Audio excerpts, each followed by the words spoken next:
Synopsis of The Darkening, Book 1. Part I. Darkness Falls. In late July 2028, the Corwin family, Nate, Paula, Riley, Jonah, and their dog Max, begin noticing strange atmospheric changes in Great Falls, Montana. The sun dims, temperatures drop to unseasonable lows, and a thick haze spreads overhead. During a neighborhood barbecue with their friends the Petersons, the Millers, and their next-door neighbors, the Reeds, the haze deepens, and a storm knocks out the power. That night, glowing blue particles fall from the sky. The Corwins realize these particles could be dangerous, despite official disclosures from NASA and other authorities to the contrary. During the night, their neighbor Charles Reed goes outside with his family to play in the glowing blue snow. Not long after that, he becomes infected and appears to be locked outside on his back deck, where he is slamming his forehead repeatedly into the sliding glass door, as if he's forgotten how to get in.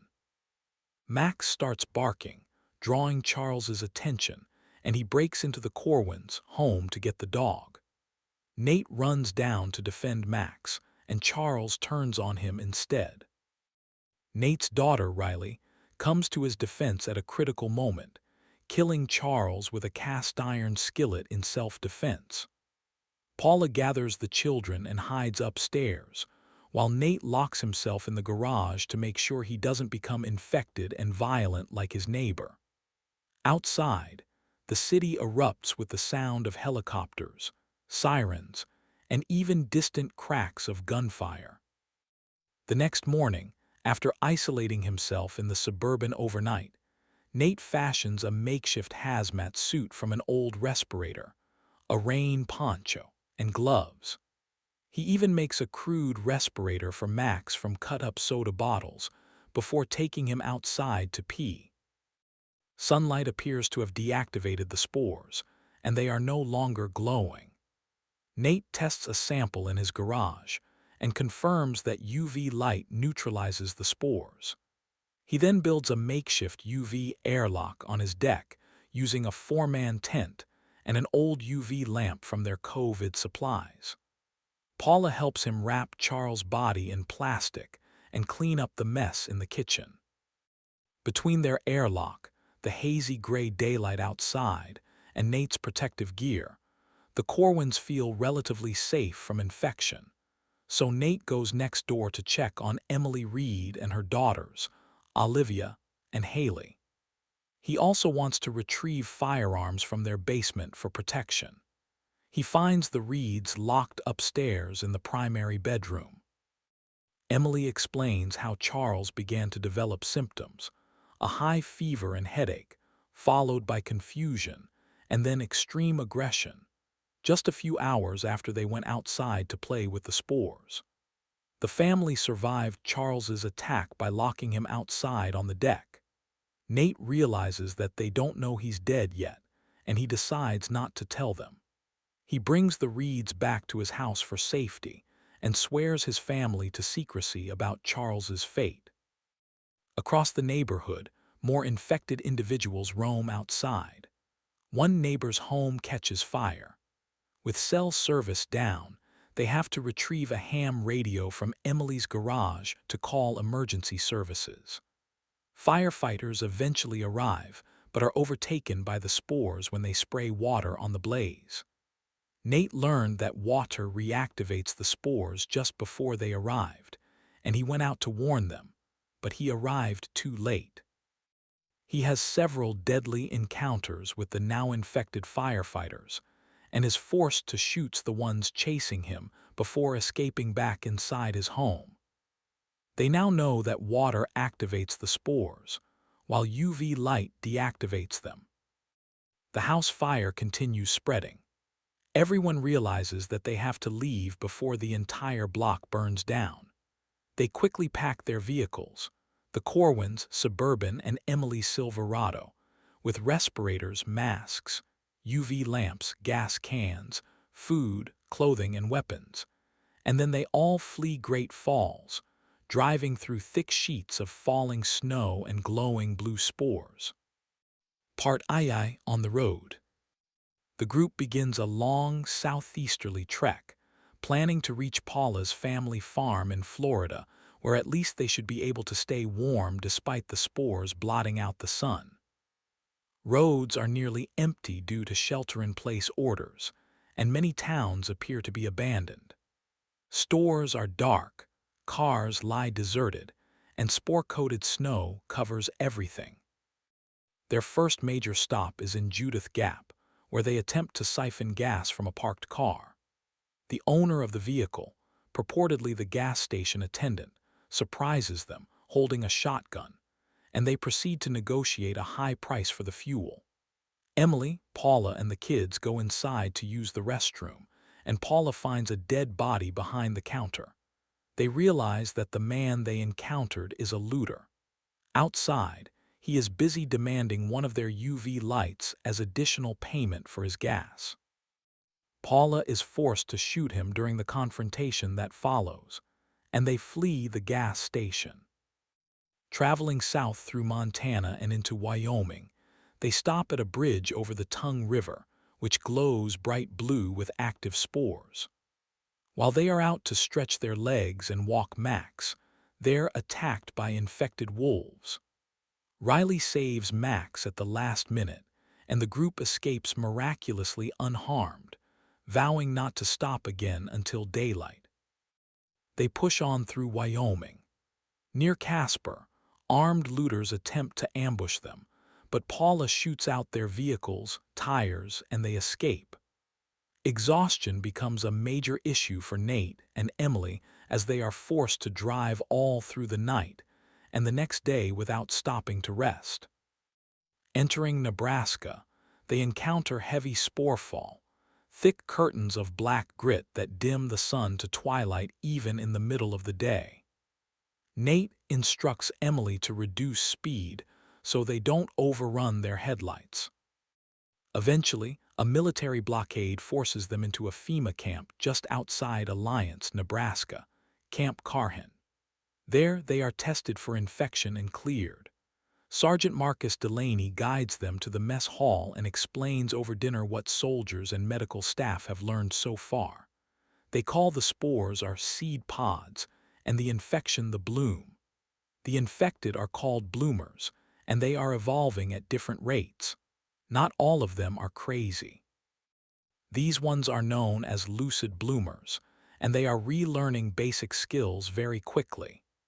It seems they can also communicate telepathically through the bloom, which is everywhere.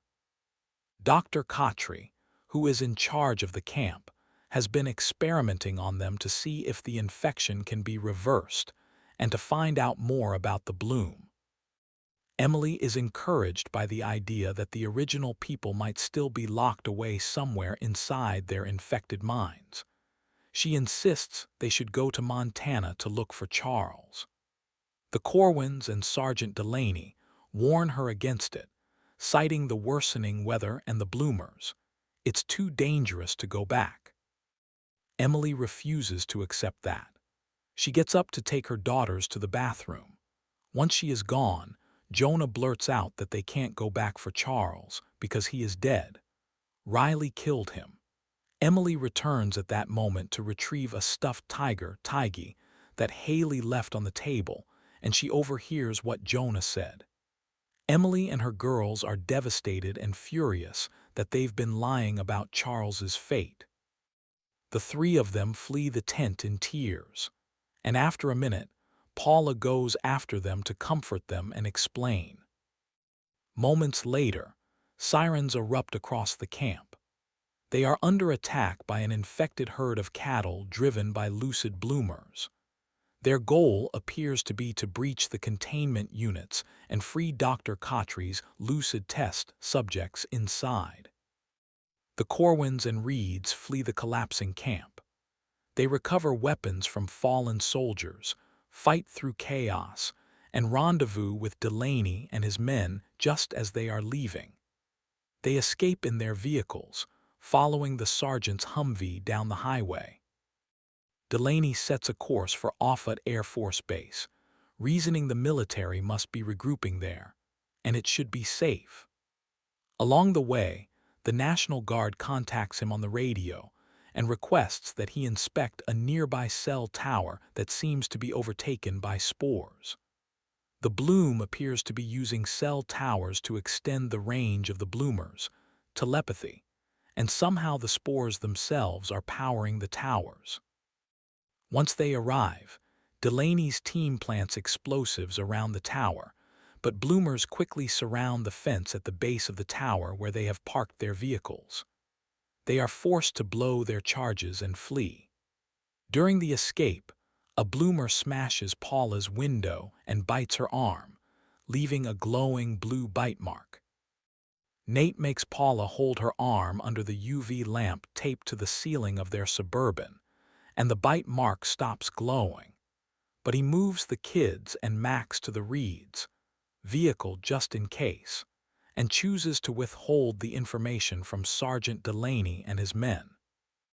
Paula tells Nate to kill her if she starts turning. He refuses, insisting that she's showing no signs of infection, so she's probably fine. The UV light must have neutralized the spores before she could become infected.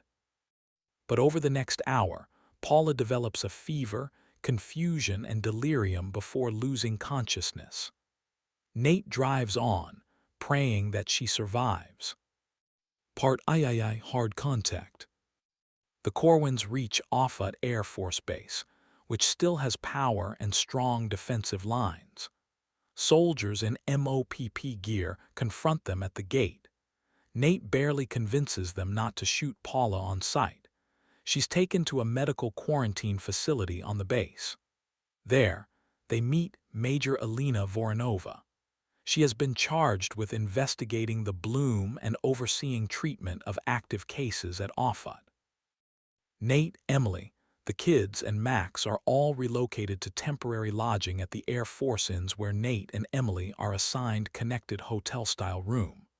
For the first time in days, they can full relax. The inns have power, heating, and food. They all take the opportunity to shower and change into clean clothes. Anxiety remains high, but exhaustion eventually wins, and everyone falls asleep. Just before dawn, gunfire erupts outside. Nate and Emily move to the window to see infected breaking through the perimeter fence. Helicopters strafe the fields. Armored vehicles and whole platoons of soldiers race across the base, trying to contain the attack, but they can't beat back the horde. Air raid sirens activate base-wide. Soldiers yell orders as the infected overrun their defensive lines. Max becomes agitated as explosions shake the building. The kids are panicking as the situation worsens, and the infected begin swarming toward the inns. Emily brings her daughters through from the adjacent room. Nate goes out to check on the lobby and make sure the building is secure. There he meets with the corporal and private who escorted them from the gate last night, and together they fall back as infected breach the doors of the inn, running back up the stairs to the third floor where Nate's kids are hiding with the Reeds. They lock themselves in the rooms, but can hear bloomers swarming outside in the hallway. They are behaving strangely, knocking on doors to see if people will open them. Somewhere down the hall, a woman does, only to be ripped to pieces. They listen to her dying screams and realize that they could be next. Bloomers knock on their door next, and Max starts barking. The infected begin trying to break the door down. They move through to Emily's connected room and lock that door just seconds before the bloomers break down the door to Nate's room. Soon after that, they begin hammering on the connected door too. The soldiers order the Corwins and Reeds to leave, to run for it while they cover them. Nate leads them out.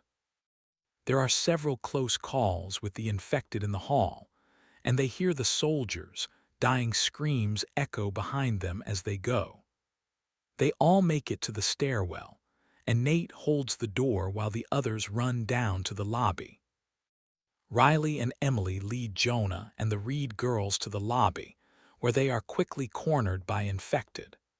A lucid bloomer appears to be giving them orders, and he has a gun.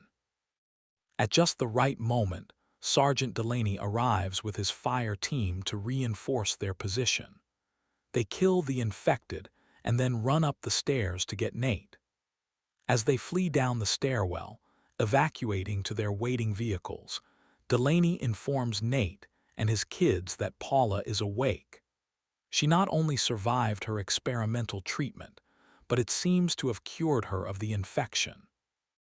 Nate and Emily drive their vehicles after the sergeant, racing through the base and weaving through chaos to reach the hospital, which is where the soldiers have fallen back to regroup and hold off the horde.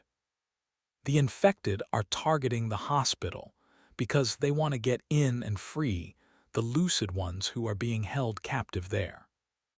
The base is on fire, and chaos is everywhere.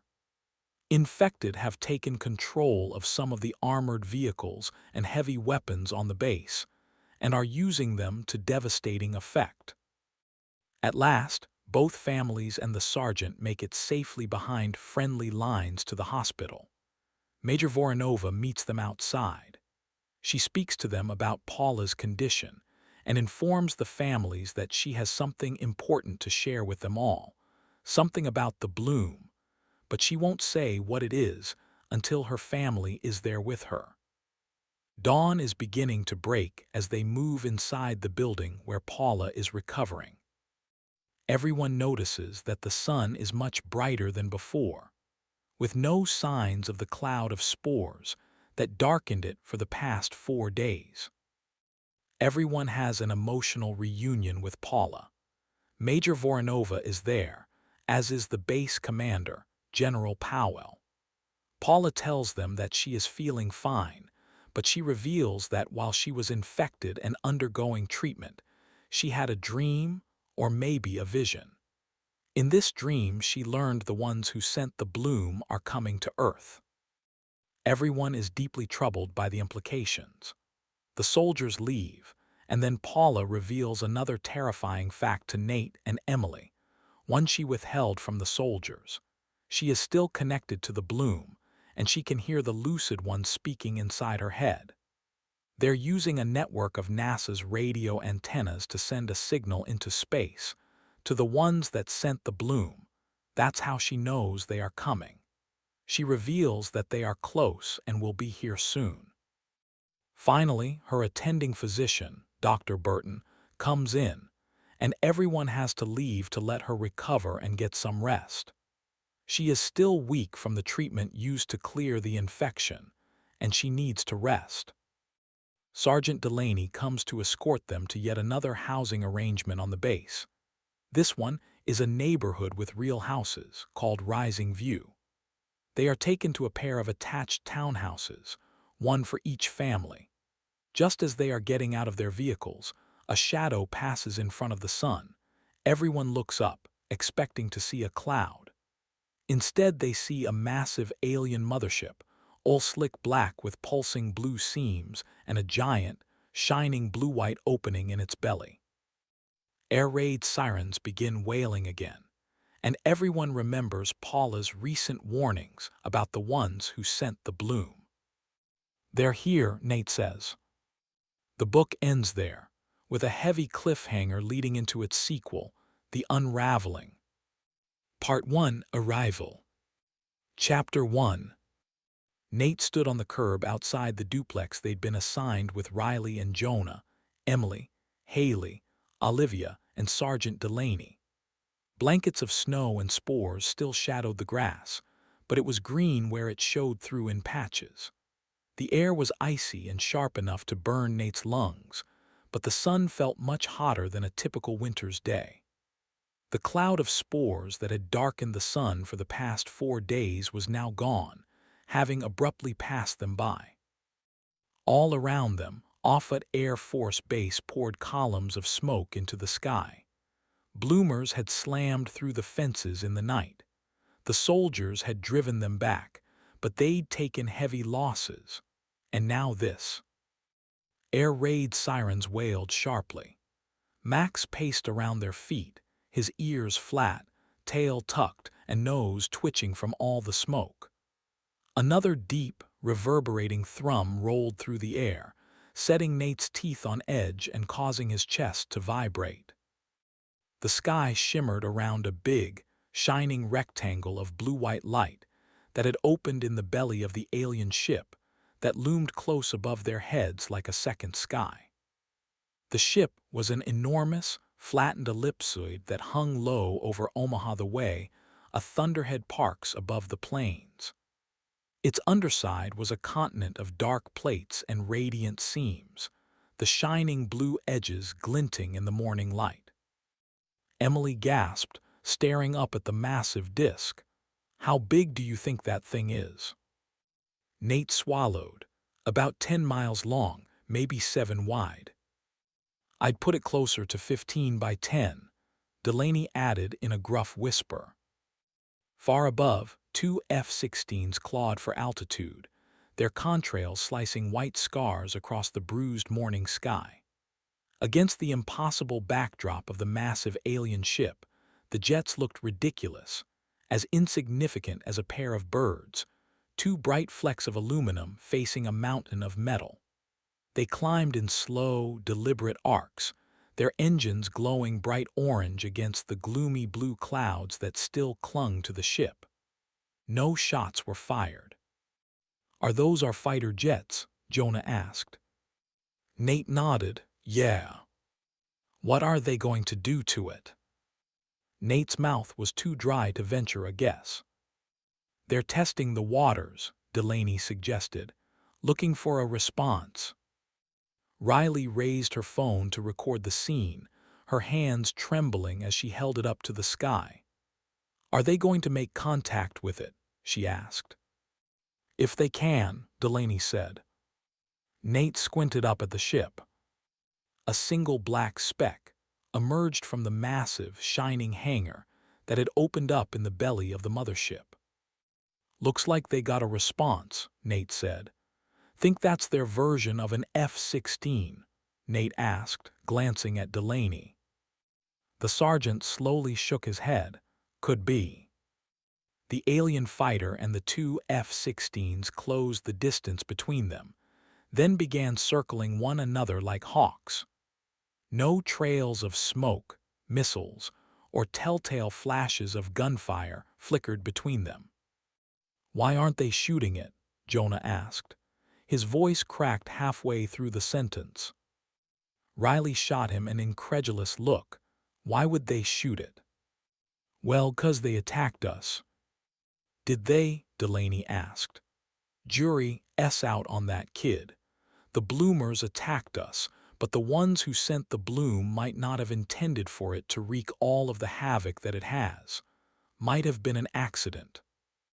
Nate nodded along with that. "Maybe they sent the bloom to terraform habitable planets along their path.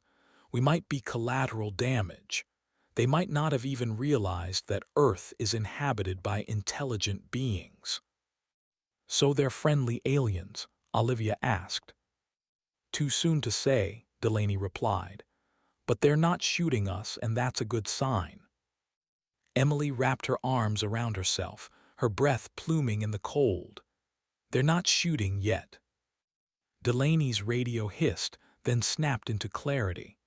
"Locust 1 Bravo, report status over." The sergeant turned away and triggered his radio. "This is Locust 1 Bravo." He walked away, nodding. Nate watched him go, but he couldn't make out whatever was being said over the radio. "Copy that, sir," Delaney said. He returned to their side, his eyes sharp, scanning rooftops and windows as he spoke. "Who was that?" Nate asked. "Company Co., Delaney said. "We're being called to help secure the perimeter." "And what do we do?" Emily demanded. Delaney nodded to the duplex that they'd been assigned to. "Shelter in place, ma'am." Emily's mouth twisted.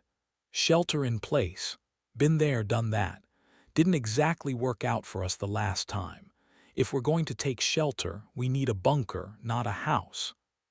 She looked up again, her gaze warily tracking the circling fighter jets. Above them, those spirals tightened. The tiny speck of the alien fighter seemed to glow faintly in the morning light. Nate wondered if it was some type of energy field. "This will have to do for now," Delaney said. "Get inside. Lock the doors and keep your heads down. I'll come back or send someone to check on you as soon as I can." Nate tore his eyes away from the sky with a grimace. He caught a glimpse of Haley, hugging her stuffed black and white striped tiger to her chest, her masked face buried between its ears. "All right, everyone. Let's go," Nate said, tugging Max's leash and leading the way up the walkway to the front door of the unit on the left. #6. A cute yellow and white two-story attached house with 2 chairs sitting out on the front porch. They hurried up the front steps. Nate fit the key to the lock and opened the door. In the background, over the droning wail of the base's sirens, he heard Delaney shouting orders to his men, followed by the sound of the Humvee roaring back up the cul-de-sac. Nate held the door open and waved everybody in, starting with Emily and her 2 girls. "Get to the basement," he said. Emily nodded shakily as she stepped inside. "Come on, girls, quickly. Stomp off your feet on the doormat." Nate waited anxiously for them to wipe their boots outside before going in. Jonah went next. Nate glanced back to look for Riley and found her standing at the top of the steps, her phone still up and recording the spectacle in the sky. "Riles," he snapped. "Coming." Riley slipped her phone back into her jacket pocket. "Battery's dead anyway," she added with a rueful shrug. Nate handed Max's leash to her as she went in, then quickly followed her in and shut and locked the door behind them. The flimsy wooden frame didn't feel like it would keep out a determined gust of wind, much less the bloomers or whatever the hell was on board that alien ship. "Dad," Jonah asked softly as he turned away from the door, "what about Mom?" Nate hesitated before turning to offer his son a tight smile. Everyone was busy bustling down the hall to find the basement, but he'd stopped in the entryway, looking lost. "She's in good hands, Jones. But she should be here with us." Jonah's eyes were red above the N95 mask that he wore. He looked like he was about to burst into tears. Paula was still at the recovery center. He pictured her lying alone on that bed in the sterile light of her room, hooked up to monitors and an IV bag. He tried not to think about what she'd last said to him and Emily, that she could still hear the infected speaking inside her head. Bloomers were all telepathically linked by the spores and the cell towers that they'd commandeered to expand the range of their telepathic signals. But Paula had recovered. They de-purged her blood by running it through a transparent chamber and exposing it to UV light. She shouldn't have had any connection to the bloom. But she did. She'd known that ship in the sky was coming, and that the bloomers had sent a message to wake them up. But who or what were they, and what did they want? Nate dropped to his haunches in front of Jonah and gripped his son's shoulders. "She's going to be okay, Jones. We all are. Now come on. Let's get to the basement." Jonah sniffed and nodded. "Okay." Nate ushered Jonah down the hall to the kitchen and the basement stairs. He nudged Jonah ahead of him down the stairwell, but he paused at the top landing, listening. The house creaked faintly in the wind. Outside, the sirens kept droning, rising and falling in long, keening waves that shuddered through the walls.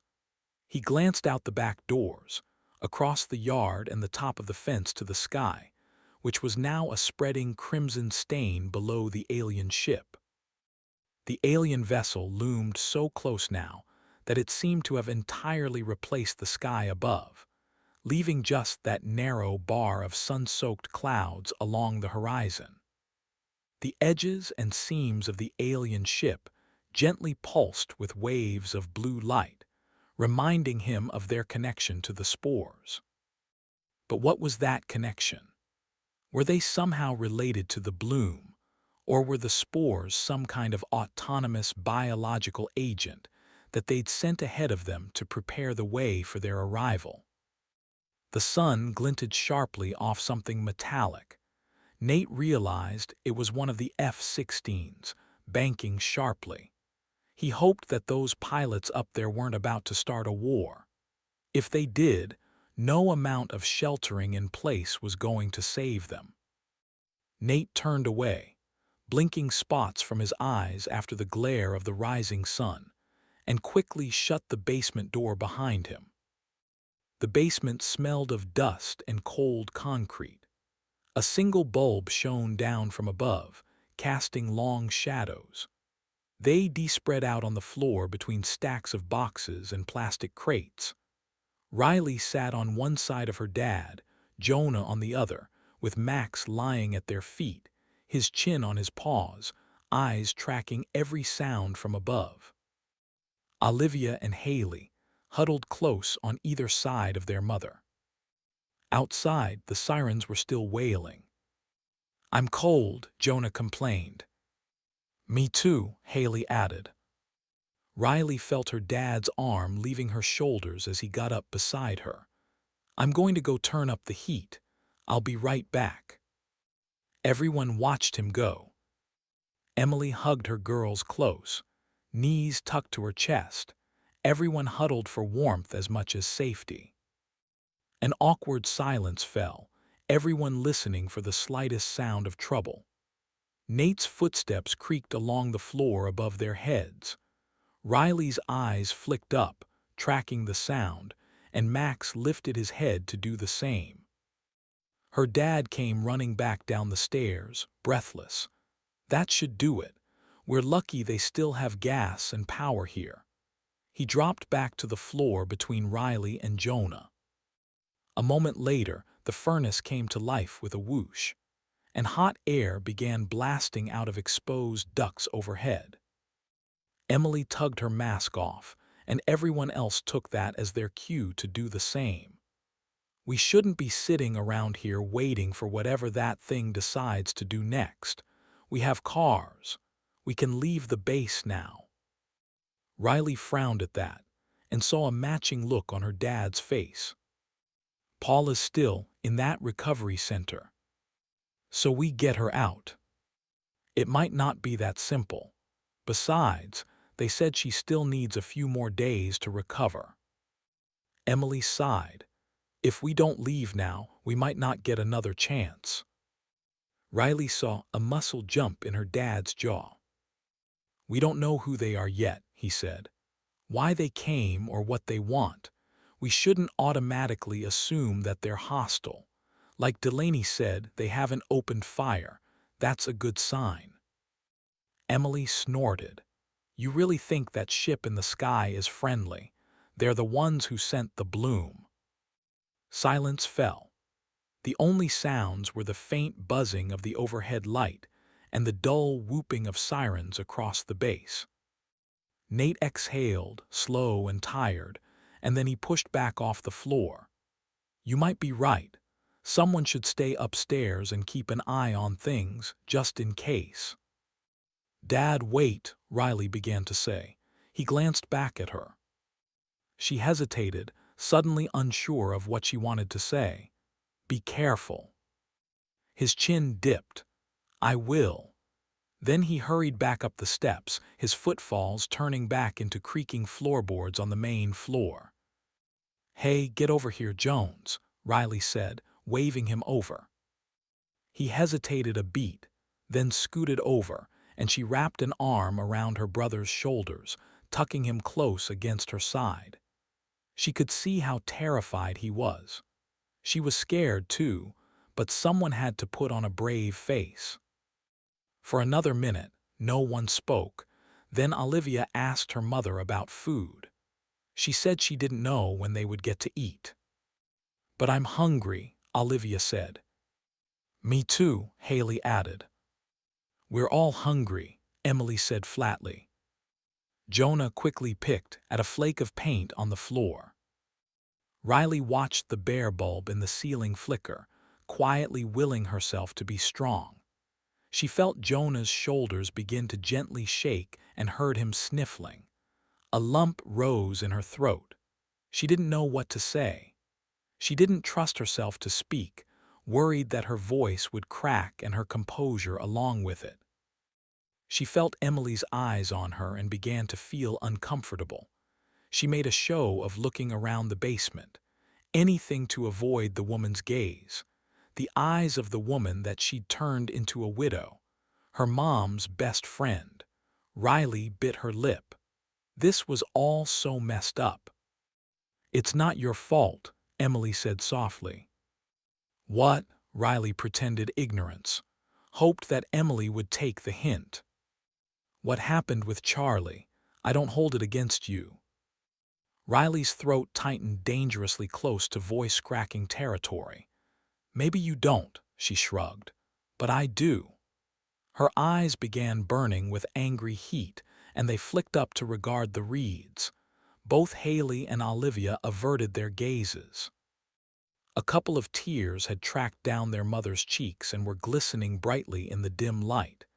Emily gave a wincing smile. "He attacked us too, you know. His own family.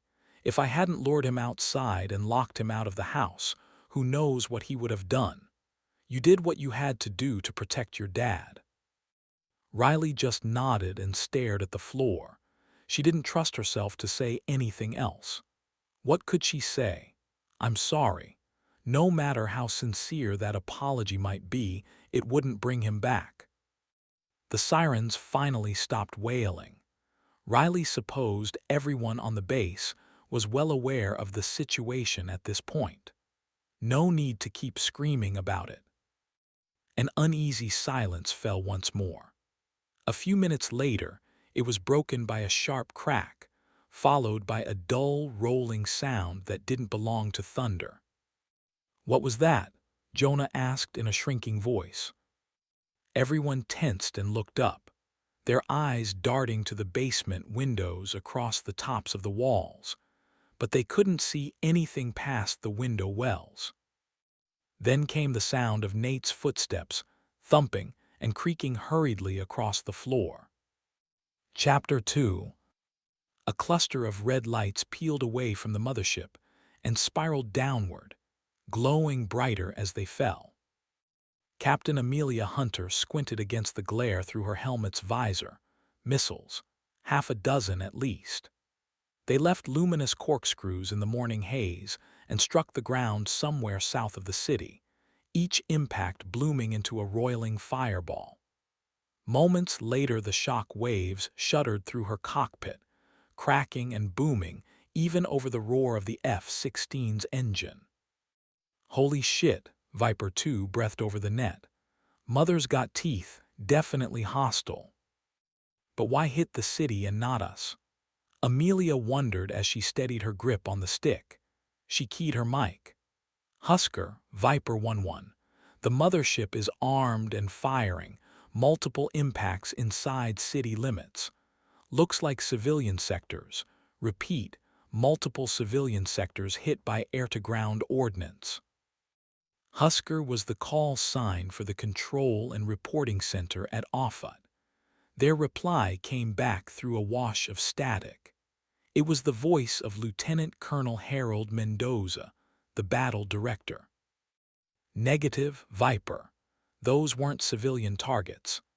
Impacts were Grid Sierra 1 through 5, Army elements engaged with bloomers."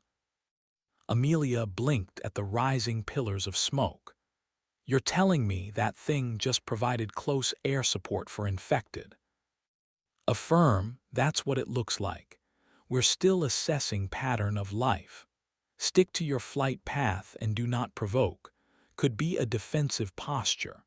All ground units are retrograding to base to avoid further contact." "Understood." Vipers holding at Angel 6.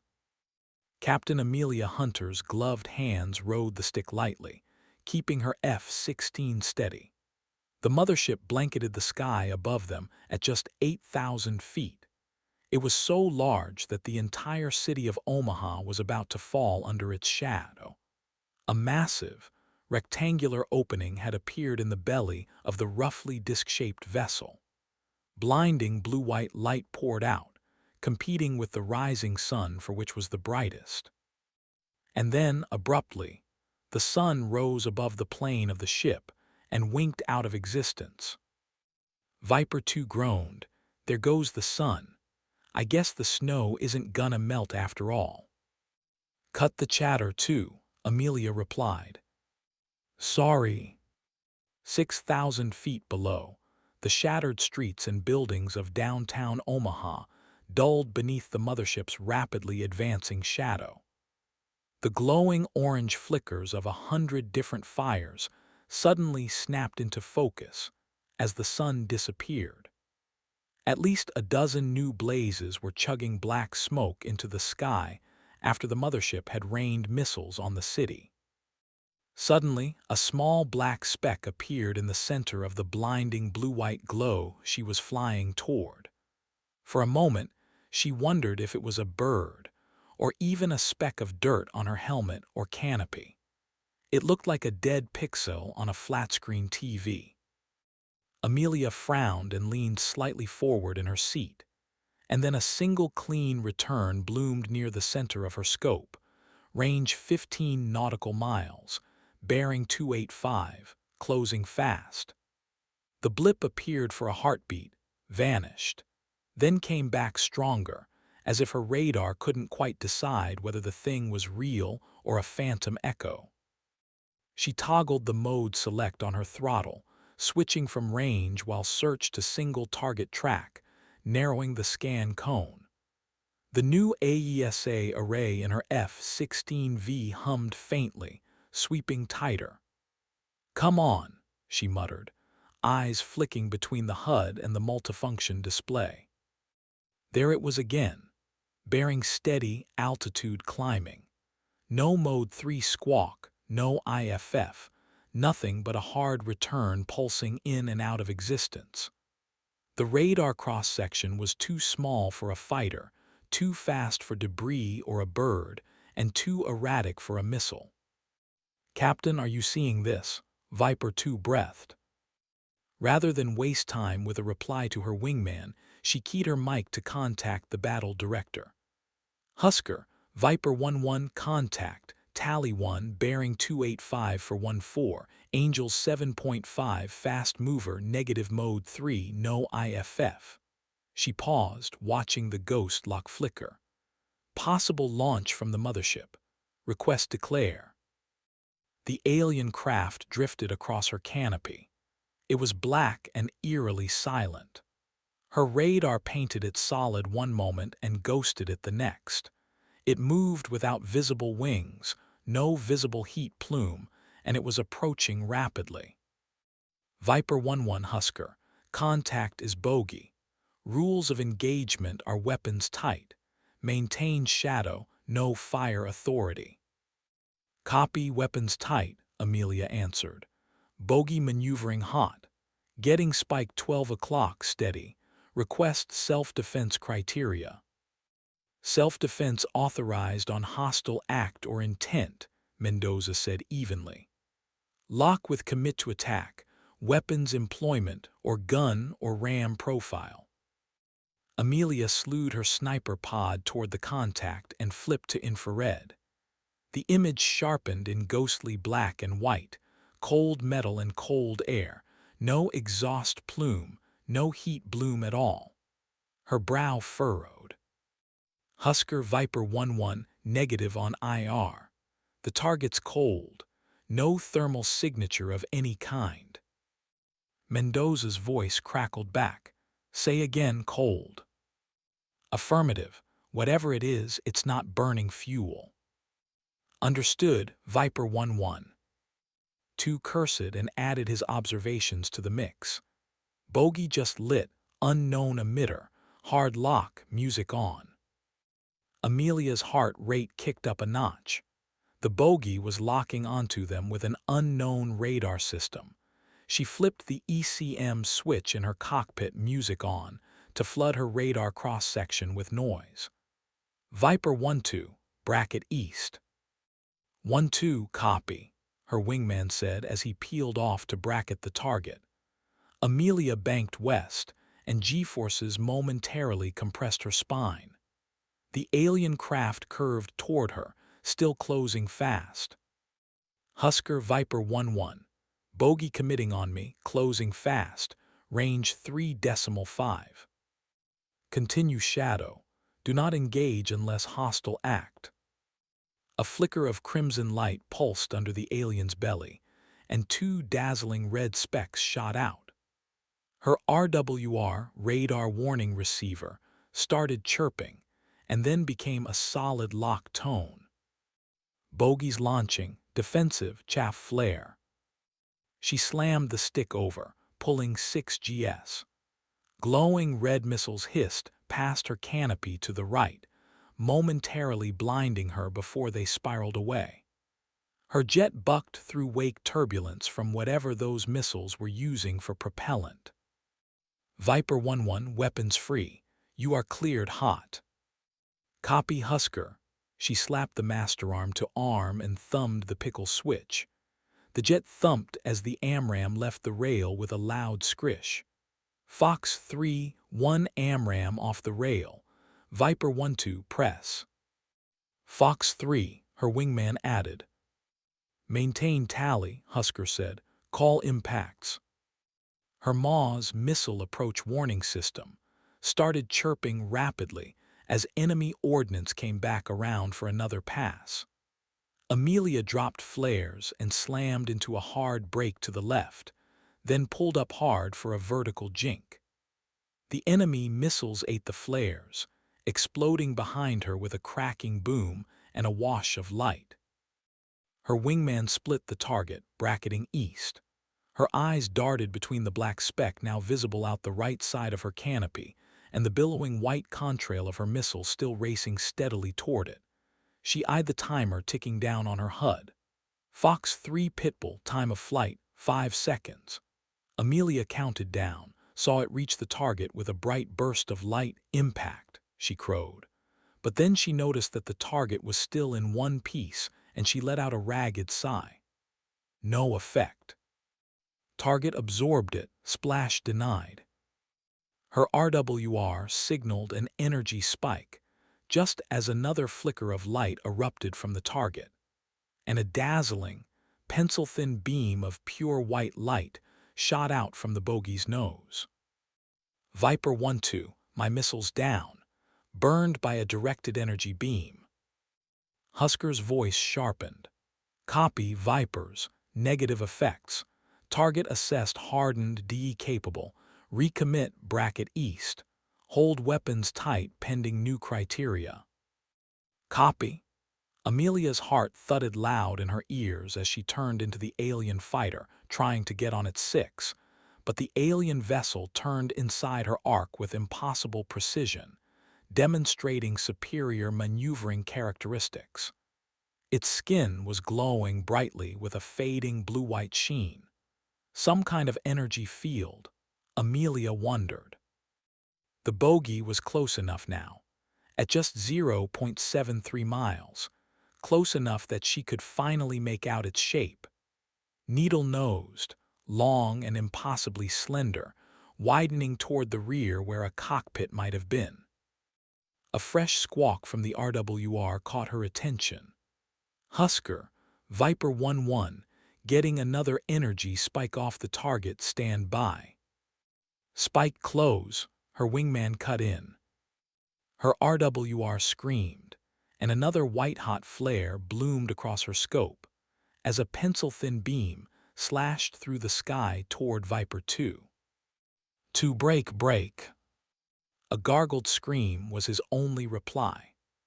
The energy beam carved through her peripheral vision, and her wingman's jet disintegrated in silence, debris trailing fire toward the ground below.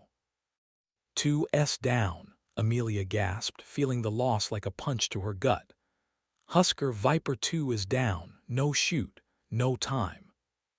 Copy loss of 2, Mendoza said, his voice clipped. Viper 1, execute max evasive, egress south, Angels 4. Row remains tight, no additional shots. Defensive, jamming up chaff flare. She rolled into a diving break, alarms wailing. The alien ship matched her perfectly, its nose glowing hot. The yield page flooded red. Energy spike. Viper, abort, abort. Get out of the WEZ. Punching out. She pulled the yellow handles. Det cord traced lightning through the canopy. The seat slammed her into open sky just as a second beam turned her fighter to a fiery ruin beneath her feet. The parachute cracked open with a whip of air, jerking her upright. Below, the flaming wreckage of her fighter and Viper 2s burned bright against the smothered dawn. She demade it, but 2 hadn't. No, not 2. She shook her head vigorously and swallowed past the lump in her throat. Lieutenant Adam Carver. Amelia glanced up through the vent hole in the top of the chute. The mothership's shadow swallowed the sky, blue-white rings of light pulsing steadily.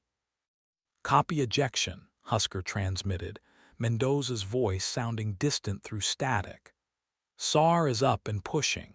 Beacon when able. Remain on radio if able. Amelia toggled the switch on her survival beacon. Beacon live, she said between gasps. I'm up, good shoot. Wind tore the rest of her words away. Far below, the city of Omaha was blanketed in blazing fires and darkness, but Offutt was a shining beacon to her right. The alien fighter rocketed by her at close range with a screaming whoosh, then curved lazily back around. Amelia tracked it visually, hoping it wasn't coming back around to target her chute or maybe her directly. But the bogey veered north, heading back to the mothership, its mission complete. Darkness pressed hard against Paula's eyes, deep and endless. But then the darkness began to move. Shapes took form, tall, jointed black silhouettes framed by a cold blue glow. 3 of them. They stood in a semicircle on a vast deck of black metal that shimmered like oil. Dead ahead, vast curving windows revealed a crimson wash of sky. In front of them, a large holographic display showed the ruins of Omaha from a bird's eye view, veiled in rising columns of smoke and blazing fires. One of the 3 was making gestures, manipulating the images.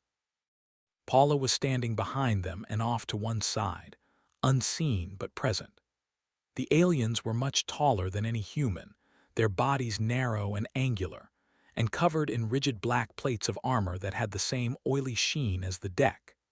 Their faces were obscured by the relative darkness, only vaguely lit by the holographic display and the slowly pulsing blue lights that veined the walls and ceiling. Their skin glowed from within with matching blue pulses. Just like the spores, Paula thought.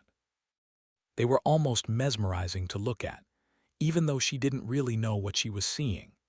She forced herself to focus on the holographic screen that they were watching. 2 tiny glinting silver aircraft darted toward a single, dart-shaped black craft. She recognized the silver ones instantly as F-16s. They circled, waiting and holding their fire. Then the alien fighter spat a couple of crimson blobs at one of them, forcing it to break away and fire countermeasures. The enemy warheads missed, ultimately veering toward one pilot's flares and exploding with a blinding wash of light. The 3 aliens erupted with a series of clicking and wet popping sounds that Paula was surprised to find she could understand. They were talking about the capabilities of the enemy ships, suggesting they switch from trackers to beams. One of them made a gesture that zoomed in on the alien fighter and they began speaking with it. The pilot answered with more clicking. Moments later, a blinding white flash tore through first one F-16 and then the other. The engagement was over in seconds. Paula stifled a gasp. The alien figures murmured among themselves, making insectal chittering noises. They were pleased, but they were also angry. She could feel it, almost like a scent, a bitter, acrid stench that made her heart pound with terror. They were angry at the people below, her people, humans. Every fiber of them demanded death and vengeance, but something was holding them back. They're looking for someone, Paula realized, even though she didn't understand how she knew that. They were looking for someone specific, maybe several individuals. Suddenly, one of the beings turned, its faceless, oily black gaze sliding toward her with glowing blue eyes that formed a ring around a jagged, oblong face that seemed to be dented and puckered in the middle. The second one also turned, and then the third.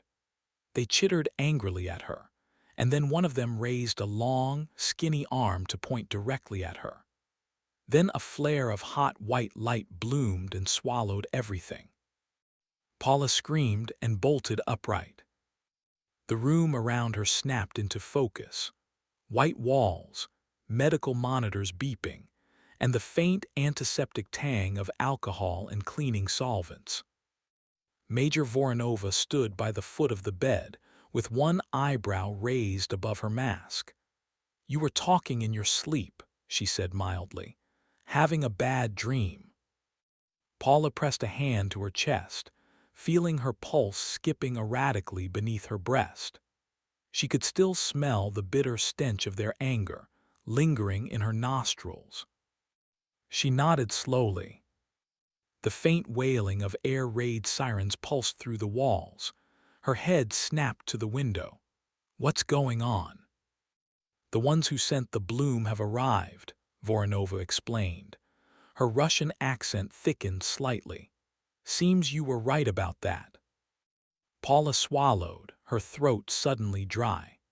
She forced herself upright, quickly scanning the room and the window to the corridor outside for familiar faces, but the Major was the only one in sight.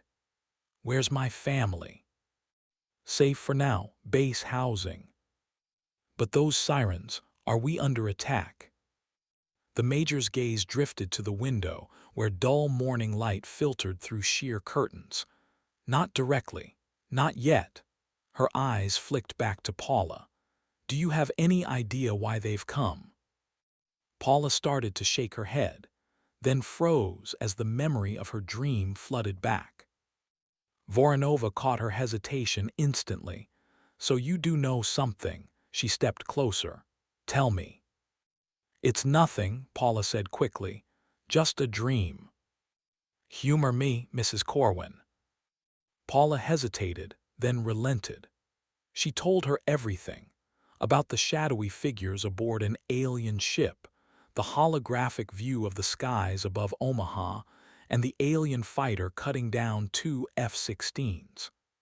Then she mentioned the smell and the impression that she'd gotten from it, that they were angry and searching for someone. By the time she finished, the color had drained from Voronova's face. "That wasn't just a dream," the Major said slowly. "Somehow you saw what was happening through their eyes. Those jets, our jets, were just shot down a few minutes ago." Paula blinked and gaped at her. "What?" "You said they're looking for someone." "More than one, I think." "Who are they looking for? Where?" Paula closed her eyes, reaching for the fading images, but they slipped away like smoke. Voronova's tone softened. "Try to remember, Mrs. Corwin. It's important." She gave up with a heavy exhalation. "That's all I know. I'm sorry." Voronova straightened, her expression unreadable. "Very well. If you have any other dreams, let me know immediately." Paula nodded weakly. "Okay." The Major turned toward the door, keying a handheld radio as she went. "This is Voronova. Get me General Powell." The door clicked shut behind her, leaving Paula alone with the sirens and the fading echo of alien voices still whispering inside her head. Chapter 3. The wind howled past Amelia as she plummeted through the smoky haze over downtown Omaha.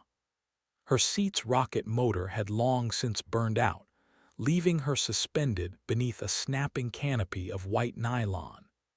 Every gust sent the chute twisting violently, the harness straps biting into her shoulders and thighs. Her altimeter flashed red warnings across the edge of her visor. 1,000 feet and dropping fast. The ejection seat had already separated, tumbling away somewhere below, a distant speck lost in the dark urban landscape. What stayed with her was the seat pan survival kit, dangling from a lowering line beneath her boots, swaying like a pendulum. It would hit first and drag slightly when she landed. She tried to steer, pulling hard on the risers to avoid the snaking blue line of the Missouri River. Now that the sun had risen above the level of the mothership, it was back to glowing again, the spores reactivated by the water. The current was thick and bright with spores drifting in pulsing, root-like networks below the surface. She angled toward an open space of grass and trees beside the water, her breath rasping loudly inside her mask. A gust caught the canopy, tugging her toward the water. Amelia grimaced, yanking on the risers to battle the wind. She dropped faster, trees and snow-covered grass rushing up.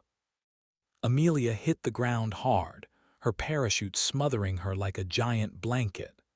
The shock drove the air from her lungs. Gasping, she fumbled with the buckles, tore herself free of the harness, and pushed to her feet in the eerie blue half-light beneath the mothership. The horizon was the color of bruised steel. To her right, the river glowed blue-white, thick with spores drifting through a sluggish current. The park where she'd landed lay in shadow, still and lifeless. Ahead, 2 apartment towers loomed over the water. Amelia kept her helmet sealed, her HUD still flickering across the visor but no longer showing flight telemetry. Her oxygen levels were good, still about 10 minutes of emergency air left. Her beacon was live, transmitting her location. SAR would know where she was, and they could send a chopper to pick her up. But after what happened to their jets, maybe not. They might send a ground team, she thought. Somewhere beyond the river, a feral shriek cut through the morning stillness, followed by another, human, raw, and terrified. Gunfire rattled faintly in the distance. Amelia turned toward the sounds, her pulse hammering. Above the tops of the trees that surrounded her, the skyscrapers of downtown were half shrouded in smoke. One of them was burning where the mothership's missiles had hit. The alien craft still loomed overhead, blotting out the sun and the sky, casting its enormous shadow over the city as it slowly scrolled by, heading south, toward Offutt. More red missiles spiraled lazily down from its belly like flares, trailing corkscrews of glowing vapor before erupting in muffled booms and flashes of light that silhouetted the hazy lines of the skyscrapers around her. One of them hit nearby, and the ground jumped beneath her boots as fiery orange light blossomed behind the apartment buildings. A rumbling whoosh of air and fiery debris roared by on either side of the complex in front of her. "Holy crap," Amelia muttered, ducking just as a shockwave full of dirt, shattered concrete, and glittering blue spore dust rushed through the park.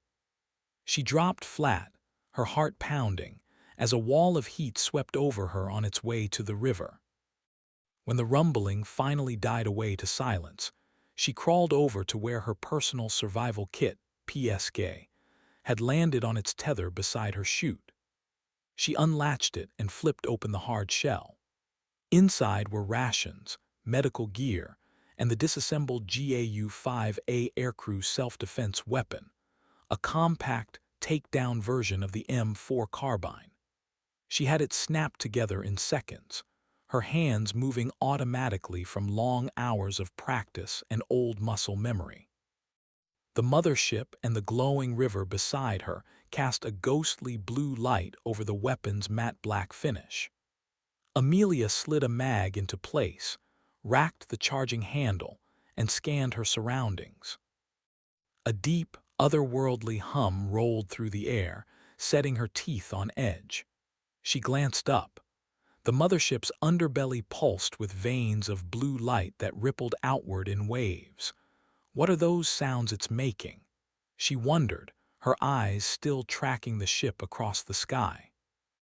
"Come on, Hunter," she muttered. "Focus." She scanned the park again.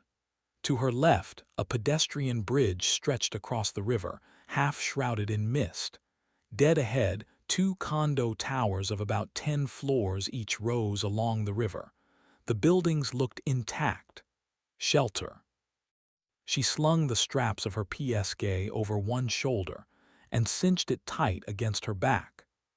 The survival kit held everything she needed to stay alive: radio, rations, first aid.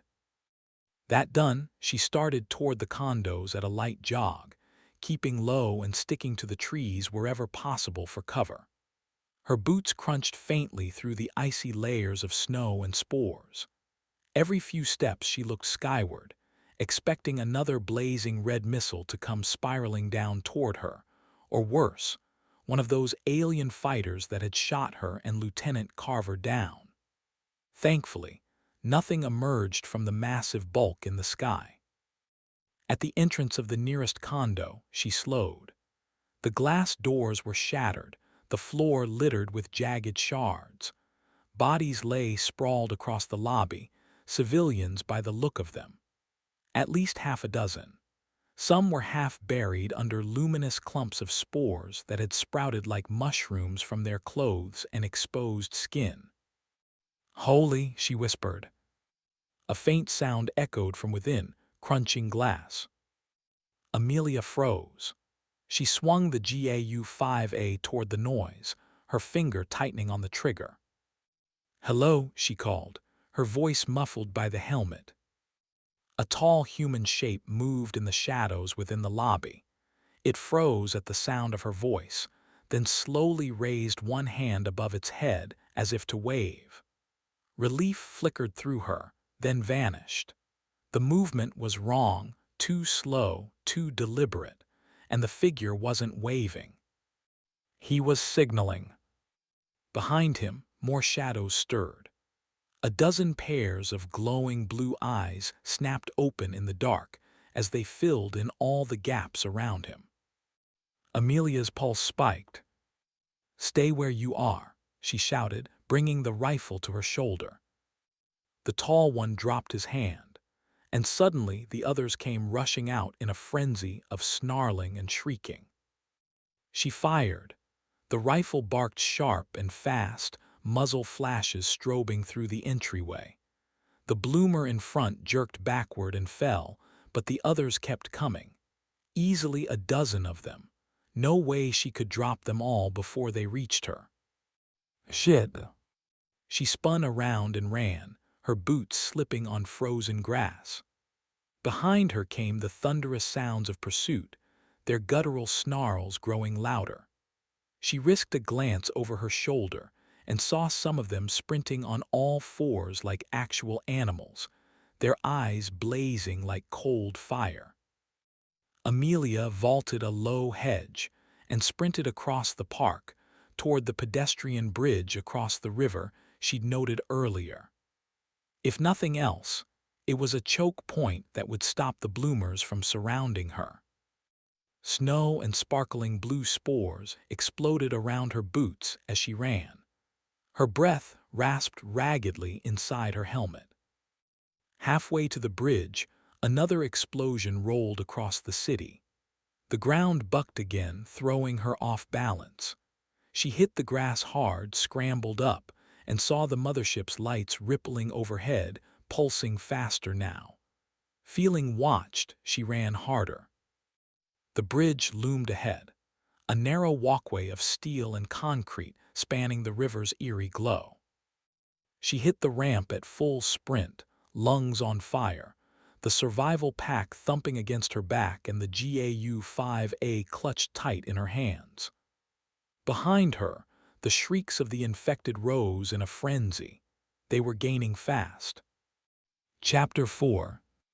The steady pulse of the heart monitor was the only sound in the room when the door opened again. General Powell stepped in without ceremony, the silver eagles on his shoulders glinting in the sterile light.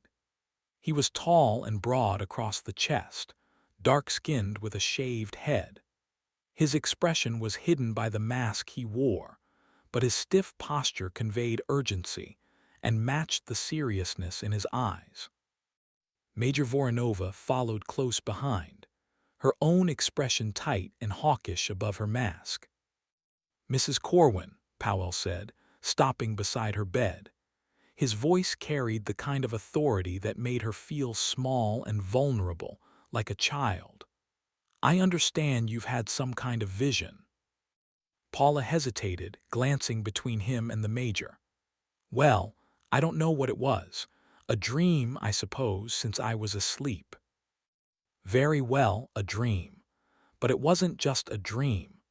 You described details of the strategic situation that could not have been known to you otherwise."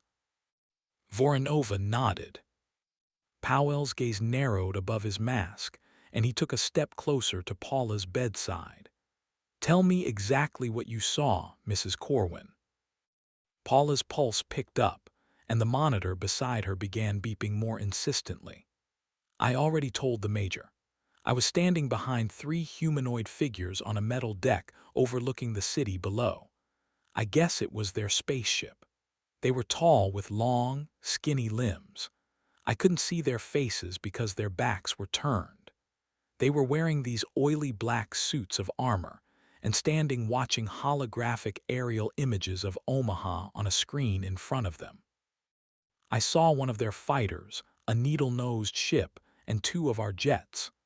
They circled each other for a few minutes, and then the alien one fired missiles. Our fighters shot back. None of the missiles did anything. Then the alien fighter switched to some kind of laser weapon and shot down both of our jets." Powell didn't blink. He looked to the major, then back again. He folded his arms. "What you're describing is exactly what happened. That was no dream, Mrs. Corwin." Paula swallowed hard and nodded. The general's eyes hardened. Suddenly, he looked toward the window in her room. The blinds and curtains were open just enough to show a dim gray slice of sky. "You didn't maybe wake up at some point and see the engagement play out from your window?" "No," Major Voronova answered for her. "This window faces south. The sortie was in the north over the city. There's no line of sight from this room." Powell's eyes slid back to Paula. "Then this was part of the telepathic connection you described. How do you feel? No headache? Fever?" Paula's mouth went dry. She shook her head quickly. "No, sir." The general looked to Voronova for confirmation, and the major also shook her head. "If she's infected, she's asymptomatic now." "Asymptomatic, maybe, but clearly still infected. You might just be the only way any of us get out of this alive." The major mentioned that you could sense the aliens were angry and that they were looking for someone. Who were they looking for? One of us or one of them? Paula's hands clenched fistfuls of the blankets. "I don't know, sir. I wish I did." Powell exhaled sharply through his nose, the sound halfway between a sigh and an irritated growl. He turned to Voronova. "Major, a word, please." They stepped out into the corridor. The door clicked shut behind them, but Paula could see them through the observation window. The general's gestures were sharp and angry, his voice muffled but his tone unmistakable. Voronova's posture stayed rigid. She shook her head once, curtly, and made a few gestures of her own. Then the general stabbed a finger toward the glass, toward her. Paula's stomach knotted. She shouldn't have told the Major anything. She should have kept that dream to herself. Powell finally turned and stalked off down the hall. Voronova lingered for a moment, her expression unreadable, before signaling to someone out of sight. Then she stalked off as well, only to return several minutes later. She came swirling back in, followed by a doctor in a white coat and a nurse pushing a cart with a silver tray, a syringe, and several glass bottles of medicine on it. Paula recognized the doctor from his short, receding silver hair as Dr. Burton. And trailing behind the nurse were the two armed guards who'd been posted outside her door. Paula sat up suddenly straighter in her bed, her pulse hammering and beeping insistently from the machine beside her. What's going on? The soldiers moved into position just inside the doors, their rifles slung but hands resting on the grips, as if they were worried she might try to escape.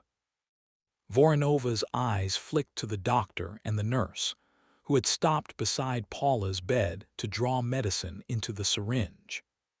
The doctor took it from the nurse with a murmur of thanks, then held it up to the light and tapped it a few times with his index finger to remove the air. "What is that?" Paula demanded. The Major's eyes hardened above her mask. "Nothing dangerous, but we need more intelligence." The words hit her like a bucket of ice, and Paula felt the blood drain from her face. "What do you mean, more intel? I already told you everything I know." "You may learn something new this time," Voronova replied. The doctor lifted the line of clear tubing connected to her wrist, checking the connection to the bag of saline dangling from an IV pole at the head of her bed. Paula ripped the pulse clip off her finger and started to swing her legs off the bed. "No, I'm done answering questions." "Mrs. Corwin, please." She hesitated, staring at the doctor and pinning him in place with her gaze.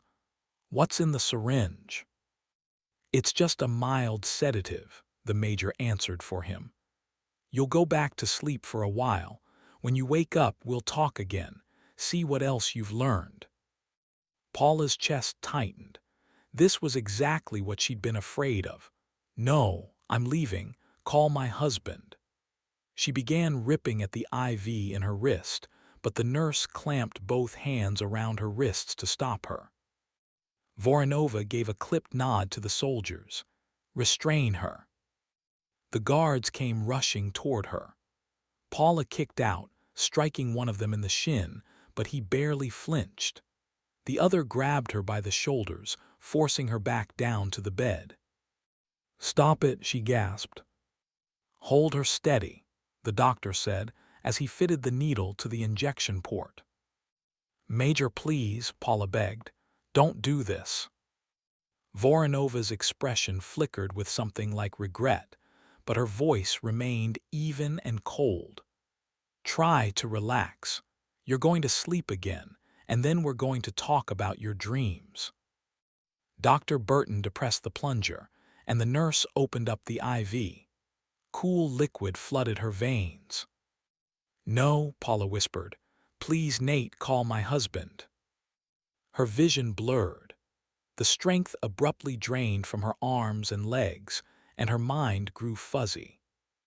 The guard pinning her down softened his grip and stepped away as her body went limp. Voronova's voice faded, echoing through the haze now thickening in her mind. "Try to rest, Mrs. Corwin." Paula struggled to form words, but they slurred and broke apart. The ceiling lights fractured into starbursts. Her last coherent thought was that the aliens weren't the bad guys. The soldiers were. And then the world went dark. Chapter 5. Nate stood by the sliding glass door, one hand holding the curtains back, peering up at the sky. The world outside was darkly shadowed in a false twilight and aglow with pulsing blue light. The alien mothership now filled the entire sky above the base. It had blotted out the sun completely. Its immense hull stretched from horizon to horizon, the edges and seams veined with pulsing blue light that was hard not to compare to the spores. But the threat of the bloom and the bloomers seemed somehow secondary now. It had been overshadowed, literally, by the much greater threat posed by the alien ship in the sky. "Are they going to shoot us?" Jonah asked in a small, shrinking voice. Nate glanced down. His son was kneeling on the couch beside him, leaning over the back of it and peeking through the other side of the curtains, his eyes wide. Riley hovered close on the other side of him, her phone clutched in one hand but pointed uselessly at the floor. She'd already recorded it for posterity, if there was ever going to be such a thing. "If they were going to shoot us, I think they would have done it already," Nate replied quietly. In the center of the ship's belly, a massive rectangular opening glowed with blinding blue-white light. The brightness was so intense it cast long, eerie shadows across the yard from trees and fences, and the surrounding homes in rising view. "Then what is it doing?" Riley whispered. Nate squinted into the glare, waiting for something. He didn't know how else to describe it. The ship wasn't attacking, but it had moved into position directly above the Air Force base, having drifted all the way over from the city. The air itself seemed to hum with anticipation, a sharp, crackling vibration that pressed against his chest and made the windows tremble faintly. Maybe something to do with whatever technology it was using to hover like that. Emily's reflection appeared, a ghost in the glass between him and Riley. Her sharp, angular features looked hollow, her jaw set, dark hazel eyes wide with fear. "I don't like this, Nate," she whispered. "We need to leave.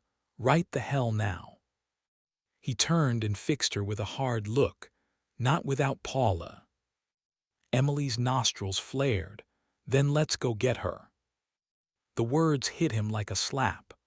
For a moment he just stared at her, his fists balled with impotent rage, not at her, but at that massive ship in the sky and whoever was manning it, and at the spores, and the bloom. Emily wasn't wrong. This felt too ominous, like they were sitting in the eye of a hurricane. They had a brief window of opportunity to act, to run. It was almost like the aliens were giving them that chance, toying with them like a cat with a mouse, giving them a head start. They'd already seen the ship firing some type of missiles at the ground, and it had shot down those two F-16s. The airbase wasn't firing at it or launching planes, but by now General Powell must have been coordinating a response. Even if his planes were all grounded, he might have been in contact with other bases around the country. They were probably sending whole squadrons of fighters and bombers to take out the mothership. They were probably going to nuke it. And then what? That ship was hovering directly above their heads. Even if the base survived the shockwaves because of the altitude, or because it was shielded by the bulk of the target, it would still be flooded with radioactive fallout. Not to mention what would happen if they actually shot that thing down. They'd be crushed. It would make a crater twice the size of Omaha. The question wasn't whether they should leave, but how. He didn't expect Major Voronova was just going to let Paula go, much less General Powell. After that heads-up she'd given them about the invasion, they would probably want to keep her here to see if they could learn anything else. "Nate," Emily pressed, her voice dropping to a fierce whisper. "If we wait here, we die here. I'm leaving with or without you. What's it going to be?" He turned back to the window. The blue-white glow from above washed across the snow-covered lawns and the parked Humvees and cars along the residential streets behind their duplex. He could see soldiers sprinting down the street, collecting women and children from the surrounding houses. They were evacuating, moving them to a bunker somewhere on the base. He remembered Sergeant Delaney's promise to come back for them. So far, that hadn't happened. Dad, Riley prompted. He swallowed hard, unable to tear his eyes from that blinding rectangle of light shining down from above. Outside, the air began to hum louder, a low, thrumming vibration that made the walls shake and the light fixtures pulse suddenly brighter. Two light bulbs in the fixture above the kitchen table exploded. Nate ducked, and Jonah and the Reed girls screamed. "What's happening?" Jonah whimpered. Nate's throat was dry as sandpaper. "Everyone get your things," he said quietly. "We're getting out of here." He just hoped it wasn't too late. Chapter 6. Amelia's lungs were on fire. Her boots hammered across the narrow footbridge spanning the glowing Missouri River. Every breath rasped hotly inside her helmet. She de-switched to ambient air by disconnecting the hose, but the helmet still offered some protection from the bloom. She risked glancing back. The infected were spilling onto the bridge, their eyes glowing like sapphires in the eerie half-light of morning. They were right behind her, maybe 100 meters away and closing fast. Too fast. Some ran on all fours, others sprinted upright in wild, uncoordinated fashion. The bridge shuddered subtly with the thunder of their footfalls. "Come on, Amelia," she gasped, forcing her legs to move faster. "You can do this." She was in excellent shape. Being a fighter pilot demanded it. But the weight of her flight gear and survival kit slowed her down, and the infected didn't tire the way ordinary humans did. They didn't even seem to feel pain. The bridge curved east, descending toward the Iowa side of the river. She spotted the River's Edge Park and the River's Edge Pavilion up ahead. A towering silver figure stood before it, backlit by the smoky sky. For a split second she thought it was an alien until her brain caught up, and she remembered. It was the sculpture, looking up, a 33-foot humanoid made of crushed aluminum foil and old baking pans. Its elongated head was tilted skyward toward the drifting mothership above Omaha. As if the artist had somehow known it was coming, and that statue had been waiting for it all this time. Ironic, or maybe prescient, was a better word. A few yards below the statue, parked in front of the pavilion's mirrored glass facade, sat an olive-drab Army MRAP, one of the newer M1225 variants. Amelia's heart leaped at the sight of it and what that meant: salvation, maybe even reinforcements. She looked back over her shoulder again. The nearest bloomer was less than 50 meters away. She'd make it to the MRAP. She had to. Amelia gritted her teeth and sprinted harder. Just before she reached the transport, a soldier in full MOPP gear burst through the pavilion doors and waved frantically. "In here," he shouted. She didn't hesitate. Vaulting past the vehicle, her boots skidded on the icy pavement as she lunged up the steps. She reached the door just as the first bloomer hit the bottom of the steps behind her. The soldier yanked her inside, slammed the glass doors, and jammed a fire axe through the handles. Still carried by her momentum, Amelia collided with a folding table, spun, caught herself on the wall, and pushed off to face the entrance. The bloomers hit the glass a heartbeat later, dozens of them. The entire facade shuddered with the impact. Glowing blue smears of blood and infected residues streaked across the windows. "Holy hell," the soldier muttered through his mask. That was close. Inside, the pavilion was dim and heavy, with the coppery tang of blood. 3 soldiers in full MOPP suits were spread across the room, their rifles trained on the glass. Amelia noticed a fallen man near the wall. Blood laced with fading blue threads had spread beneath him. Her breath caught in her chest as she nodded toward the body. "What happened to him?" The man who'd let her in, Corporal Rains, according to his name tape, answered grimly. Got infected. We had to put him down. A sharp bang on the windows made everyone flinch. One of the others, Private Feldman from his name tape, spoke up, his voice tight. Shit, that's not gonna hold them for long. I told you we shouldn't have opened the door. She led them straight to us. Shut it, Rains snapped. We don't leave people behind. He glanced at Amelia through his visor. You a pilot? She nodded once. Let me guess, F-16. Affirmative. We saw your bird get clipped by that UAP. Thought you bought it, but then we saw your chute. Wingman wasn't so lucky, I take it. She shook her head. No. Rains shook his head. Sorry to hear it. We figured you'd hole up somewhere till they sent a rescue team. Didn't think we'd be that team. He chuckled darkly. Now we just gotta figure out how to get you back to base in one piece. The pounding on the glass intensified. The infected were gathering, slapping, clawing, their eyes blazing through the gloom. A long crack snaked across one of the panes. Corporal, Feldman said again.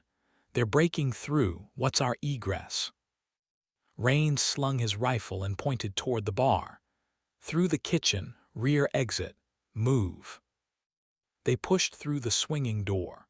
Tack lights flicked on, beams cutting through the dark. Stainless steel counters gleamed under the strobes of light. Rains made it to the service door and cracked it open. An expanding bar of pale gray light came flooding in. And a chorus of shrieks came next. Rains fired once. The report was deafening in the confined space. The bloomers outside screamed, and he slammed the door shut, throwing the deadbolt. Heavy blows rattled it almost instantly from the other side. So much for that, the corporal muttered. We're cornered, the other private shouted Abbott. The hell do we do now? Feldman's head snapped up. There's a stairwell to the roof. How's that help us? Amelia asked. We'll be trapped up there too.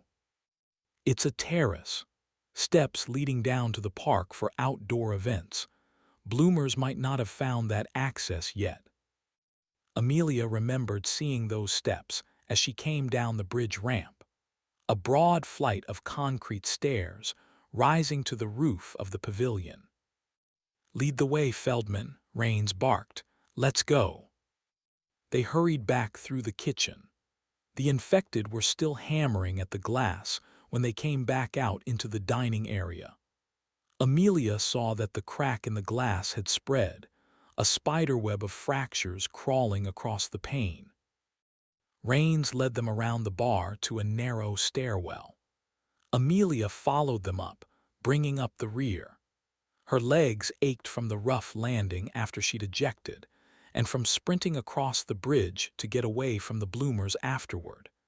She began steeling herself for a mad dash to get to the MRAP. They burst out onto the roof, a flat expanse dusted with snow and spores. Rains held the door for them, then shut it quietly behind them.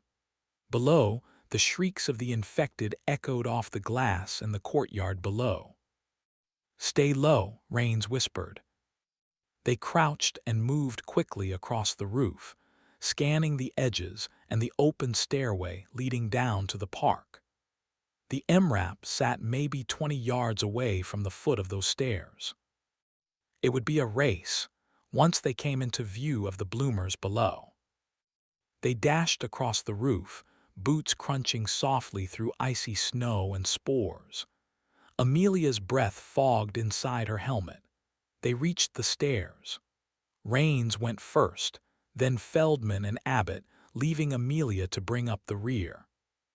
Halfway down, the strident shattering of glass split the air. Rains raised a fist, and everyone froze. Footsteps thundered below as the horde poured inside the pavilion. As soon as the sound faded, Rains motioned for them to keep moving. They descended several more steps before a metal door banged open behind them. Everyone spun toward the sound, rifles raised and ready. A tall bloomer appeared at the top of the stairs. He stopped there, his head cocked to one side, watching them. It was the same one she'd seen in the condos.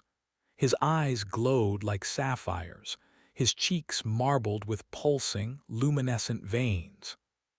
For a long moment, no one moved. "What do we do, Corporal?" Feldman whispered. "Back away, slowly," Rains said. Amelia followed them down, blood rushing in her ears. She was now first in line to die if that bloomer charged. "Contact!" Rains suddenly shouted. Amelia spun. A horde of bloomers had appeared at the bottom of the stairs, and they were racing up, taking the steps 2 and 3 at a time. "Light 'em up," Rains bellowed. Gunfire erupted in blinding flashes. Bullets tore through the first wave, but more kept coming, leaping and struggling over the bodies of the fallen. Behind them, the lucid bloomer raised a hand in a slow, deliberate gesture, just like he'd done at the condos, and a second horde of ferals came rushing past him, hurtling down the stairs. "Contact rear," Amelia yelled. She fired 2 short bursts and dropped 2 of the leaders. She kept firing but couldn't take them out fast enough. Rains fired until his rifle clicked empty. "I'm out, cover me." "Copy," Feldman answered. Amelia continued cutting down the infected. Private Abbott joined in, planting his feet beside her, but they weren't dropping the ferals fast enough. 2 of them fell right at Amelia's feet and began dragging themselves down to reach her ankles.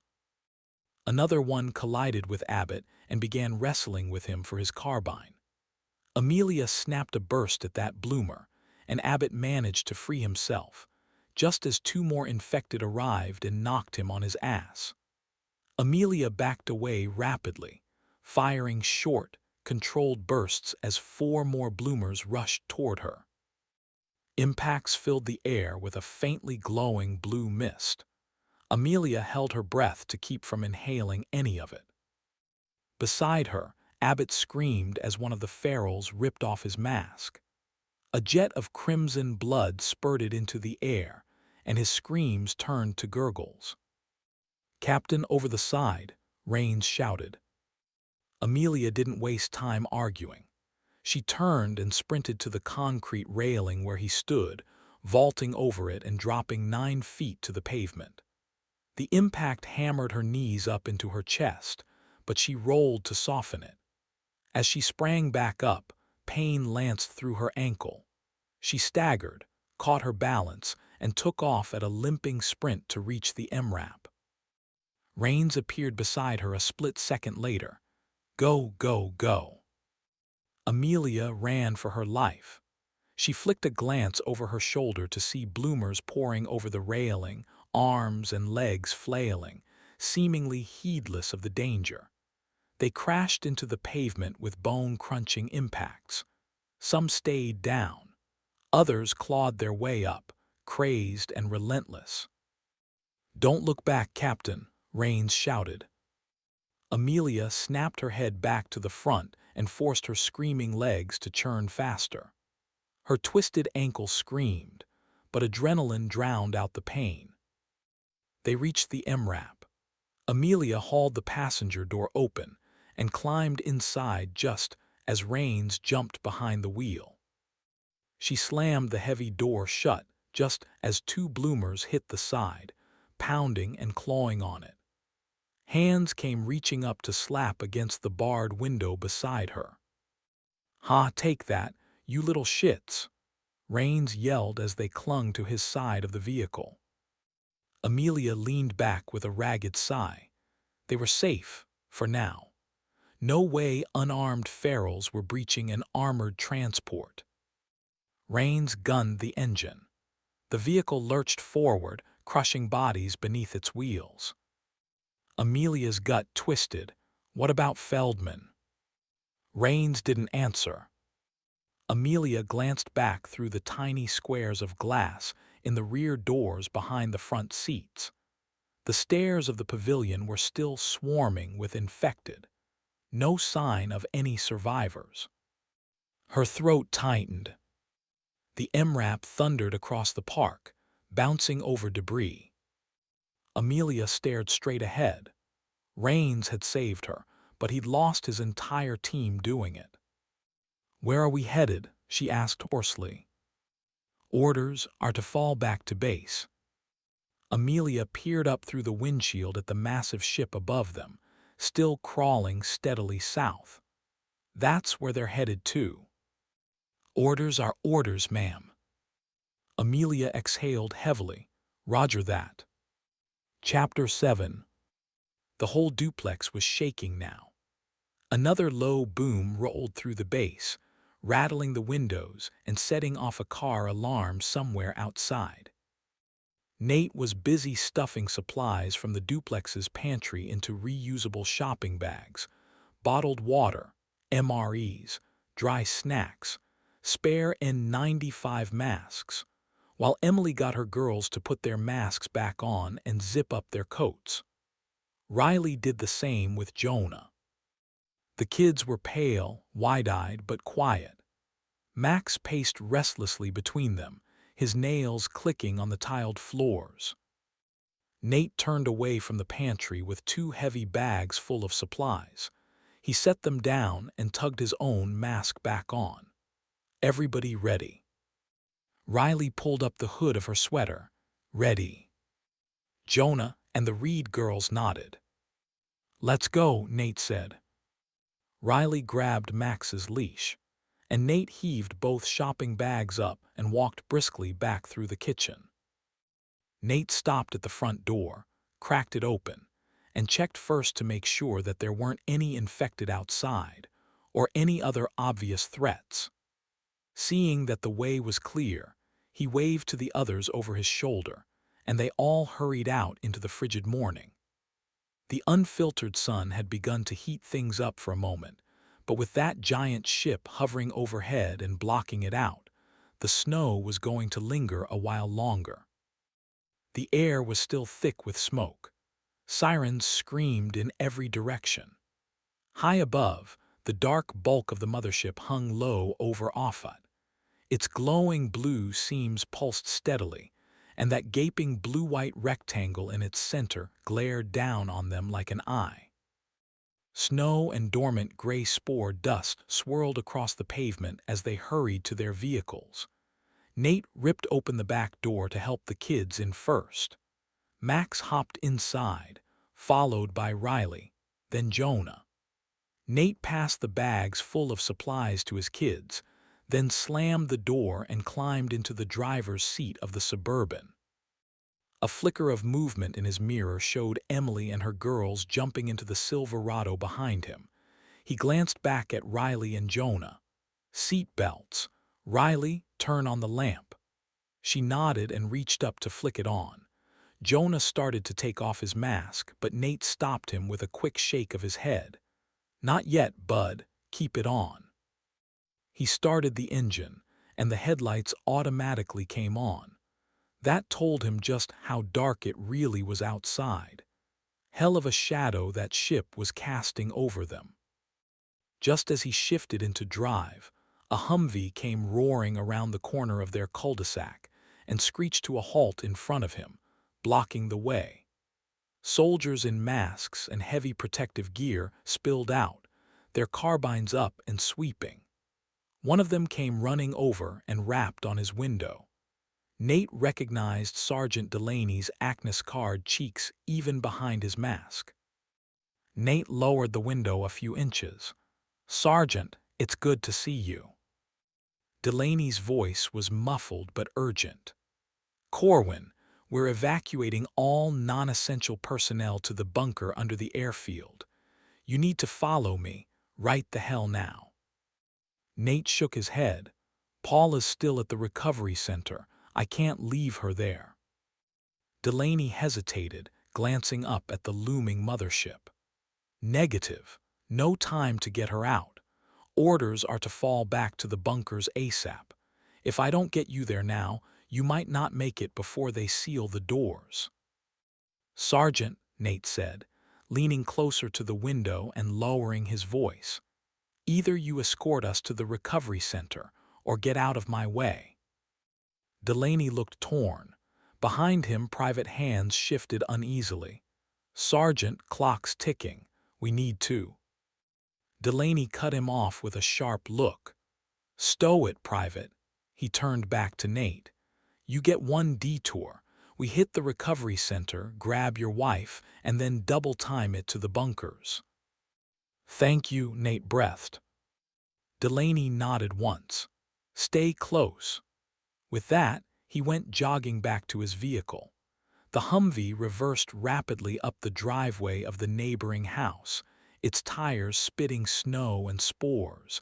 Then it lurched forward and went roaring ahead of them.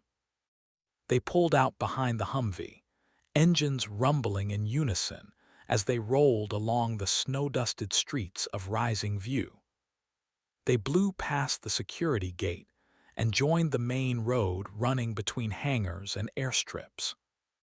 All around them, the base was unraveling, soldiers sprinting between houses and waiting transports, shouting orders that were lost in the wail of sirens. Army trucks barreled past, loaded with personnel and equipment.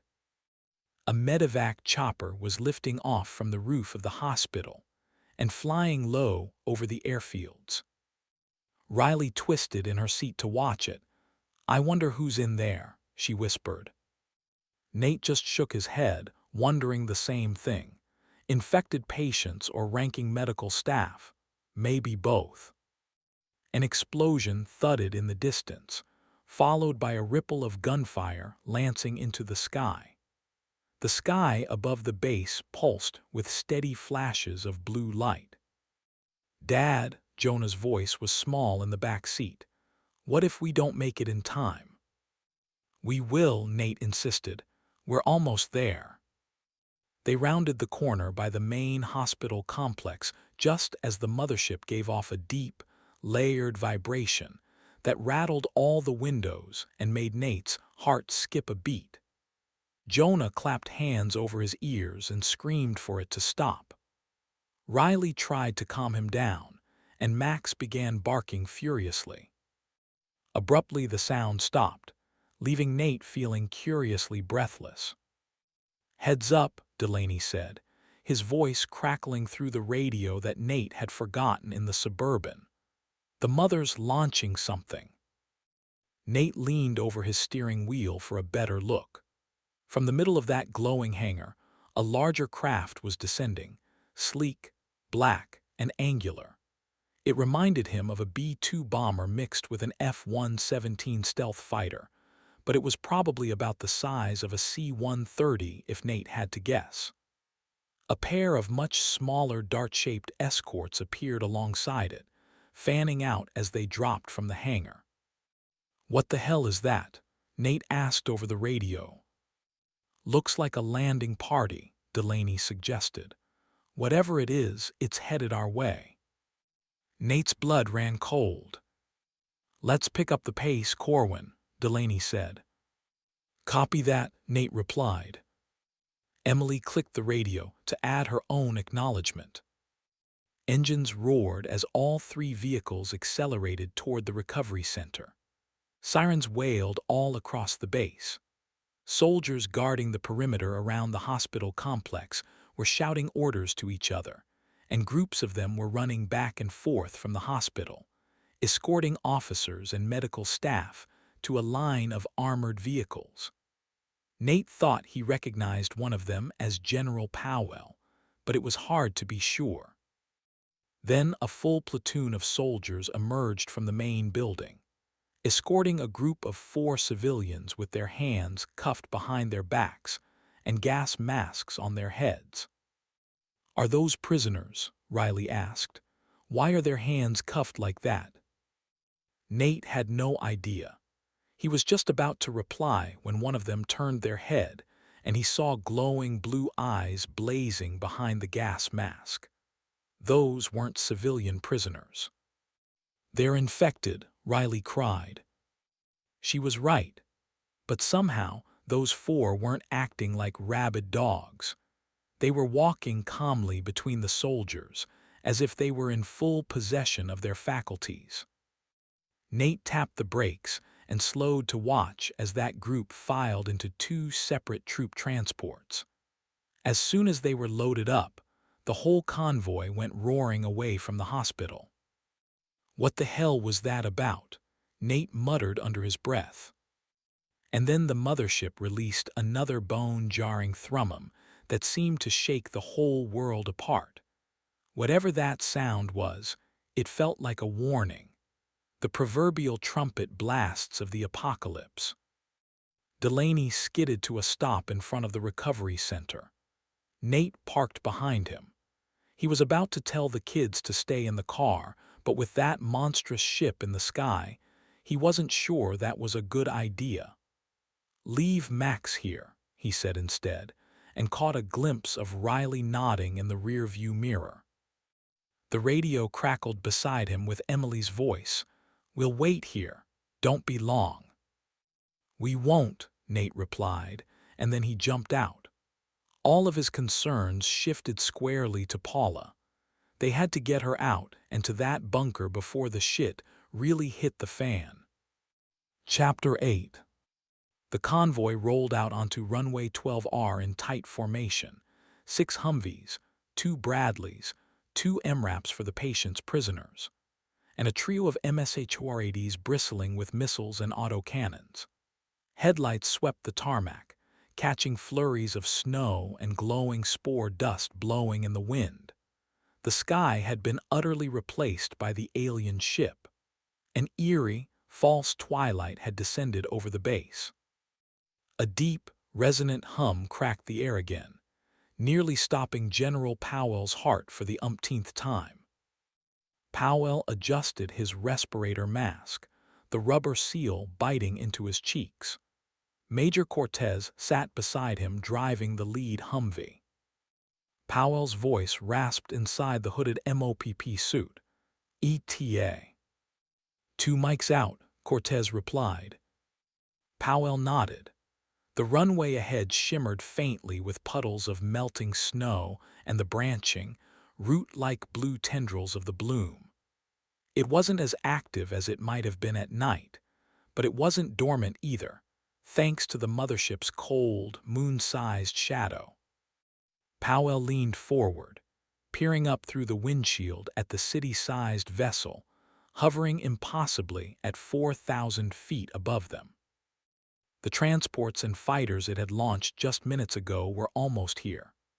This was the spot they'd chosen to meet, smack in the middle of the base, according to the lucid bloomer Powell had interrogated. At least some of the bastards still spoke English. Hell of a thing, talking to them. It felt like they were staring right through him with those glowing eyes and thousand-yard stares, all of them speaking in eerie unison. His lead scientist had explained it. Synchronized brain waves, all of them linked together and communicating with their masters at the same time. They were physically present, but mentally someplace else. At least their message had been clear enough. "Release us, release us, release us." "Release you to who?" Powell had demanded. "The progenitors." "The who speak plainly, damn it." "They are coming. Meet them on the runways." As soon as he'd heard that, Powell had put this convoy together and ordered all non-essential personnel evacuated to the bunker beneath the base. He'd also given standing orders to hit that mothership with everything they had if it or any of its ships started shooting. He tried contacting F.E. Warren in Wyoming, Malmstrom in Montana, and Minot AFB in North Dakota, all nuclear bases. But the mothership was jamming their comms and physically blocking their connection to satellites. But even if it hadn't been doing that, it was a waste of time. Their silo-based Minuteman III ICBMs were designed to hit stationary ground targets, not spacecraft that could maneuver. It was tempting to try anyway. But even if they managed to calculate the trajectory and get the timing perfect, the mothership could simply adjust its altitude or shoot the missiles down with its point defenses. Better to save their nuclear arsenal for sterilizing bloomer-infested cities, if it came to that. Hopefully it wouldn't. But they could still launch every fighter and bomber they had, including the ones with nuclear payloads. They could drop nukes on that ship straight from a B-2 flying at 30,000 feet. But with the enemy controlling Offutt's airspace and no contact with surrounding bases, they were down to just one option: negotiation. At least now they would get to meet the real enemy, not the drooling hordes or the lucid ones who'd refused to talk until 20 minutes ago. Maybe he'd finally learn why they'd come, why they'd sent the bloom, and what they wanted besides the return of their semi-intelligent progeny. If that's what the infected even were. If the lucid ones called the aliens progenitors, that made the infected their offspring. But if those lunatics were their children, what did that say about their parents? The Major tapped the brakes. The Humvee slowed to a halt between glowing puddles. "This is it?" Powell asked, peering out the windshield at the rapidly growing trio of black specks ahead. 3 alien ships, 2 dart-like fighters flanking a massive wedge-shaped transport. They almost certainly didn't need a runway, but they did need a flat space that was large enough to land. The location they'd chosen was conveniently exposed on all sides. Right now, Powell had nearly 30 ground-to-air platforms aimed at the landing zone, not to mention the 3 MS-480 Strykers in his convoy. Engines idled to silence. The runway stretched out into white nothingness ahead. A low wind scoured across the tarmac, carrying flurries, veils of smoke, and drifting ash-gray and blue spores. "Are you ready, sir?" Cortez asked. "Ready as I'll ever be," Powell said, climbing out. Soldiers exited their vehicles and fanned out behind him in a defensive line, escorting the 4 lucid bloomers they'd brought to comply with the progenitors' demands. Rows of headlights and floodlights illuminated the scene. Humvees with .50 cal turrets, Bradley tanks squatting low and silent, and the 3 Strykers standing like angry insects at the rear, their launch tubes trained on the descending ships. Cortez came to stand beside him. "Moment of truth, sir. History will remember you for this." Powell arched an eyebrow behind his mask. "Favorably, I hope." "I have faith in you, sir." Powell exhaled, the sound rasping through his respirator. History would definitely remember this day, and how he, General Anthony J. Powell, handled it. First contact. It should have been the President here, or the Secretary of Defense, or maybe the Secretary of State, but they were probably all safely ensconced in the PEOC under the White House. For whatever reason, the progenitors hadn't seemed interested in finding out who was in charge in order to speak with them. Maybe they were doing a better job of seeking the proper chain of command in some other country, but not here in the USA. For some inexplicable reason, they'd chosen Omaha as their first stop. "Maybe they like our steaks," Powell thought with a smirk. But a darker thought quickly followed that one. Offutt AFB, which the enemy was now hovering directly above, wasn't just another military base. It was the switchboard of Armageddon. The invaders knew. Somehow, they had to have known that Offutt AFB was the headquarters for USSTRATCOM, and that they were responsible for the command and control of the U.S. nuclear arsenal. It was a crucial center for nuclear command, control, and communications, NC3. ensuring communication links for national leadership to direct their nuclear forces. That mothership wasn't parked here by accident. They saw nuclear weapons as a threat, either to their ship or to the bloom now infecting the planet. Maybe they don't want us cutting our losses by nuking infected cities. The alien craft were descending rapidly now, growing larger by the second.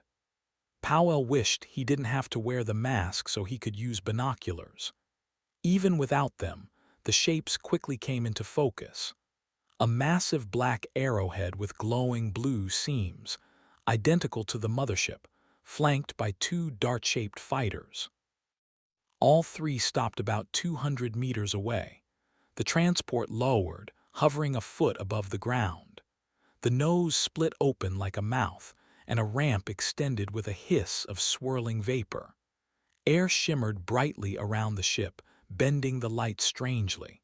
And then, the first of the aliens emerged.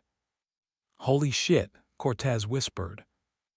Behind them, soldiers shuffled and muttered curses as towering figures stepped into the floodlights.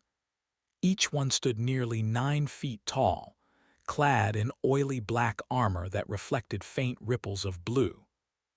Their limbs were long and disturbingly fluid, jointed in too many places, or maybe boneless altogether. They moved with predatory grace, each step slow and deliberate, their strides long enough that a human would need to jog to keep pace. 6 of them emerged, one behind the other, their movements perfectly synchronized. Their helmets were smooth and featureless, except for a ring of glowing blue lights around the edges that pulsed in time with the light from their ships, as if all of their tech was alive and shared a common heartbeat. He assumed the one in front was the leader, unless they all somehow shared the same mind. Then he saw movement between their legs, a smaller, human shape stumbling to keep up behind them. The figure slipped on the ice, then caught herself. Powell's chest tightened. It was a woman, bound hand and foot, with stringy blonde hair, wearing a red winter coat and ragged, dirty-looking jeans. The alien stopped 50 feet away and fanned out in a wall. None appeared armed, but the air around them shimmered faintly, just like their ship. One of them shoved the woman forward. She nearly fell again, but caught herself and staggered toward the floodlights. "Who the hell is that?" Powell muttered. Cortez shook his head. "No idea, sir. Looks like they brought their own captive." "When did they?" He stopped himself, thinking. Maybe they'd grabbed the first human they could find so they wouldn't arrive empty-handed to this meeting. Strange. The fact that they'd brought a captive at all meant that they thought they needed one to guarantee the exchange. Maybe they weren't as omnipotent as they seemed, or maybe it was a trap. One of the aliens spoke in a chorus of popping, clicking sounds that reverberated through the air. Then it gestured toward them, pointing with a long, skinny finger. "Send the bloomers across," Powell bellowed, half turning his head to speak to his men. But his eyes never left the cadre of aliens. Powell's soldiers parted ranks, prodding the lucid bloomers forward.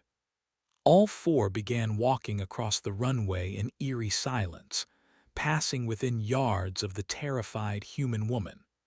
Her breath fogged the air as she turned her head to look at them, her eyes wide with horror.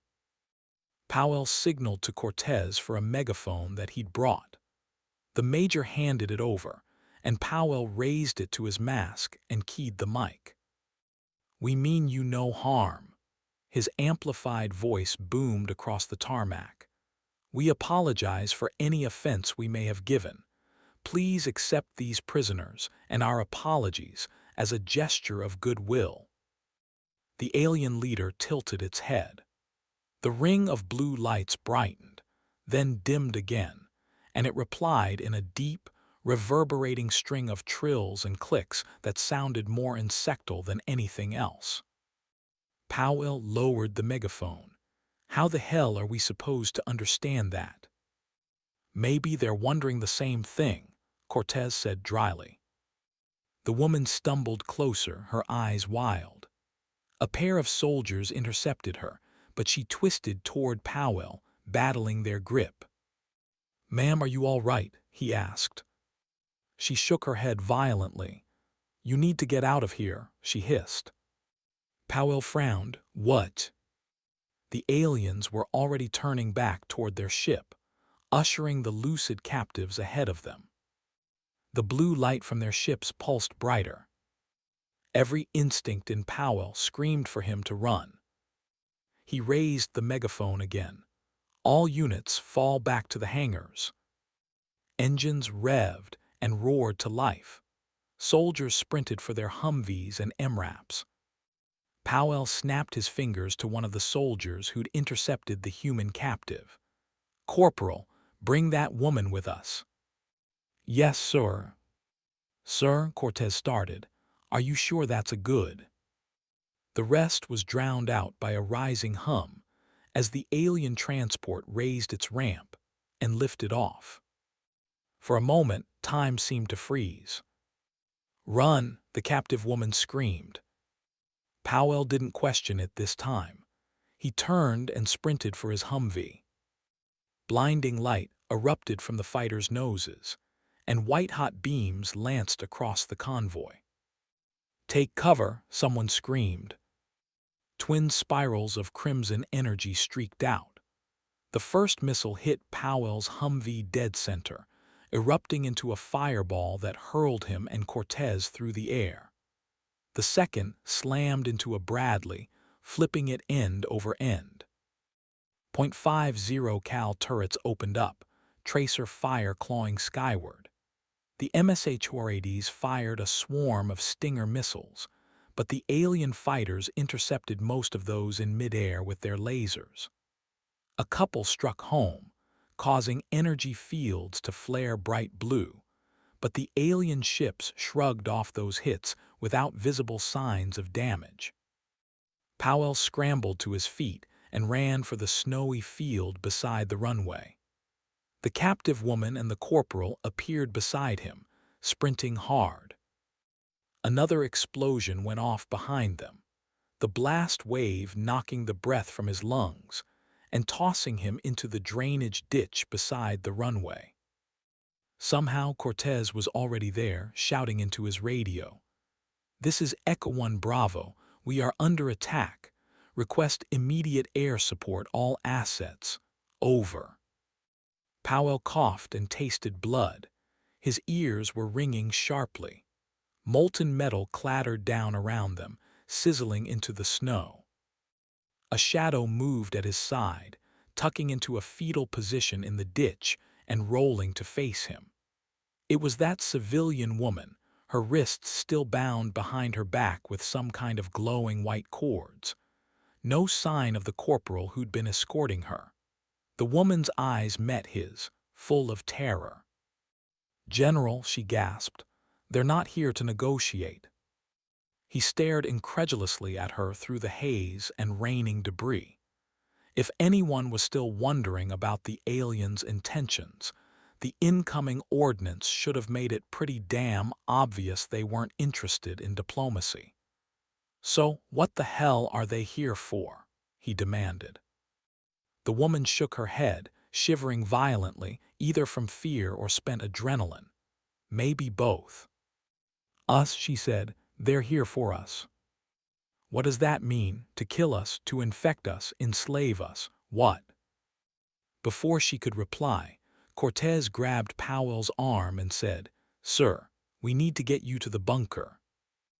"Give me a minute, Major." "We don't have a minute, sir." And then another explosion ripped across the runway above them, and the world went white. Chapter 9. Inside, the recovery center was chaos. Medical staff in scrubs and masks rushed past pushing gurneys with patients on them, all of them shouting over one another. "We need more IV bags." "Leave it, get to the bunker." Watch that O2 tank. The lights flickered, casting the hallways in stuttering pulses of white and shadow. The air smelled of antiseptic, smoke, and fear. Delaney pushed through the chaos with Nate and his kids close behind. "Major Voronova," he shouted at a passing corporal. "Where's Major Voronova?" He pointed down the hall. "East Wing, room 12. Delaney nodded and poured on a burst of speed, jogging down the corridor.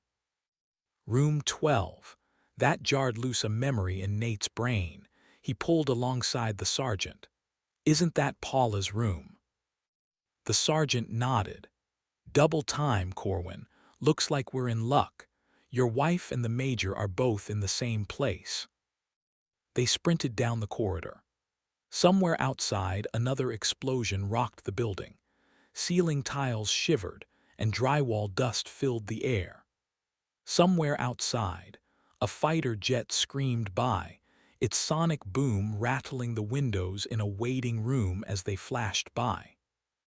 Up ahead, 2 soldiers stood guard right outside room number 12, their rifles at the ready. Delaney skidded to a stop in front of them. "Open the door, Private," Delaney instructed. The 2 soldiers traded glances. The one he'd spoken to said, "Negative, Sergeant. We have orders not to let anyone in the patient's room without express authorization from Major Voronova herself." "Orders have changed," Delaney said. "We're evacuating the patient and Major Voronova. Step aside, son." The private hesitated, glancing at the other. "Sergeant, with respect, I can't do that." "Offa S under direct assault, Private. You want to debate chain of command with me while the roof comes down on us." That did it. The guard stepped aside. Delaney threw the door open. Paula was sitting up in her hospital bed, her eyes darting toward them. An IV line dangled from her arm. Dr. Burton stood nearby, hunched over as he removed the needle from her arm. "Nate, what's happening?" Paula asked, looking relieved as he and the kids crowded into her room. "Evacuation," Nate said, moving quickly to her side. "We're getting you out of here." Paula nodded shakily. The doctor glanced up from removing her IV line. "What's going on out there?" Paula asked, her eyes drifting to the sergeant. "We're under attack. Offutt's going to hell," Delaney explained. "You're coming with us to the bunker." Before Paula could respond to that, Major Voronova stormed in behind them. "Sergeant, what are you doing here?" Nate turned to watch as she came in. The major's brown eyes were hard and sharply narrowed above her mask. "Ma'am, we're getting you and Mrs. Corwin out of here before the roof caves in," Delaney replied. "Then you have good timing. We were just getting ready to evacuate." The major looked to Dr. Burton. "Are we ready to go, doctor?" He nodded, clutching a tablet and shouldering a duffel full of medical supplies. "Ready when you are, ma'am," he said breathlessly. Then he looked to Delaney. "Help me with her gurney, Sergeant." Delaney began moving to help. "No, that's okay. I can walk," Paula said. Nate's eyes flicked to her. Fortunately, she was already dressed and ready to leave, not in her own clothes which had been thoroughly soiled with sweat and dirt, but in fresh army fatigues and a matching jacket. "Are you sure?" he asked. Paula nodded, and Nate eased her arm over his shoulder to help her out of the bed. She was weak, leaning heavily on him as she got up, but she managed to stand.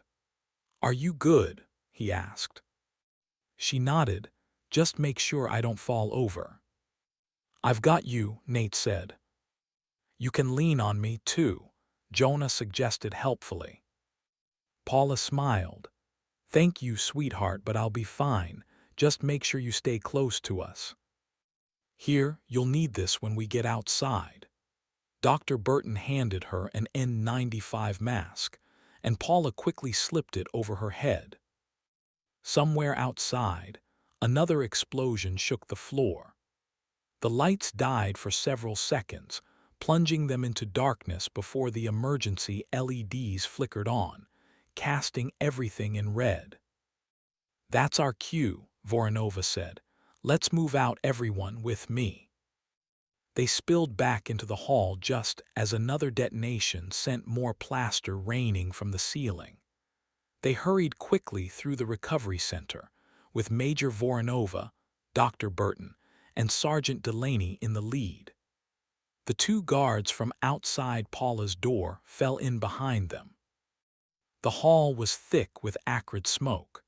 The walls shook periodically with explosions. They ran past the waiting area, only to see that it was engulfed in flames and wide open where the windows had been. Outside, the sky was pure chaos. The mothership hung low over the base, its glowing blue veins pulsing steadily. Friendly fighters screamed overhead, chased by easily twice as many alien darts. Tracer fire and Stinger missiles stuttered after them, trying to catch the enemy fighters.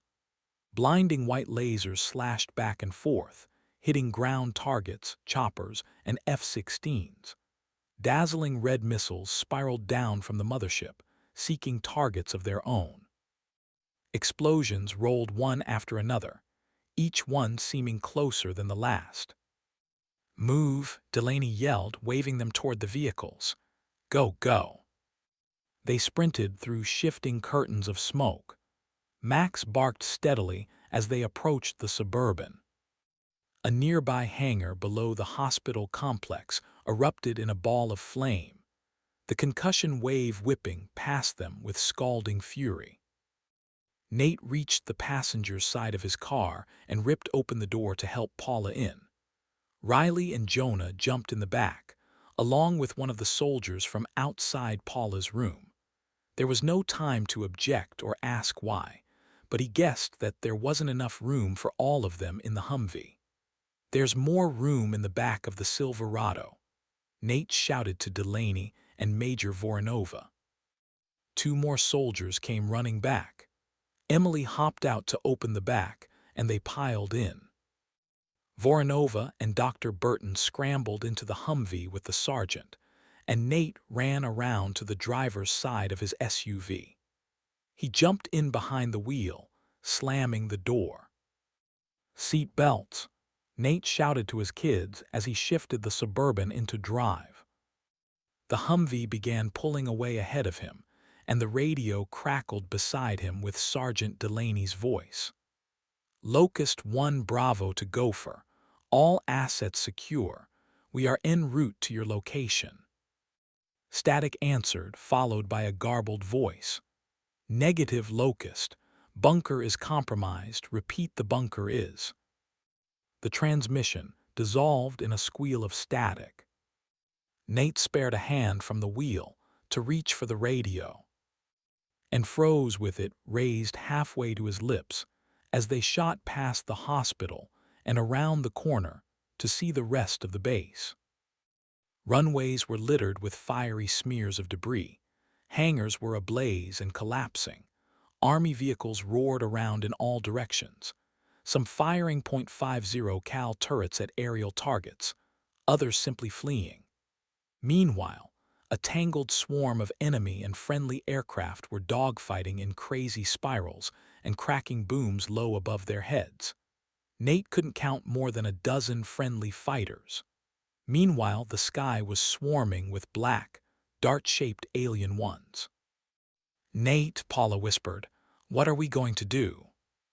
Nate finally worked enough moisture into his mouth to key the radio. "Sergeant, did I hear that right? The bunker is compromised."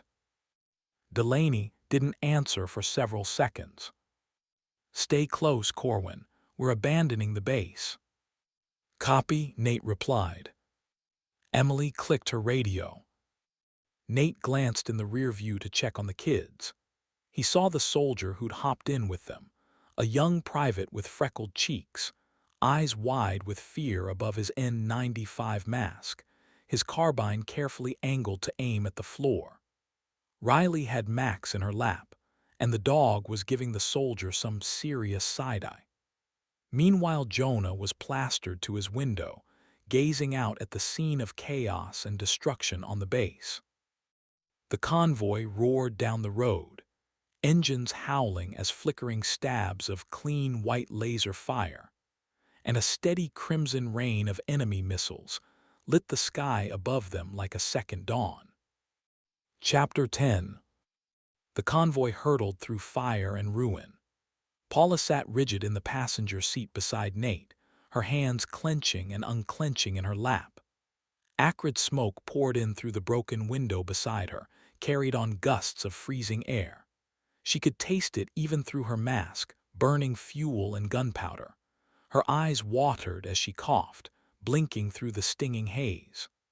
Their headlights speared through the gloom, cutting a narrow corridor through blowing snow, smoke, and spores. Riley and Jonah huddled in the back, their faces ghostly in the glow of the UV light taped to the moon roof above them.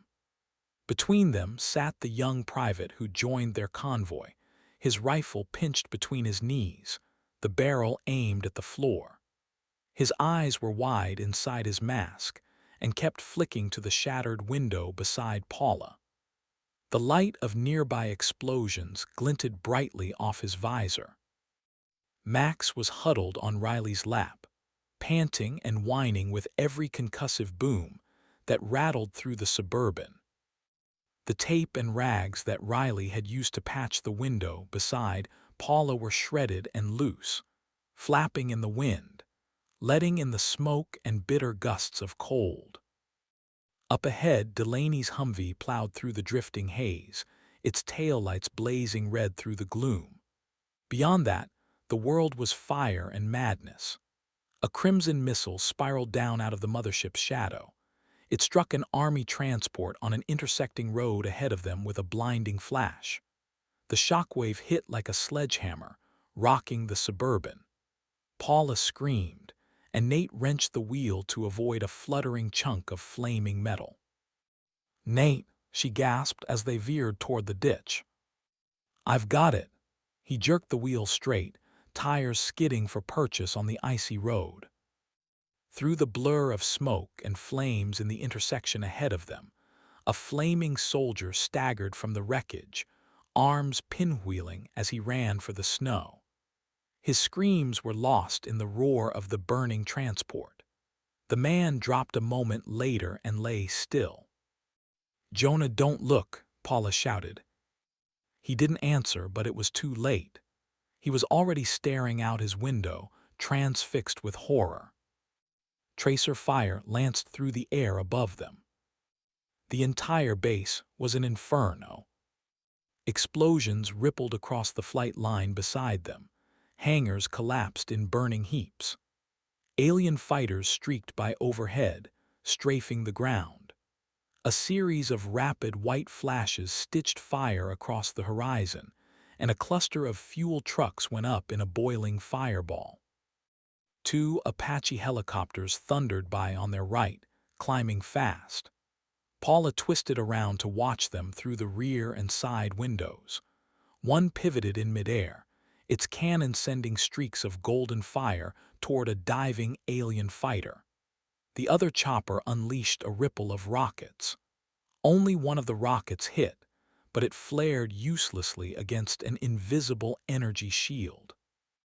Then the alien fighter fired back with thin beams of searing white light. The first Apache disintegrated, cut clean in half. The second spiraled down in flames, smashing into a row of barracks. The resulting shockwave rattled their vehicle. Paula let out an unintelligible cry that was swallowed by the explosions roaring around them.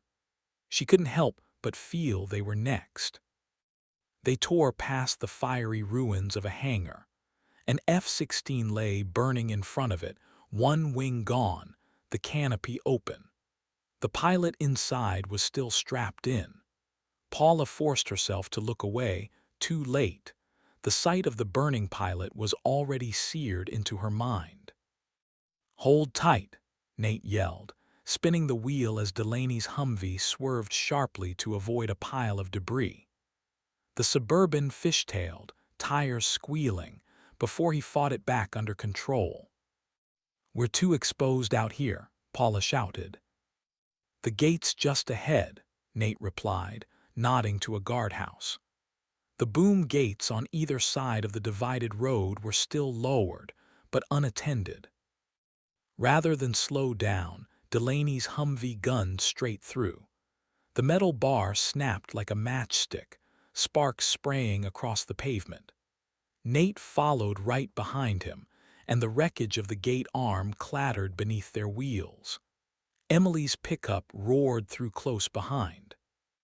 A sudden glare filled the road ahead, headlights turning off the highway and barreling toward them.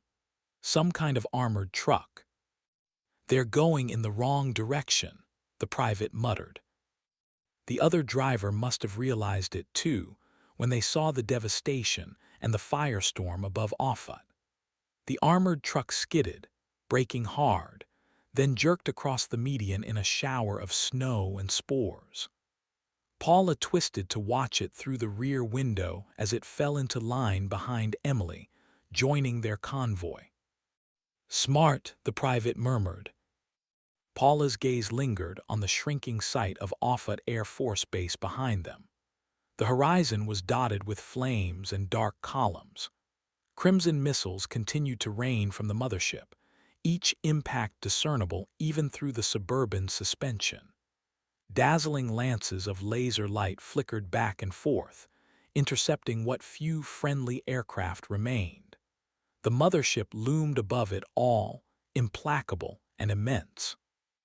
"Anything chasing us?" Nate asked, glancing between his mirrors. Paula shook her head. "No, not yet." He let out a shaky breath. "Let's hope it stays that way." They raced north up the slick highway, their tires hissing over icy tracks.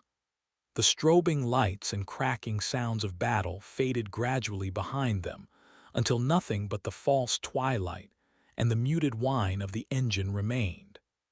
Every couple of seconds, a distant boom still rolled, but now the sounds could be mistaken for thunder.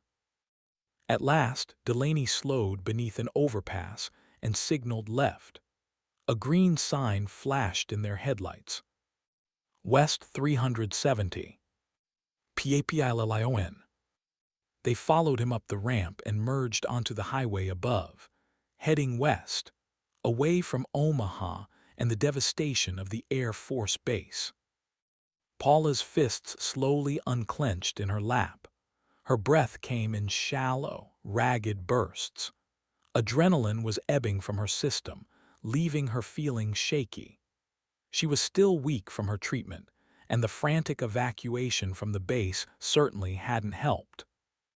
Cold air hammered in through the broken window beside her. Nate shot her a glance, then looked in the rear-view mirror. "Riles, hand your mom the duct tape, please. We need to reseal that window." "Give me a sec," Riley murmured as she unbuckled and began rummaging behind her seat. A moment later, she passed the tape forward, and Paula began ripping off strips of it to reseal the ragged gaps. As she worked, her thoughts drifted back to the dream she'd had just before the base's sirens had gone off. Before Dr. Burton had shaken her awake with a neatly folded pile of fatigues and told her to get dressed. She'd seen one of the aliens again, naked this time, its armor stripped away. Its body had been sleek and pale, its skin like glassy silicone, and its veins pulsing faintly with blue light that illuminated shadowy organs within. Its head was an elongated oval, its mouth a puckered circle of transparent, interlocking teeth. Above that, a single hole with a protruding tuft of wiry white hairs passed for a nose. All around its skull was a ring of glowing blue eyes, easily 12 in front, maybe half a dozen in back. They blinked in alternating sets, swept clean by translucent membranes. The creature sat on the edge of a long metal bed inside a big, transparent cell. Bright white lights shone down through the glass ceiling. To one side lay a set of oversized bathroom fixtures, a drain and a shower head. To the other, a sealed airlock glowed bright purple with UV lights. And beyond the enclosure, rough gray stone walls stretched into darkness. Wherever this was, it was underground, some kind of lab or containment facility. Then her perspective shifted. She stepped back from a matching glass wall, and Paula realized she was seeing through someone else's eyes. For a moment, she was afraid that it was another one of the aliens. But then her head turned, and she caught a glimpse of the person's reflection in a small mirror above a stainless steel sink. A woman with stringy brown hair, gaunt cheeks, and sunken, glowing blue eyes stared back at her. Her eyes slowly pulsed, the threads of light brightening and dimming in sync with the pulses flashing through that alien's translucent skin. It was a lucid bloomer, one of the infected. "Looks like we made it." Delaney's voice crackled suddenly over the radio, startling Paula from her reverie. She finished taping the window shut and looked up as a searing golden light came glancing in. For a moment she was afraid it was another explosion flaring somewhere nearby. But it was. The Suburban's windshield was ablaze with sunlight. The mothership's colossal shadow was finally behind them, peeling away like the retreating edges of a storm. Unfiltered sunlight broke through, pure, golden, and dazzling. It poured across the dashboard and painted her hands and her lap in warmth. For a moment, it didn't feel like the end of the world. Nate glanced away from the road to study her. "How are you feeling?" "No symptoms." Paula hesitated, searching his eyes before looking back out the window. "I'm fine, just tired." "No more dreams," his tone softened, "or visions." She shook her head quickly. "No." "Good," Nate said, though his voice lacked conviction. Her pulse ticked faster at the lie. She could still see it in her mind's eye, that pale creature sitting in its glass cell, the veins slowly pulsing beneath its translucent skin. But with that soldier sitting in the backseat, she couldn't afford to tell Nate about it. The soldier would tell Major Voronova or Dr. Burton. And then what? Would they sedate her again to get more information? She'd be lucky if she didn't wind up in one of those glass cages in that underground lab, wherever that was. No, she couldn't trust the soldiers, not anymore. She forced a small, weary smile for Nate's sake. "I'm just glad to see the sun again," she said, pretending to bask in its warmth. He nodded along with that. The highway curved through sleepy suburbs that almost looked normal, rows of snow-covered rooftops glistening in the sun. She risked a glance over her shoulder.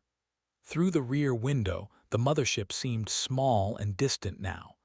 It was still raining crimson fire, but shrinking fast. "Still no signs of pursuit?" Nate asked. The soldier twisted to look too. Paula scanned the empty expanse of the highway and sky behind them and slowly shook her head. "No." "We're clear," the private added. "For now," Riley muttered under her breath. "Riley," Nate's voice tightened in warning. "What? It's true," Riley snapped. "They're not going anywhere. We couldn't shoot them down. We can't even stop the bloomers. Forget aliens. We are cooked. We're—" "Riley," Paula's voice cracked like a whip. Too late. Jonah had already buried his face in his hands, his shoulders shaking with quiet sobs. Max whined softly, watching him. Riley's expression collapsed into a scowl. She whispered something to the dog, scratching behind his ear until his tail thumped faintly against the door. The UV lamp in the ceiling gradually dimmed and then died. Nate noticed immediately. Riles, swap out the batteries in that lamp, please. Why is it always me? She grumbled. But she dutifully unbuckled her seatbelt and climbed into the back to find the spare batteries. The road wound away endlessly ahead of them, gray asphalt glistening with ice. Their convoy rolled along 4 vehicles now, 2 civilian, 2 military, all humming in grim unison. "Any idea where the sergeant's taking us?" Paula asked quietly. Nate shook his head. "Not a clue." He reached for the radio beside him. "Guess we should find out." He pressed the transmit button. "Sergeant, this is Corwin. You there? Over." Static filled the cabin for a beat before Delaney's voice came back. "Solid copy, Corwin. Go ahead. Over." "Where exactly are we headed, Sergeant?" Nate asked. "Working on that," Delaney said. "We're staying on the 370 until we're clear of the city limits." "Copy that." There was a pause, then Delaney added, "Stand by. Major wants a word." A click of static erupted, and then a new voice came through, crisp and faintly accented. "Mr. Corwin, Voronova here." "Major," he swallowed, trying to keep his voice steady. "We're clear of the base. What's our next move?" "We need to find somewhere safe to stop and regroup." "Agreed," Nate said. "Any ideas about where?" "Someplace with cover and supplies, preferably far from major population centers." Nate squinted through the windshield, spotting a green highway sign up ahead. "We're coming up on someplace called Gretna." "Negative," Voronova said immediately. "Too close to Omaha. If they decide to nuke the mothership, we need to be at least 100 miles away." Nate's throat tightened with the suggestion. Nukes, so that was actually on the table. Then where? "Follow Highway 370 to the I-80 south, and then—" He nodded reflexively, even though the major couldn't see him. "Earliest we should stop is maybe somewhere outside Lincoln," Voronova finished. Just as she said that, they flashed by another highway sign. "Lincoln 40. "That's only 40 miles, Major. Will that be far enough?" "It'll have to do," Voronova replied. "We need fuel. The sergeant's Humvee is running low." Nate checked the Suburban's dash. They were below a quarter tank, and the digital display said range 65 mi. "Yeah, us too." "It's settled then," Voronova said. "We'll stop somewhere outside Lincoln. Watch for the ramp to the I-80 south. Should be coming up soon." "Copy that," Nate said, and he set the radio back in the cup holder beside him. Outside, the landscape was changing. The suburban sprawl gave way to farmers' fields, crops of wheat and corn fully grown, but not yet harvested, and swiftly dying under a blanket of snow. Plumes of smoke still rose here and there from scattered fires, but they were swiftly fading into the background behind them. In the rearview mirror, he caught Riley peering through her window, Max's head resting in her lap. Jonah was asleep on the other side, his mask askew, eyes puffy from crying. Beside him, Paula looked exhausted, but otherwise fine. And the fact that she said she hadn't experienced any other symptoms or subsequent visions was encouraging. Maybe whatever vestiges of the infection had connected her to the bloom had been purged by her body's immune system. Nate exhaled slowly and locked his eyes on the road ahead. 40 miles to Lincoln and whatever came next. Chapter 11. The interstate rolled away behind them without incident. Mile after mile of gray pavement, cutting through fields of snow and smoky haze. The sun was high in the sky now, melting the snow and turning the world back to summer. Nate had actually had to turn off the heater, not quite hot enough to need the AC, but it was getting there. They passed through a couple of minor towns and endless farmland. No sign of bloomers or any other types of trouble. The road grew so monotonous that Nate almost allowed himself to fully drop his guard. But then a rising roar pricked his ears, along with a muffled boom in the distance behind them. "What was that?" Paula asked, twisting around in her seat. Nate frowned. Thought they'd left the battle behind. They couldn't even see the mothership anymore. Before Nate could guess what had caused the commotion, a whirring roar split the air, and a dart-shaped black fighter whipped by overhead so loud and close it made him duck. The alien fighter shot out ahead of them, trailing a ragged plume of thick black smoke. A heartbeat later came another cracking roar as a pair of friendly fighter jets rocketed after it, firing their cannons at the enemy craft. "Heck yeah, go get 'em," the army private in the back crowed, leaning between Nate's and Paula's seats. "Wow," Jonah said. "What kind of fighters are those?" Riley asked. "Looks like F-35s, Nate muttered, leaning over the wheel for a better look. The radio crackled. "You see that, Corwin?" Sergeant Delaney asked. "Hard to miss," Nate replied. "Guess they're not so invincible after all." Nate nodded quietly. He watched the trio of aircraft turn to specks and then fade entirely from view. Then the silence returned, but this time everyone was on edge, eyes scanning the sky and road for signs of conflict. They weren't as far removed from the fight as they'd hoped. Enemy aircraft could still easily reach them from Omaha. About 15 minutes later, they passed a sign that said "Welcome to Lincoln." The farms to their left were replaced by industrial buildings. No sign of trouble yet. Maybe bloomers really were sensitive to UV radiation, hiding indoors to escape the sun. Hopefully. But even during the day, they'd still have to worry about looters.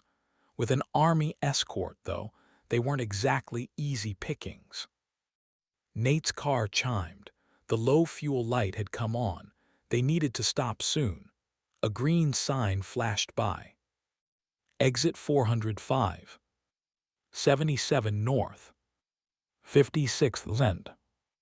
The radio crackled with Delaney's voice. "Heads up, Corwin. We're taking exit 405. "Copy that," Nate replied.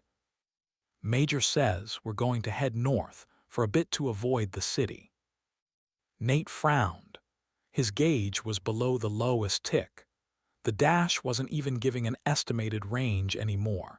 It simply said low. "We're going to run out of fuel any minute, Sergeant." "Affirmative, not going far." "Dad, I need the bathroom," Jonah said. "We're going to stop soon, Bud." "We also need to eat," Paula added. Nate nodded, feeling the weight of his family's needs pressing down on him. Refueling was top priority, but while they were stopped, they could take care of the rest. They reached exit 405, following the Humvee's taillights off the interstate and up the ramp. They turned right, heading north. The highway cut between a landfill on the right and cornfields to the left.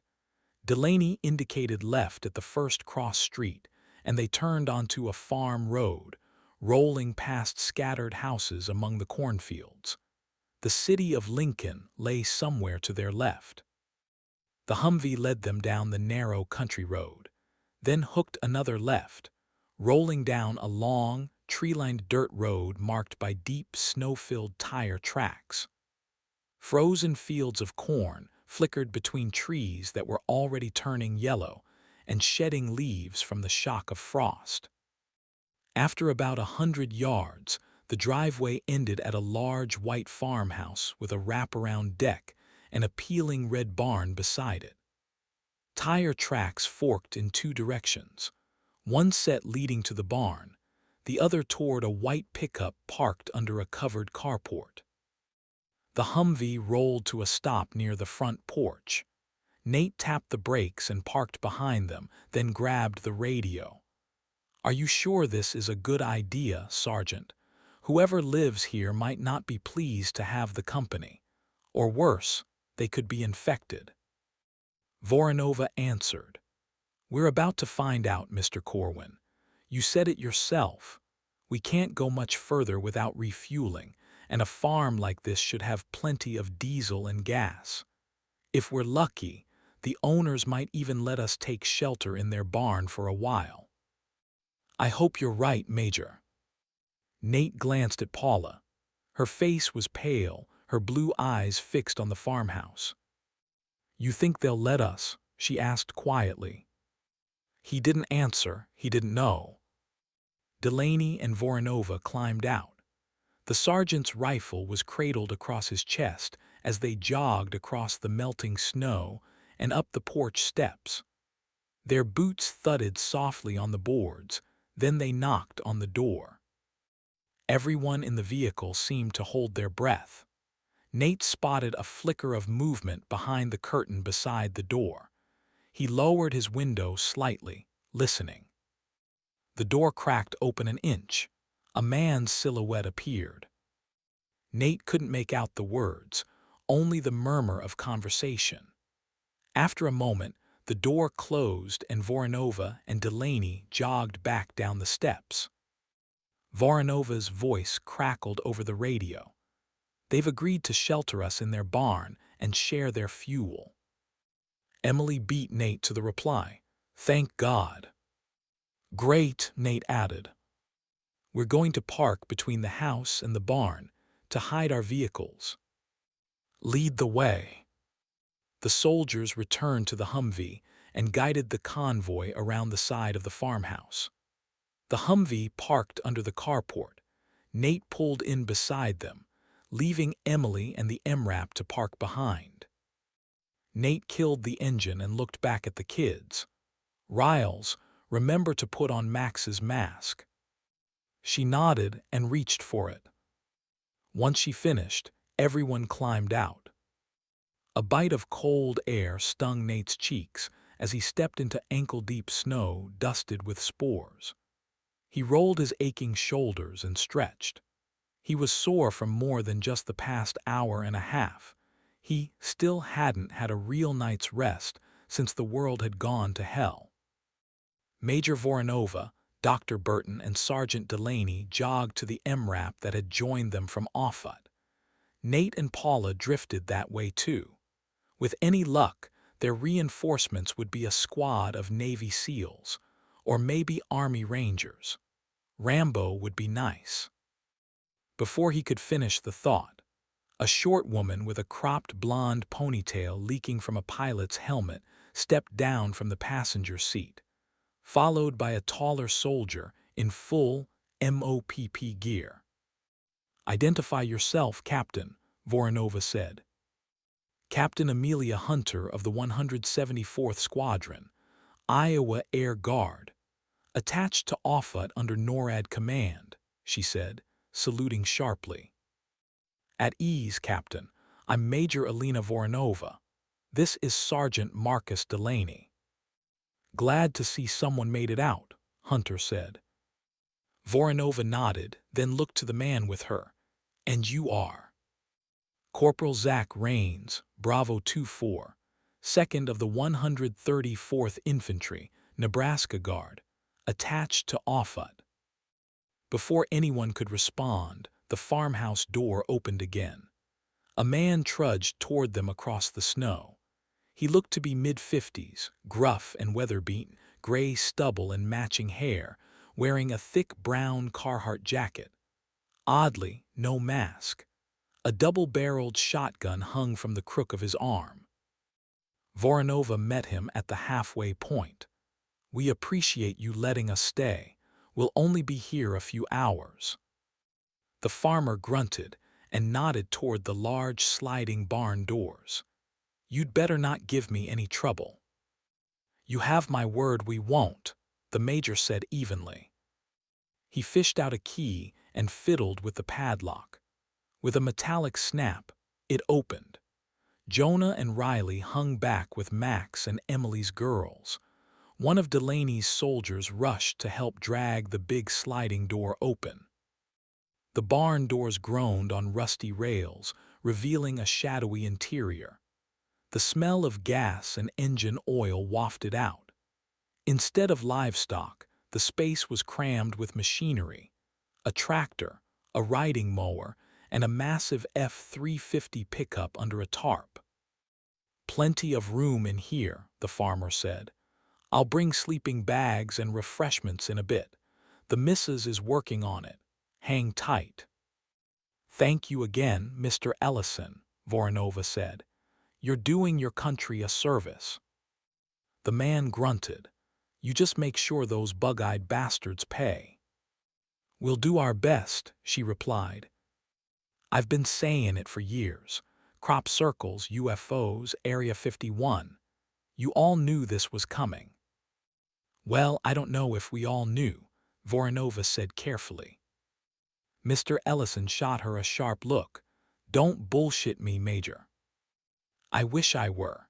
If we'd known more before they arrived, we might have been able to stop the bloom." He held her gaze another uncomfortable moment. "Maybe it's above your pay grade, but someone in your outfit knew. That's for damn sure." "Maybe," she conceded with a tight smile. Mr. Ellison scowled. "Definitely."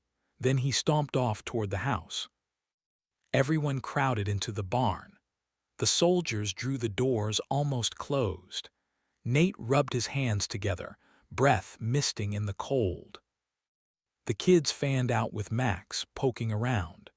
Max lifted his leg against a pile of old tires. Riley started to scold him, then shrugged. Bigger problems. Jonah hurried over, hopping from foot to foot. "I need to pee." "Go outside, honey," Paula said. "Behind the cars." He eyed the crack in the door nervously. "Are you sure? What if there are bloomers?" "I'll take him," the private who'd ridden with them said, tapping his carbine. "Come on, kid." "Okay." They drifted away before Nate or Paula could object. "He'll be fine," Nate said, catching the worry in Paula's eyes. "Not exactly cozy, is it?" she murmured, scanning the oil-stained concrete floor, cluttered workbenches, and hulking farm equipment. "We'll make it work," Nate said. "We're not staying long anyway." Paula nodded slowly, saying nothing. Nate wished they could stay longer. The barn might not be cozy, but it had walls and a roof, and right now, that felt a hell of a lot safer than the open road. Chapter 12. The barn gradually grew warmer as the day grew long, and the sun beat down on the wooden roof and walls, turning it into a veritable greenhouse. Paula, Emily, and the kids were gathered around in the open space in front of the tractor, sitting on blankets and pillows, futons, and old sleeping bags that the Ellisons had brought out from their home. Riley and Jonah sat cross-legged with Max between them, feeding him bits of the Ellisons' homemade jerky. Nearby, Emily leaned against the side of the barn. Haley was busy tucking Tiggy in beside her. Paula watched with a tight smile. Somehow that stuffed toy had made it in one piece all the way from their home in Montana. The barn doors ground open with a screech of rusty metal, and Paula twisted around to see Nate and Delaney and his men coming back in with Mr. Ellison. They'd gone out to refuel the vehicles from the Ellisons, reserve tanks. The farmer's wife, Martha Ellison, came in behind them, offering extra quilts to anyone who needed one. It wasn't that cold anymore, but it would be nice to have the extra padding for the hard floors. Paula reached for one and nodded her thanks. "I'll take another," Emily said. "Thank you." Martha's husband, Gus, stayed by the barn doors with his hands jammed in the pockets of his weathered brown jacket. He was a broad-shouldered man, somewhere in his 50s, his face lined from years in the sun. The man's eyes swept over the group warily, never resting on anyone for long.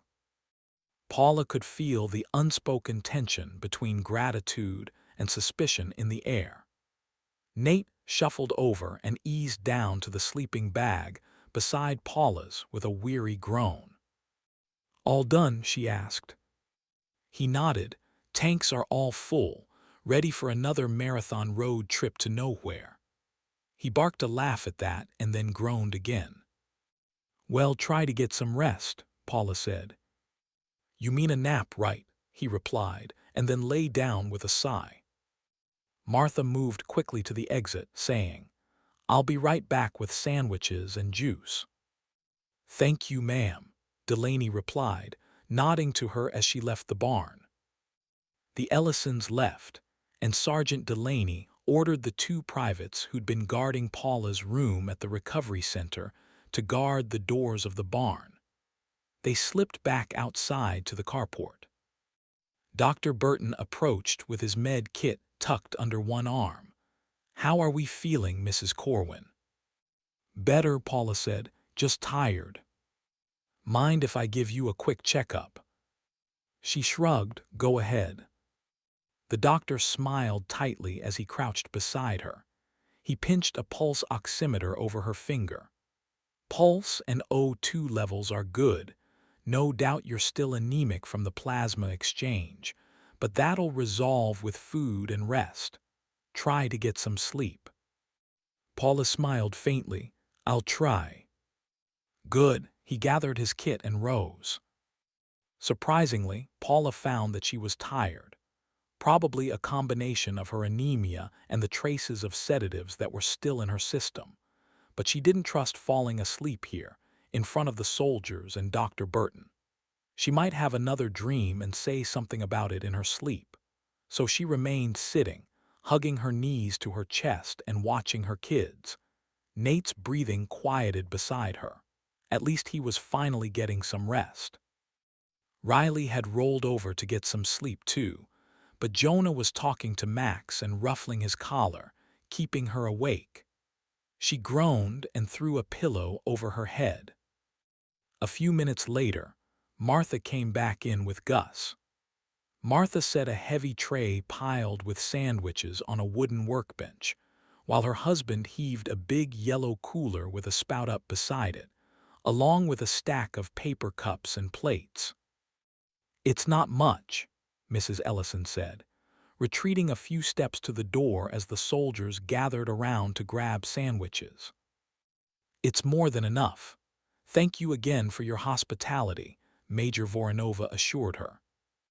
Paula got up to go grab sandwiches for herself and the kids. Emily converged on the table with her, and the soldiers parted ways for them as they arrived, with Delaney saying, "After you, ladies." "Thank you," Paula said, and they all thanked the Ellisons again as they turned to leave the barn. Gus nodded stiffly. "You folks get some rest." Martha lingered a moment in the open doors, her eyes moving uncertainly from face to face. "If the women need a bathroom, you're welcome to come use the powder room in the house." At that, her husband shot her a disapproving look, but Martha seemed to miss it. "Thank you. I think my girls and I will have to take you up on that soon," Emily said, smiling and nodding to her. Mrs. Ellison nodded back. With that, the Ellisons left, and a brief hush settled in their wake. Paula walked over to her kids with 2 plates of sandwiches, stacked awkwardly one atop the other in one hand, and 2 cups of lemonade in the other. She handed them to her kids, then went back to grab another 2 plates and cups for her and Nate. He rolled over and sat up as she approached, awakened from his very brief nap by all the activity inside the barn. Paula handed him a sandwich and cup and then eased down beside him. They ate quietly, watching the soldiers near the entrance. They split off into 2 groups, enlisted and officers, the latter comprised of Major Voronova, Dr. Burton, and Captain Hunter. They began whispering amongst themselves. After a moment, the major signaled to Sergeant Delaney to join them, and then all four of them exited the barn together. Nate nodded to the exit as he sipped his lemonade. "What do you think they're up to?" "Probably planning where we go from here," Paula said. "We should be involved with those plans." Nate started to rise, but Paula caught his wrist. "Nate, don't. When they want us in the loop, they'll tell us what's going on." He frowned at her. "Yeah, but we're traveling with them. Whatever decisions they make affect us too." "I know," she said quietly. "But you need to rest. We both do. I'm sure they'll share whatever the plan is once they actually have one."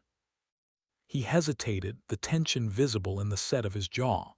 Then he sighed, his shoulders sagging, and he lowered himself back down beside her. "Okay." They set their empty plates aside and drained their cups. Emily got up with her girls to use the bathroom, and Paula decided to join them. She called to Riley as they went. "You need the washroom, Riles." "I guess so." She got up with a sigh and followed them out. The five of them exited the barn together and walked back through the carport, weaving between the parked vehicles. It was actually warm out now. Snow was melting into puddles and dripping steadily from the eaves. They exited the carport and walked around to the front entrance of the Ellisons' home. Emily led the way up the steps to the wraparound porch and knocked lightly on the door. They waited for several seconds, but no answer came. "They probably didn't hear you," Paula said. "Try again." Emily knocked again, louder this time. And again they waited. Paula frowned. "Maybe they're in the basement." "Sure, doing what?" Emily replied. Paula's frown deepened. Somehow the bloom had made everyone suspicious of each other, of who might secretly be infected and what they might be hiding. Neither of the Ellisons had looked feverish, but what if they had kids or beloved pets that were? Before Paula could answer Emily's suspicions, the door sprang open and Martha appeared, looking flushed. "Oh, hello," she said, almost too brightly. "You ladies must need the bathroom. Right this way." She pulled the door wide and stepped aside. "Thank you," Emily said. She shot Paula a suspicious look as Mrs. Ellison turned to shut the door behind them. Paula gave her head a sharp shake. Martha walked quickly by them in the entryway and led the way down creaking floorboards, past a formal sitting area, to the powder room that she'd mentioned. It was too small for more than one person to go in at a time, so they made a line in the hallway. Haley went first, going in order of youngest to oldest. "I'll just be in the kitchen if you need anything," Martha said, leaving them there. They nodded their thanks, and Emily eyed her suspiciously as she left. "What the hell was that about?" Emily hissed as soon as she was out of earshot. "Did you see how she was acting?" "Emily, that's enough. We're guests here." They were probably just, having a moment between husband and wife. "Really, right now, with all of us hanging out in their barn?" "What are you talking about?" Riley whispered. Paula sighed and leaned past them to check for signs of activity at the end of the hall, to make sure that Martha wasn't listening. But she was nowhere in sight. "I don't know," Paula said. "They were acting funny, almost." "Guilty," Emily suggested. "Yeah." A loud thud sounded from somewhere below their feet, and everyone's eyes snapped to the floor. "So they were in the basement," Paula muttered. "Again doing what?" Emily insisted. Another thud. "It almost sounds like..." "An axe," Riley breathed into the silence. "I don't like this," Emily whispered back. Then came the sound of a chainsaw starting up. "Oh, hell no," Emily said. "Let's get out of here." This time, Paula was inclined to agree. Emily knocked sharply on the powder room door. "Haley, sweetheart, are you done?" "Almost," she said in a small voice. "Is everything all right?" Martha asked from behind them. Paula flinched and spun around. She couldn't help it. Her eyes drifted to the floor where the sound of the chainsaw was coming from. Abruptly, the chainsaw stopped and went to an idling rumble.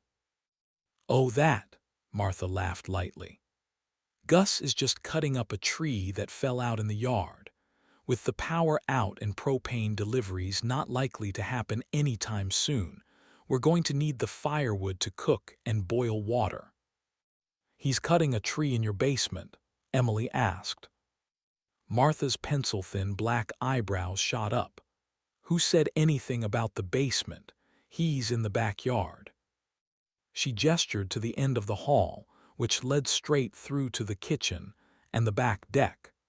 Paula didn't see any sign of him back there. "Sounds like he's in the basement to me," Emily said. Martha smiled tightly at them. "Old houses. The sound carries differently, not enough insulation." The door cracked open behind them and Haley came out. "I'm done. Tiggy had to go too." "Are you kidding me?" Olivia snapped. "You and that stupid plushie." "He's not stupid," Haley whined. "Mom." Olivia darted into the powder room and shut the door. Martha's smile widened. "Kids." She snorted a laugh and drifted away, back around the corner to whatever auxiliary hallway had allowed her to sneak up behind them. And then the chainsaw started up again. Emily stared hard at Paula. "That is not coming from outside." "SHHH," Paula replied. "Just play along. Whatever it is, it's none of our business." Emily leaned in beside Paula's ear and whispered, "It is, if they're busy carving up their last guests in a meat locker downstairs." "Mom," Riley said, glancing back at the door they'd come in through a few minutes ago. Paula wanted to say that Emily was being absurd, but she was struggling to come up with another explanation for someone using a chainsaw in their basement. Especially now, after Martha Ellison had obviously lied about it. But people resorting to cannibalism less than a week after the shit had hit the fan. That didn't sound right, either. There had to be another explanation. Unless the Ellisons just happened to be a couple of grade A psychos. The sound of the chainsaw buzzing cut off, and they decided to stay to finish filing through the bathroom, lest they make Martha suspicious. Paula had never gone to the bathroom so fast in her life. They hurried back down the hall to the front door. Emily tore it open, and they ran down the front steps, back to the barn. A pair of armed soldiers stood guarding the entrance, making her feel better about whatever was going on in the Ellisons' basement. They weren't exactly easy targets. But still, Paula noticed as they entered the barn that Jonah had rolled over and gone to sleep with Max. Both of their eyes were shut, but Max's cracked open, his brow furrowing as they came in. Nate was also sleeping as she arrived with Riley. Emily was tucking her girls into their sleeping bags, reassuring them that everything was fine. Paula dropped to her haunches beside her husband and shook him awake. "Nate." His eyes cracked open, and he fixed her with a grumpy look. "You tell me to get some sleep, and now you're waking me up." "Nate, something's wrong." Emily drifted over to join them. "What is it?" Nate sat up quickly and rubbed his eyes, then looked around owlishly. Not seeing anything, his gaze slid back to her. "What's wrong?" Paula drew in a shaky breath, and then explained about the chainsaw. Nate's frown deepened. "Well, maybe Gus really is outside cutting up a tree."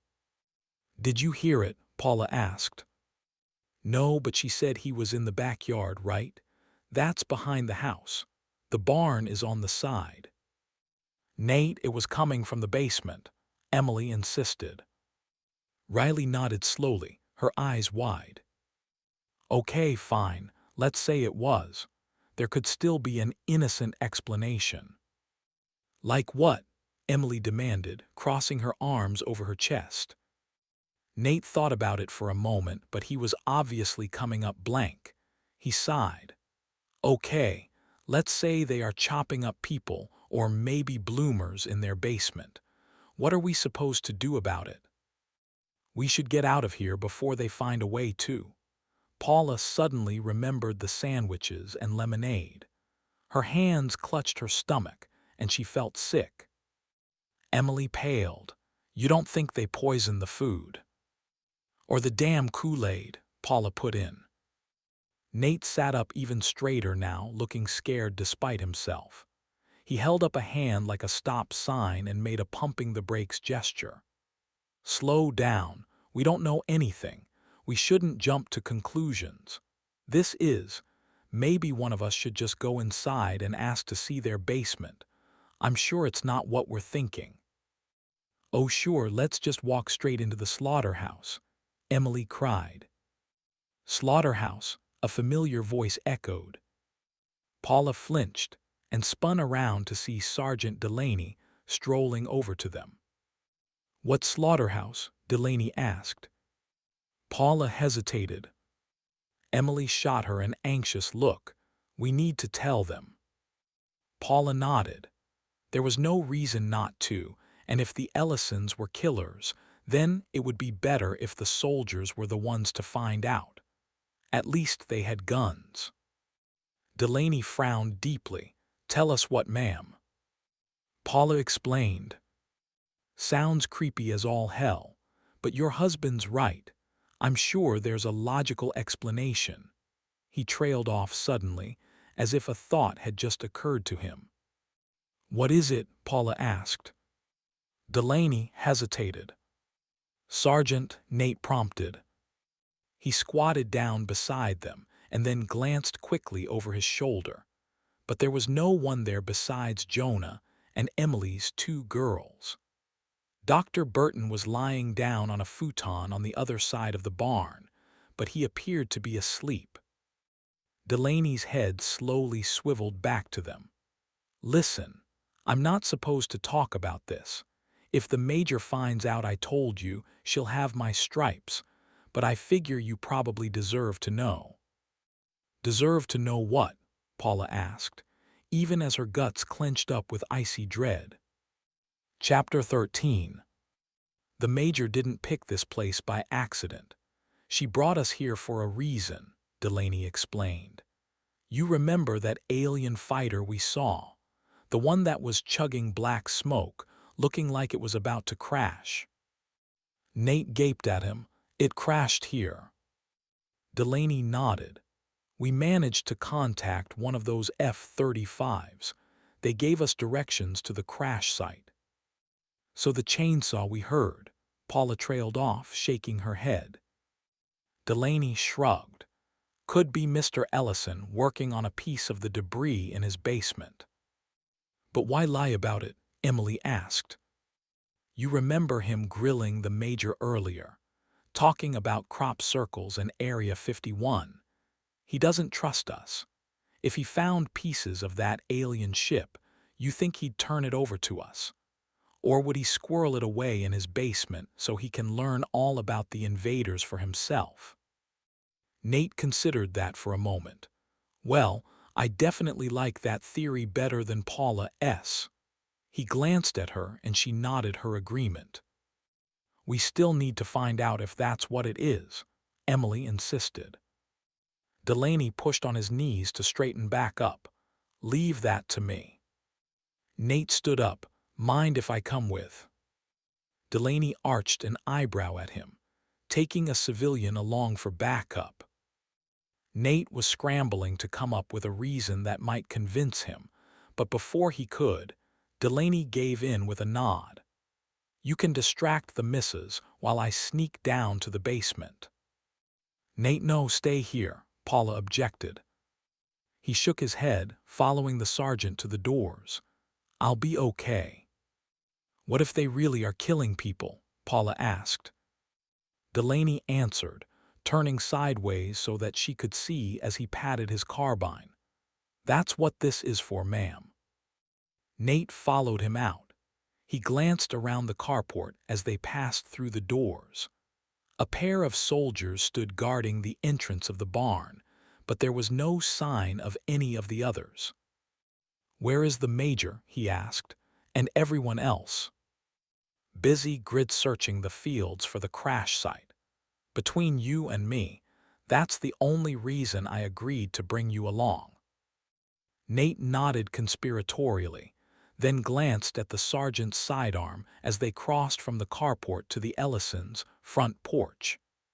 "Maybe you should give me a gun." "Sorry, that might raise suspicions. Your job is to keep Mrs. Ellison busy while I pretend to use the bathroom."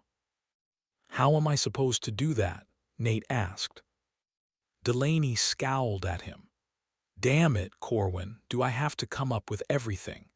You're the one who wanted to come, now pull your weight and think of something." Nate grimaced, his mind racing. "Copy that." Their boots thumped loudly up the front steps. They reached the door, and Delaney knocked loudly, rattling the wooden panel in its frame. "I have an idea," Nate whispered as footsteps came thudding toward them from inside. Delaney huffed. "Good, tell it to Mrs. Ellison." The door cracked open and the woman in question appeared, her silver eyebrows beetled. "Oh, hello, boys. Something I can do for you?" "Yes, ma'am," Delaney answered. "We were hoping we could use your facilities for a moment. Lemonade went right through me, I'm afraid." "Oh, of course." Martha smiled, and the wrinkles in her cheeks scrunched together, but the ones around her eyes remained slack. "Come right in. Bathroom's just down the hall." "Thank you, ma'am." Nate followed him in, then stopped in the entryway and waited for Martha to shut the door before he said, "Mrs. Ellison." "Yes, dear." "This is a bit embarrassing, but my wife just got her period. I wonder if you have any pads or tampons you can spare." "Oh, of course. I don't mind at all. I'll go get some right away. Strange that she didn't mention it to me when she came to use the bathroom." Nate smiled tightly as he followed Mrs. Ellison down the hall. I think she was embarrassed to ask, or maybe she thought she packed some, and then she remembered that she hadn't. Delaney ducked into the powder room ahead of them and shut the door. They passed him, walking on to the kitchen. "Oh, yes, that could be it. I'm a scatterbrain myself at the best of times." Nate nodded. "Wait here, dear," Martha said as they reached the kitchen. "I'll be right back." "Thank you." Nate watched as she turned and started up a flight of stairs, heading for the second floor. She stopped on the landing and then turned again. Nate eyed a likely-looking door below the second flight of stairs. That had to be the entrance to the basement. As soon as Martha was out of sight, he dashed back down the hall to the powder room to get Delaney. The sergeant stepped out just before he got there. He must have had his ear glued to the door, listening to their conversation. "She's upstairs," Nate whispered. "Go, go, go," Delaney replied. They rushed back down the hall to the kitchen. Nate pointed to the door he'd seen. The sergeant grabbed the handle. "Shit, it's locked." Nate grimaced. So much for that plan. The sound of Mrs. Ellison's voice and approaching footsteps came echoing back down the stairs. "Well, you didn't say if your wife prefers tampons or pads, so I brought both." "Oh, thank you, she uses both," Nate replied. Delaney held a finger to his lips as he began backing away. He faded into the shadows of another hallway that led around behind the stairs toward the front of the house. Nate's heart rate kicked up a notch as he wondered what the sergeant was planning. Was he going to hide somewhere inside the house until Mr. Ellison came up out of the basement, or until Mrs. Ellison opened the door with a key? She reached the landing, stepping back into view with an armful of feminine hygiene products. Nate smiled graciously as she approached. "Oh my," he said, "that's very generous of you, ma'am." "Oh, don't mention it. I have plenty to spare." Nate accepted the armful of pads and tampons from her at the bottom of the stairs. Then she led him back down the hall to the front door. "Was there anything else you needed?" "No, ma'am, thanks again." "You're very welcome." She opened the front door, then appeared to hesitate and glanced back down the hall. "Is that soldier still in the bathroom?" Nate shook his head quickly. "He stepped out while you were upstairs. I heard him talking on his radio. Sounded urgent." "Oh, I see." Martha pulled the door open. "Well, your wife will probably need to use the restroom again." Yeah," Nate hadn't considered that angle. "I guess she will." "I'll leave the door open for her. Tell her to just come right in." Nate smiled tightly at Mrs. Ellison as he left. "I'll do that, thank you." He hurried down the steps, dodging puddles of melting snow and dirty black spores. His heart pounded at the thought of sending his wife back here. He hadn't heard the chainsaw Paula had mentioned, but the fact that the basement door had been locked was definitely strange. Who were the Ellisons trying to keep out? Then another thought occurred to him. Maybe they weren't trying to keep people out as much as to keep something in. He shivered at the thought. What if they had a bloomer chained up down there? One of their adult kids, perhaps. But that didn't explain the chainsaw. Whatever was going on at the Ellisons' house, Nate definitely didn't want Paula coming back over here by herself. He would go with her. He just wished that Delaney had given him a gun. Chapter 14. Paula disappeared into the Ellisons' powder room, leaving Nate standing awkwardly in the hall with his hands in his jacket pockets. The house smelled faintly of potpourri and whatever Mrs. Ellison was cooking on the stove. From the kitchen came the sound of her chopping vegetables and dropping them in the pot, humming tunelessly as she worked. Some kind of soup, maybe. Nate checked the time on his smart watch. 5:07 p.m. The display was dim, the battery icon flashing red. He grimaced. The cheap off-brand watch had an impressive battery life, one of the reasons he'd bought it, but it was almost dead now. A floorboard creaked nearby.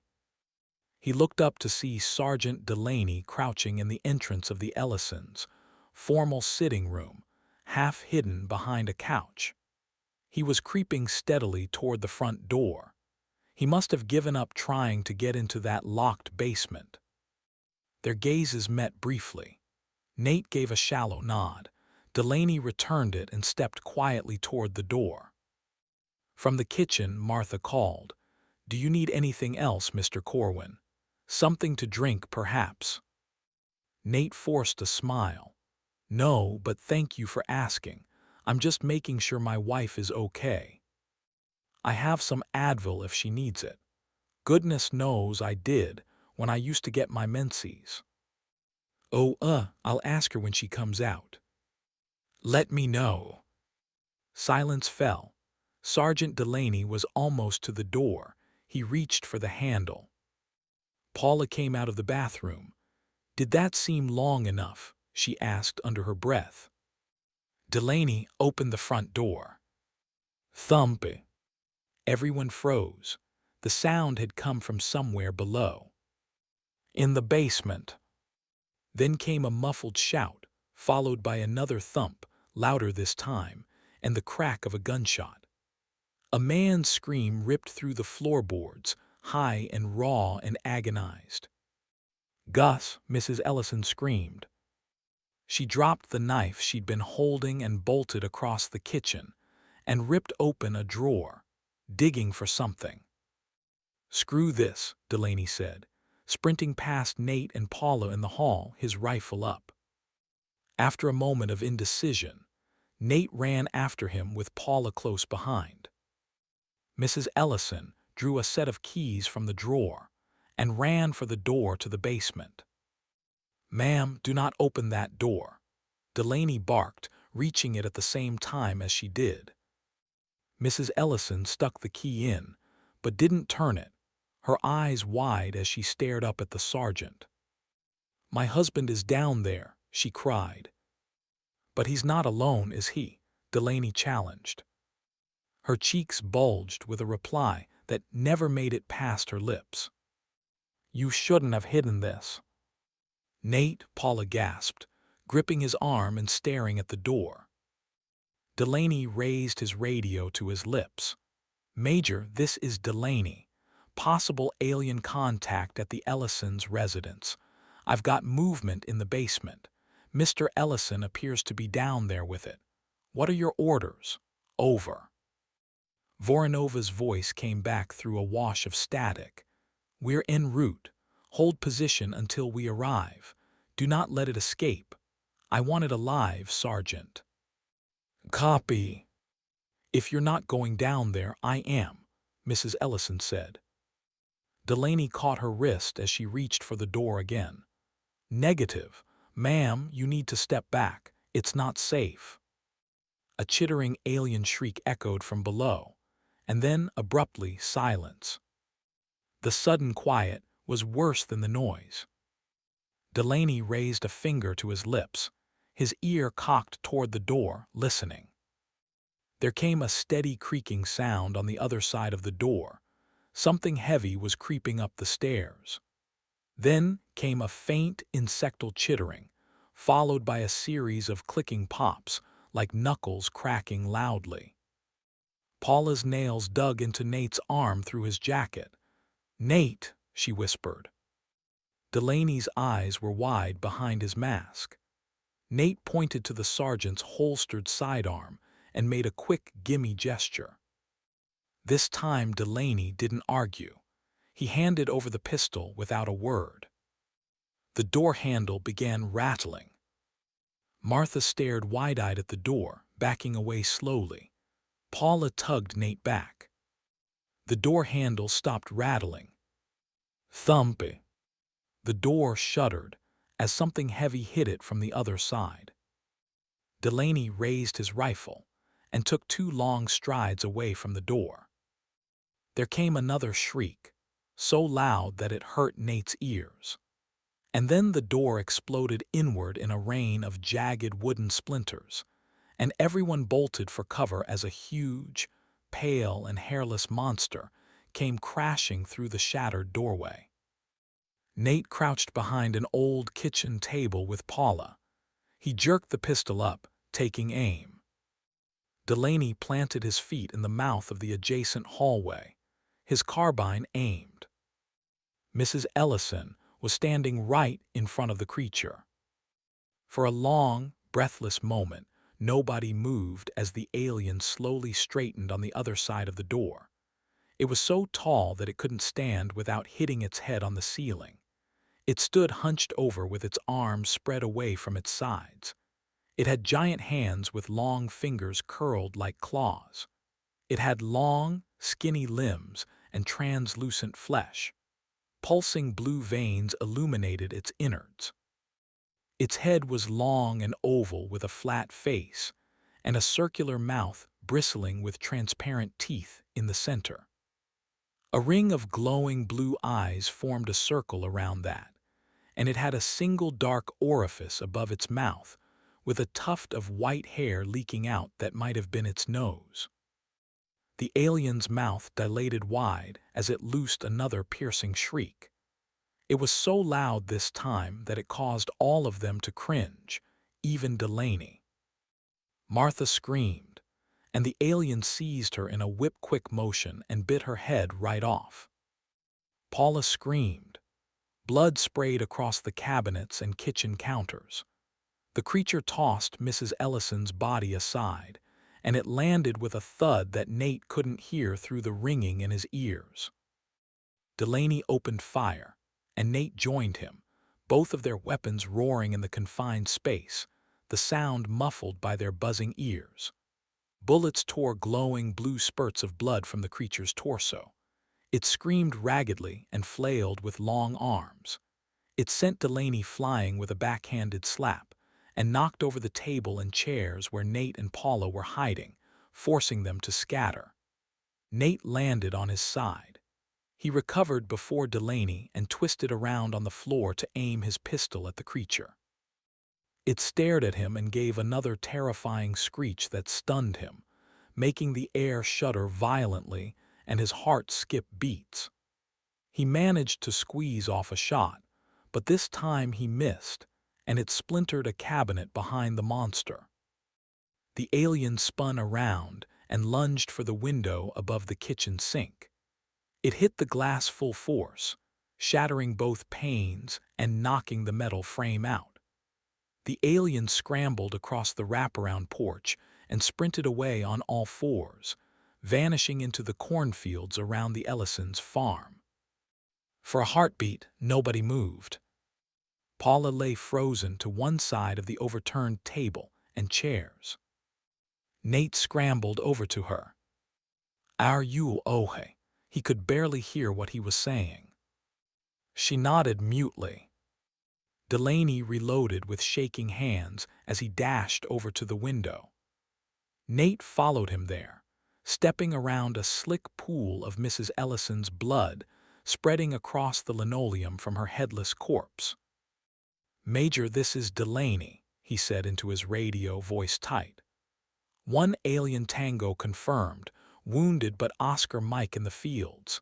It's headed east, unarmed and unarmored." Vorinova's reply came back sharply. "Copy that.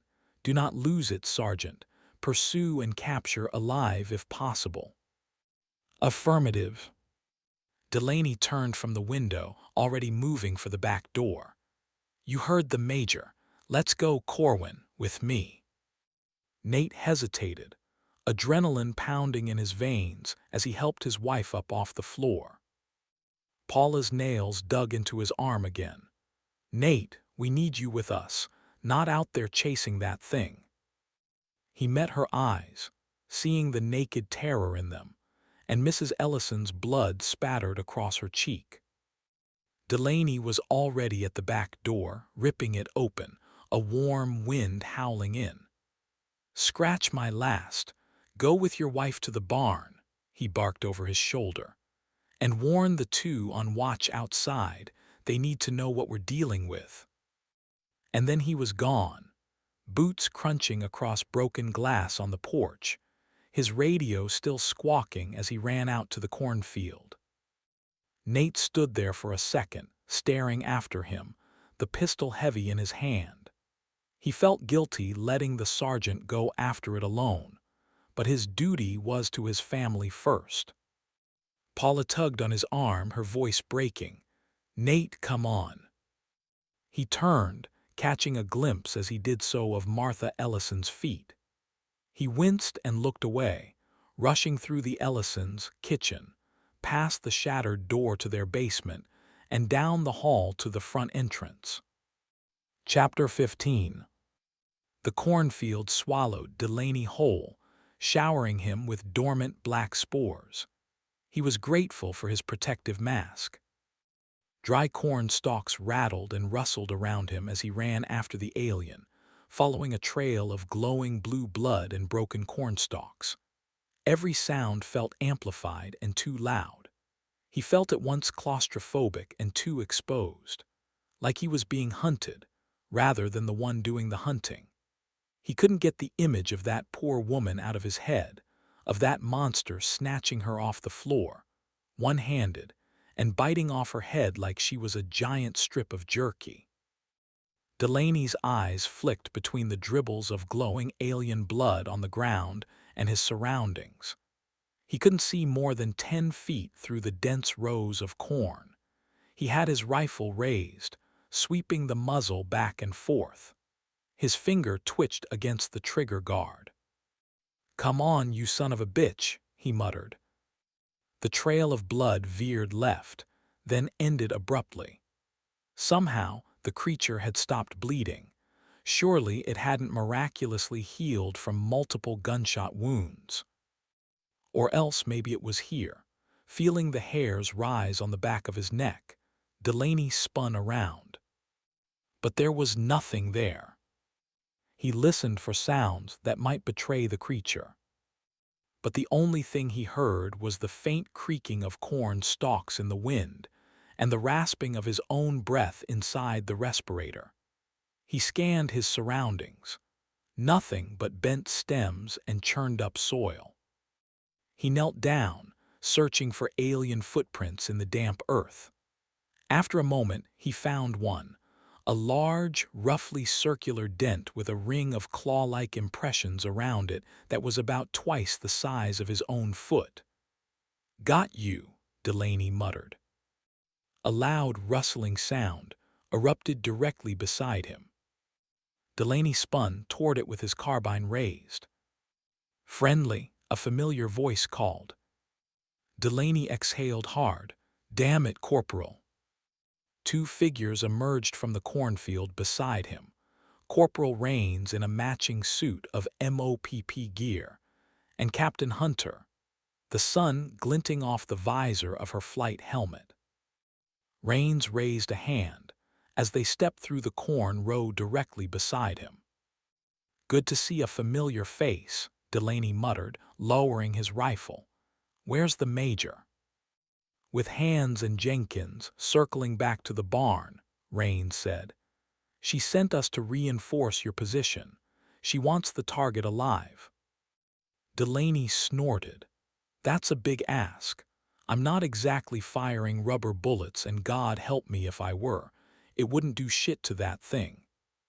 Here, the captain unzipped a pouch on her vest and pulled out two capped syringes. "Propofol." He stared at her. "Where did you get those?" "Dr. Burton," she said. "And you expect me to jab them in its ass?" "If you can," the captain replied. He pocketed the syringes and muttered a curse. "We'll have to catch it first. Let's move." They fell into formation automatically behind him, with Rains bringing up the rear and Hunter in the middle. This time Delaney was following shattered corn stalks and those large circular impressions in the dirt. The trail of glowing blood had mysteriously dried up. They moved quickly. After a few minutes, Delaney caught a scent of acrid smoke on the air. "You smell that?" he whispered to the others. "Yes," Hunter replied. "Look," Rains added. Through the thinning rows ahead, a thin gray column of smoke spiraled into the sky. "Could be the crash site," Delaney replied. "Stay close." "Copy," Rains replied. They advanced another 20 meters through the field, still following broke corn and alien footprints. The air was growing thick with an acrid haze. A faint rustling rippled through the stalks ahead of them. Just the wind. There was a large clearing up ahead, the corn flattened in a wide circle around the source of that smoke. "Movement up ahead," Rains said. Delaney motioned for silence, creeping slower now. He saw it too. Something pale, crouching beside the remains of a large, sleek black spaceship that was half buried in soil and shattered corn stalks. The hull was cracked open and steaming. The material shimmered faintly, like oil on water, and faint blue light still pulsed along the veins in its hull. Delaney's pulse quickened. He signaled a halt, then dropped to one knee at the edge of the clearing, peering through the corn. "There," Hunter whispered as he appeared kneeling beside him. He pointed through the corn stalks to the pale form of the alien he'd been tracking. It was kneeling by what might have been the rear of the ship, which lay open with 4 triangular segments flaring around the opening like the petals of a mechanical flower. The alien was tugging something out, some kind of pod or device. "Looks like a survival kit," Hunter breathed. The alien cracked it open and withdrew something that he fitted over one hand. A weapon. Then it pulled out something else, a fat black cylinder. "What is that?" Rains asked. Before anyone could answer, the alien staked the device in the dirt, and it expanded rapidly, telescoping up into the air. A gleaming silver dish deployed at the top, and a tripod folded out at the bottom to keep it upright. "Shit, it's a beacon," Hunter said. Delaney brought his rifle to bear. "Take him down." "Alive," Hunter reminded them. "Sergeant," Rains asked, waiting for confirmation. Delaney cursed viciously, but he adjusted his aim, sighting lower. "Aim for the legs." Before either of them could fire, the ground shuddered, and a deep rolling thrum shuddered through the field, vibrating in Delaney's chest just like the sound that the mothership had been making. A blinding column of clear white light shot straight up from the dish and pooled against scattered clouds, lighting them as brightly as the sun, which was still high in the sky. The light pouring out of that device was so bright that Delaney could no longer see his target to aim at it. But of even greater concern was the fact that the beam would be visible for hundreds of miles in all directions. If that mothership was still lurking over Omaha, they'd see it, too. Delaney's stomach dropped. Bastard just called for reinforcements. "Shit," Rains hissed. "I've lost the target, can't see a damn thing." Delaney squinted down his sights, searching for some sign of movement within that glaring light, but he couldn't look at it for more than a fraction of a second before his eyes flooded with tears and involuntarily slammed shut. It was like trying to aim at the sun. Captain Hunter appeared to be faring better than they were. Her flight helmet's visor was polarized to help with the sun while she was flying. He nodded to Hunter. "You see the target." He went back into the cornfields. Delaney cursed again. "We need to take out that beacon. Corporal, with me." "Copy." They dashed into the clearing together, stumbling and gasping as they approached the blinding light. Heat radiated from the device, warping the air around it in shimmering waves. Delaney forced himself to push on, groping blindly, his eyes firmly shut and streaming with tears. He felt certain he was going to be blind after this. He ran into a rigid pole and shook it, but it held stubbornly. Waves of heat washed over him. Sweat pooled under his layers, drenching him in seconds. He shouldered his carbine and grabbed the beacon in both hands, trying to rip it out of the ground. It scalded his hands through his gloves, but he felt the beacon slowly uprooting. He screamed both from pain and the exertion as he uprooted the device. "Sergeant," Rains cried. The blazing light shifted and spun around him. He lowered it to the ground and heard a whoosh of flames. He cracked his eyes open to see a wall of fire leaping up from the cornfield.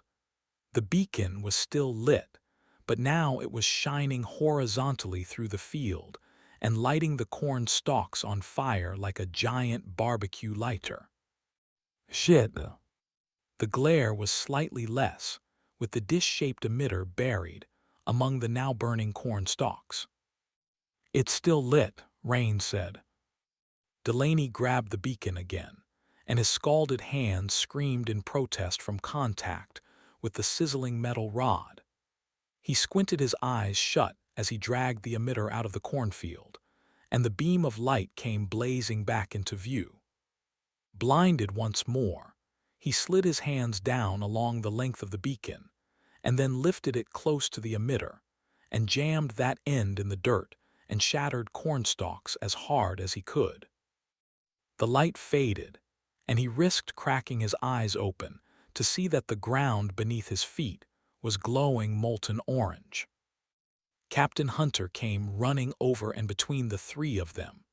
They managed to bury the emitter of the device far enough into the ground that it wouldn't fall over. Think it'll hold? Rains asked.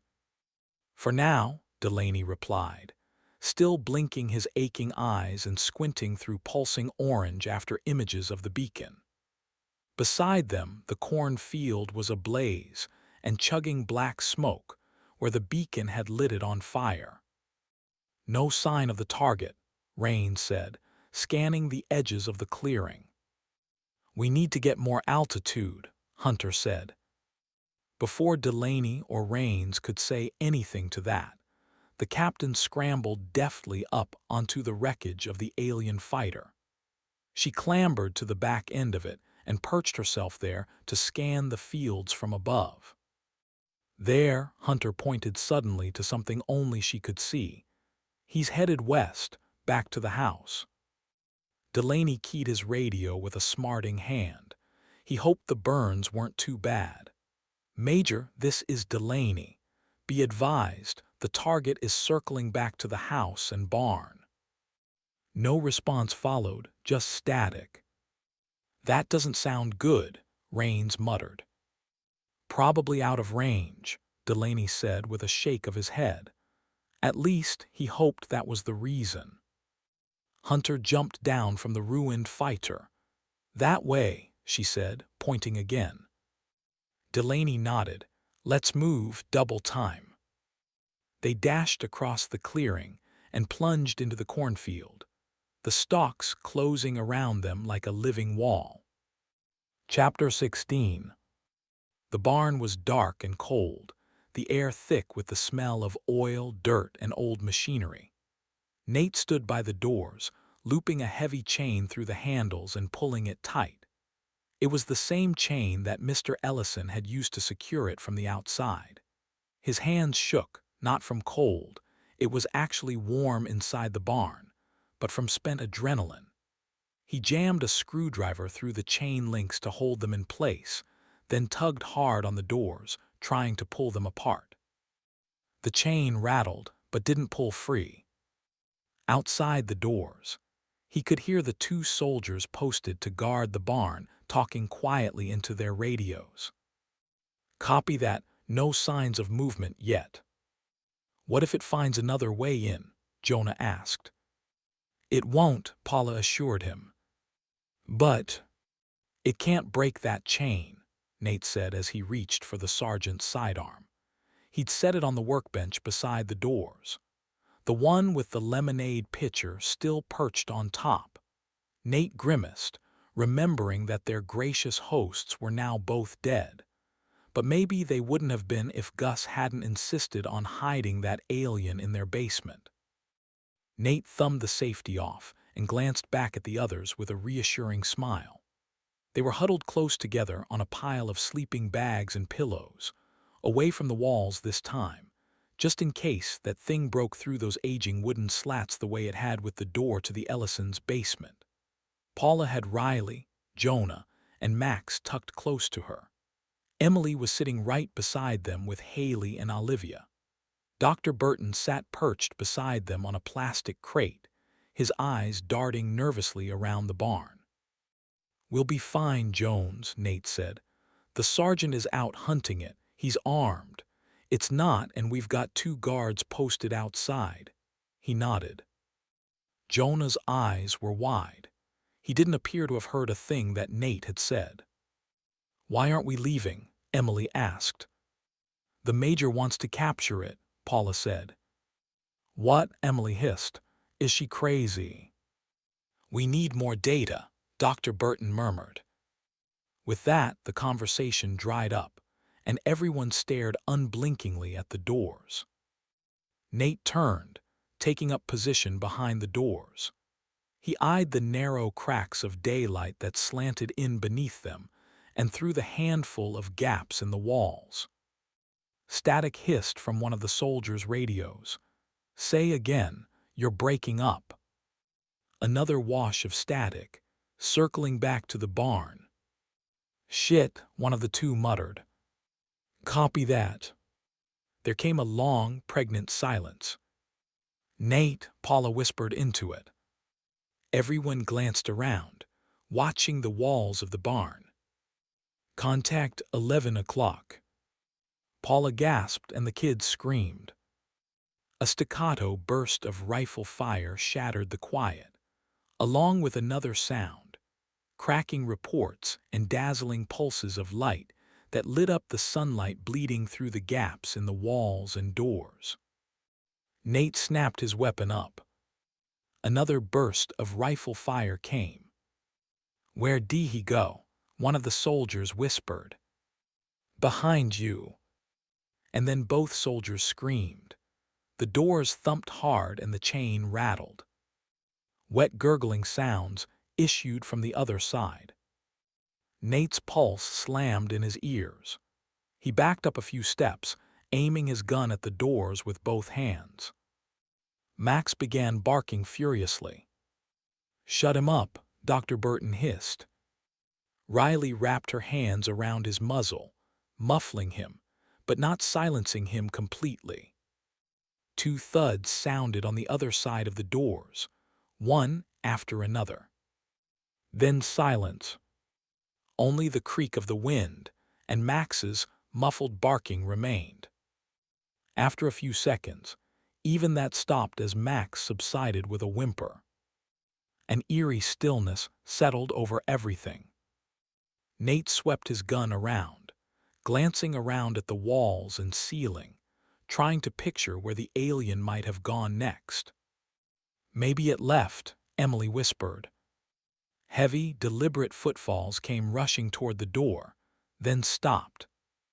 The chain rattled once sharply, and then again louder. Wood groaned. The doors flexed outward, a crack of sunlight widening between them as the chain pulled taut.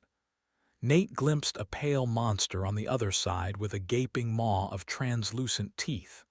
It gave a shuddering shriek that once again caused Nate's heart to skip and his ears and teeth to ache. The chain groaned. "Stay back," he warned the alien. Max began barking again. "He's going to get in," Emily cried. Nate fired into the gap, twice. But his bullets sparked and flared uselessly against some type of shimmering energy field. The chain rattled violently, straining but holding. And then glowing eyes appeared on the other side, blinking brightly at him through the gap. The creature chittered softly, then made clicking and popping sounds that sounded like some kind of language. "Mom?" Jonah asked, sounding scared. "Mom?" Nate risked glancing back at her, and he froze. She seemed to be in the grip of a seizure, her whole body shaking. Riley jumped to her feet to grab her mother by the arm. And then her knees gave out. "Paula!" Nate lunged to catch her. With Riley's help he eased her gently down to the concrete floor, her body limp in his arms. The chain trembled once more, then fell silent. Nate glanced sharply back to the door. The glowing eyes were gone, and he heard footfalls fading rapidly into the distance. A fading shriek echoed across the yard, a sound so alien that it curdled his blood, followed by distant pops of gunfire, chasing it away. "Contact, I've got eyes on it," someone shouted in the distance. Nate looked away, his wife's condition taking precedence over the alien threat. Dr. Burton appeared kneeling beside them. He produced a penlight from his jacket and gently pried one of Paula's eyelids open to check for a response. "Pupils unresponsive," he muttered. "She's unconscious." "Unconscious," Nate repeated, shaking her shoulders gently. "What does that mean?" Nate squeezed Paula's hand, but it was cold and clammy in his. The doctor bent down, listening to her chest, his fingers pressed to her throat to check for a pulse. "She's breathing. Pulse is steady," he said.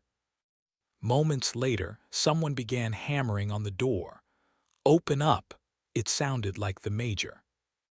Nate sprang to his feet, leaving Paula's head safely cradled in Riley's lap. He ran for the doors and yanked the screwdriver loose, then pulled the chain free and threw the doors open. Major Voronova swept in with an M4 carbine slung across her chest and an N95 respirator hiding the lower part of her face. Privates Hands and Jenkins were right behind her, wide-eyed behind their masks, as they stepped gingerly through the remains of the two that had been posted outside the barn. Nate sucked in a sharp breath as he saw those remains. The soldiers had been ripped to pieces. Blood was everywhere. The major seemed unmoved by the carnage as she strode inside the barn. "What happened to her?" she demanded, nodding to Paula. Dr. Burton stood up to address her. Mrs. Corwin collapsed soon after the alien arrived. It was talking to her through the doors. She appeared to experience some type of seizure, and then she passed out. Nate grimaced, wishing the doctor had kept some of those details to himself. Voronova's jaw tightened and her eyes narrowed. "Fantastic. We'll have to keep her under close observation. I want an update the second she wakes up." "Yes, ma'am." Boots pounded outside. Sergeant Delaney and Corporal Rains came running in, followed closely by Captain Hunter. Delaney was breathless as he arrived. "We need to exfil the area, Major. The target got away again. He activated some kind of beacon next to the wreckage of his ship. Reinforcements could be on the way as we speak." Voronova's eyes flicked toward him. "What about the Ellisons?" "Both dead," Delaney said. "We just checked the basement. That thing ripped Mr. Ellison clean in half, and we saw it bite his wife's head off right in front of us."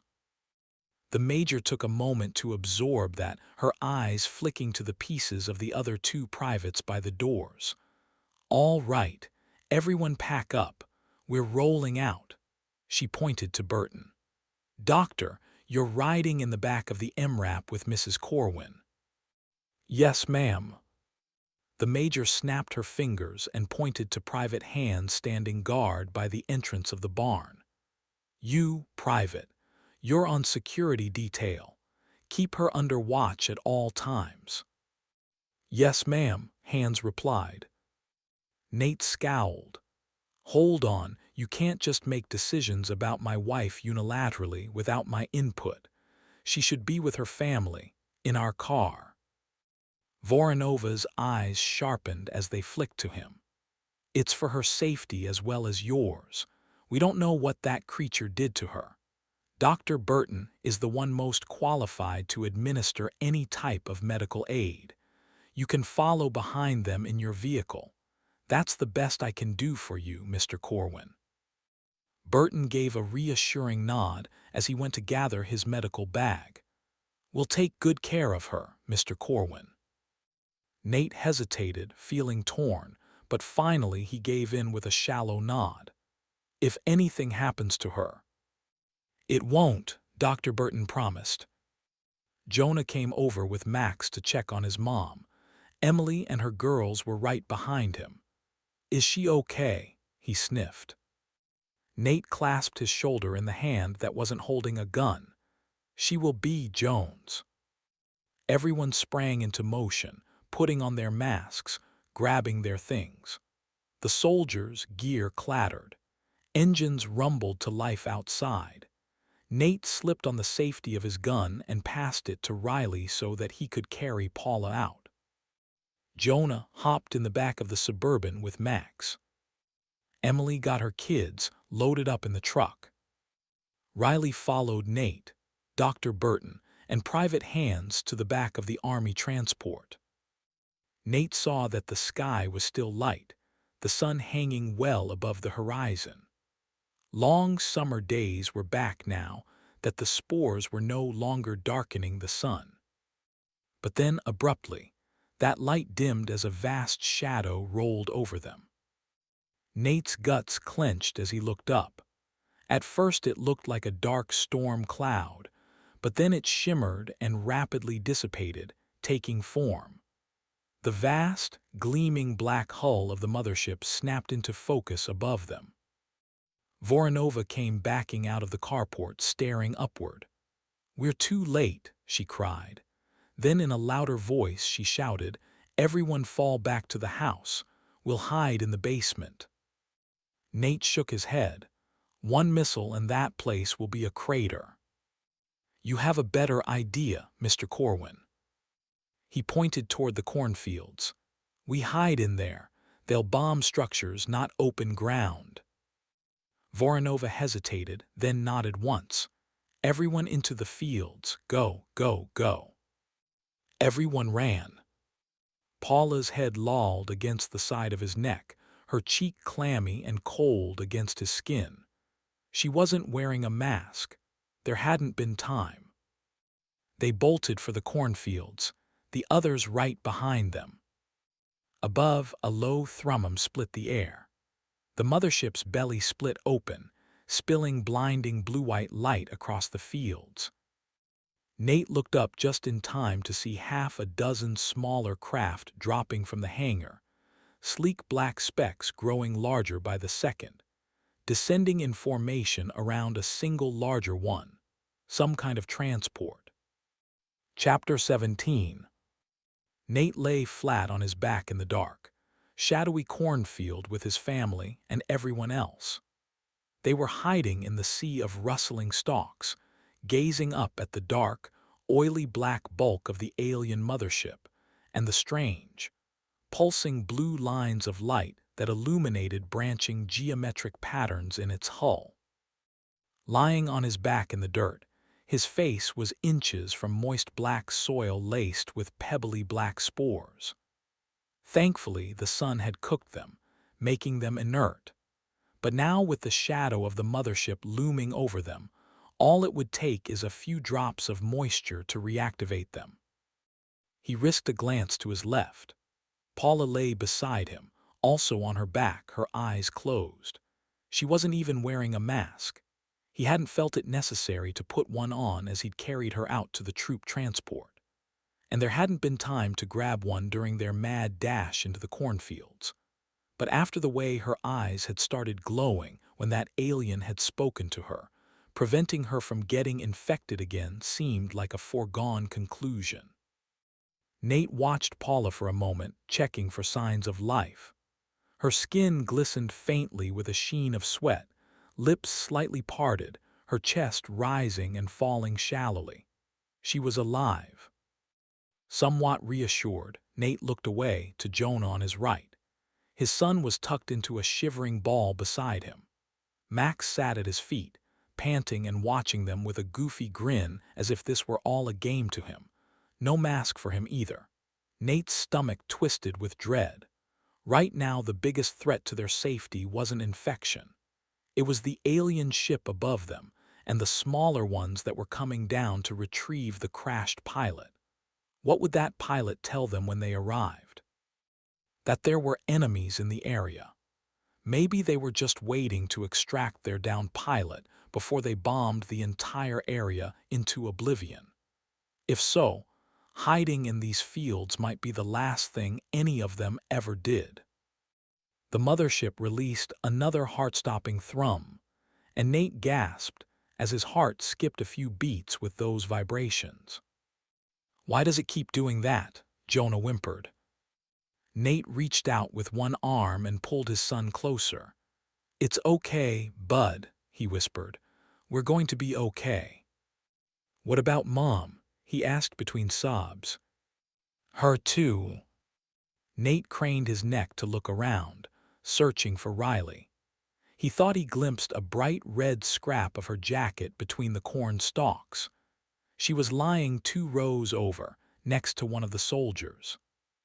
In the wake of the mothership's strange sonic weapon, the whole world was still except for the rustling of the corn, and a faint, crackling hum in the air. Then came the whirring roar of the smaller ships descending from its hangar, growing sharply as they drew near. Abruptly, the shadows were stripped away by a blinding golden wash of light. Jonah yelped with fright. "It's okay," Nate said through a shaky exhalation. "It's just the sun." It must have dipped below the level of the alien ship. The underside of the mothership went from dark and slowly pulsing with blue veins of light to a reflected crimson sheen from the setting sun.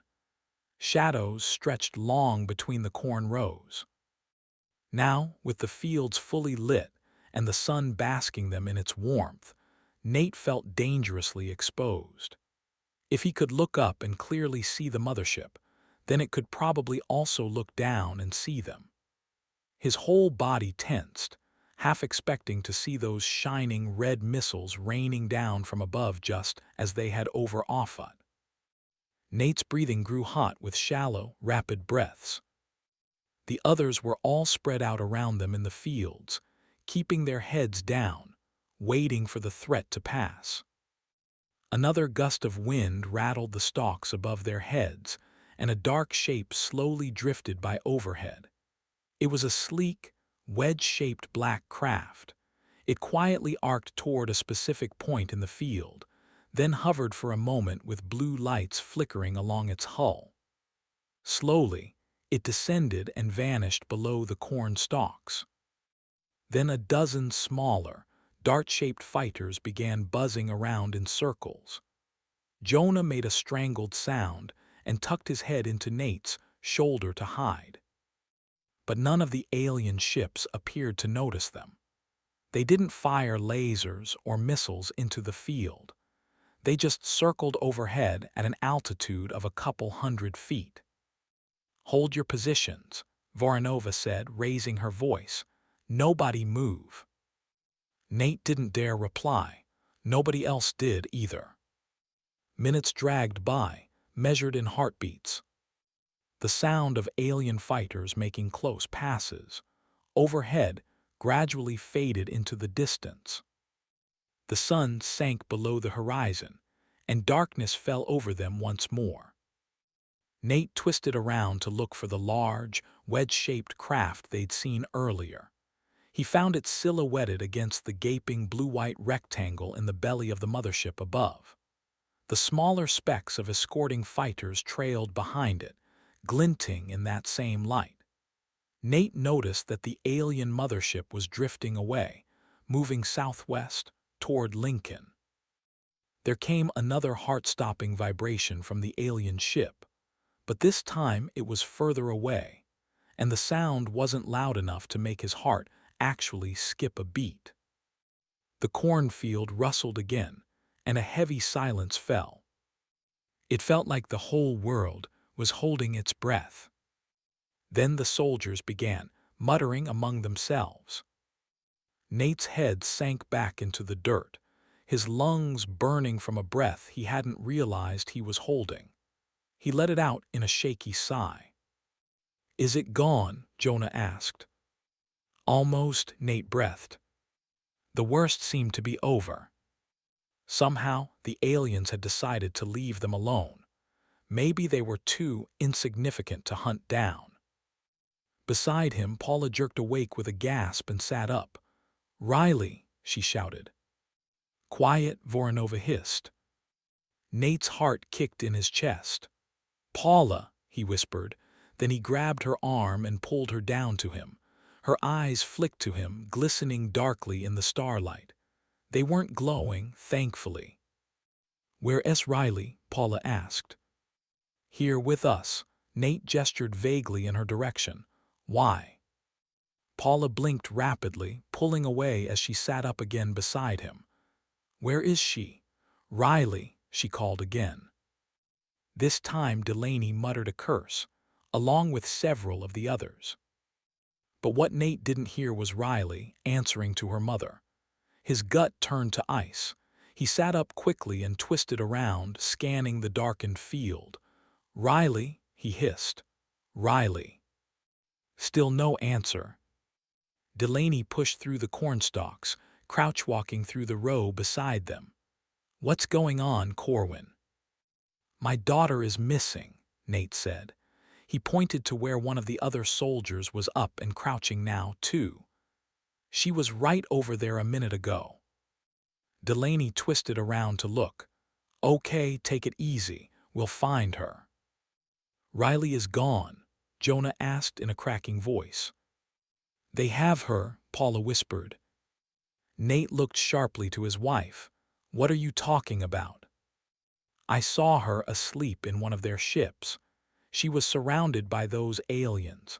Someone was tending to her. I think it was an infected human, a lucid one. Nate shook his head, refusing to believe it.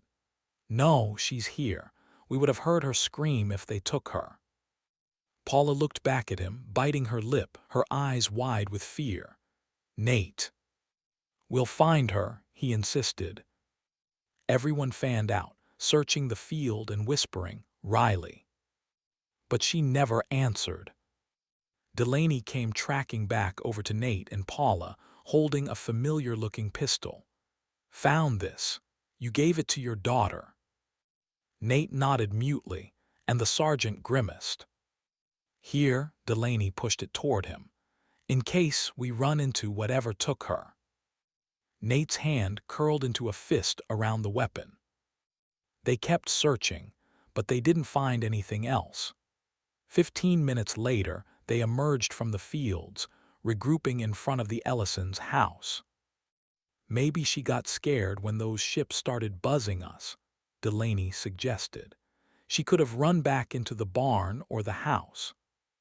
Search them, Major Voronova said, and Delaney dispatched Private Hands and Corporal Rains to the house.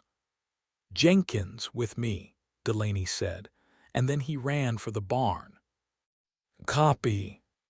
Nate and Paula ran after them. Jonah began to follow with Max, but Nate stopped him. Stay with Emily Jones. But, no, stay here, Nate insisted. He and Paula stepped carefully around the bloody remains of the two soldiers that the alien had eviscerated outside the barn. Riley, Nate called out as he entered. Delaney and Jenkins flicked on their tack lights to peel back the shadows.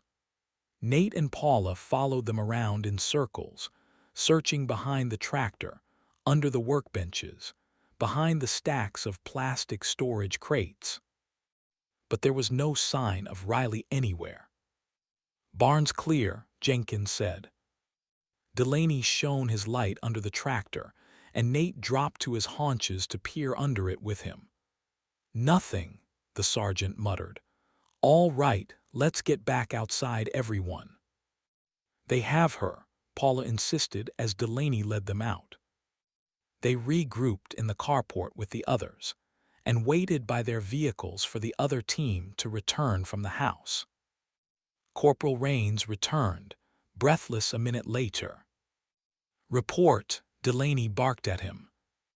No sign of her anywhere, Sergeant. Those bastards must have taken her. Or killed her, Major Voronova suggested calmly. A sharp spike of dread lanced through Nate as he considered the possibility. But Paula shook her head vehemently. No, she's alive, I saw her. Voronova's gaze swept to her and narrowed suspiciously. Did you? How exactly? You were unconscious. It was another dream, I guess, or a vision. I don't know, but they have her. I know they do. We have to go get her. The major snorted at that. And how exactly are we going to do that? Paula's cheeks bulged. I don't know, you're Air Force, aren't you?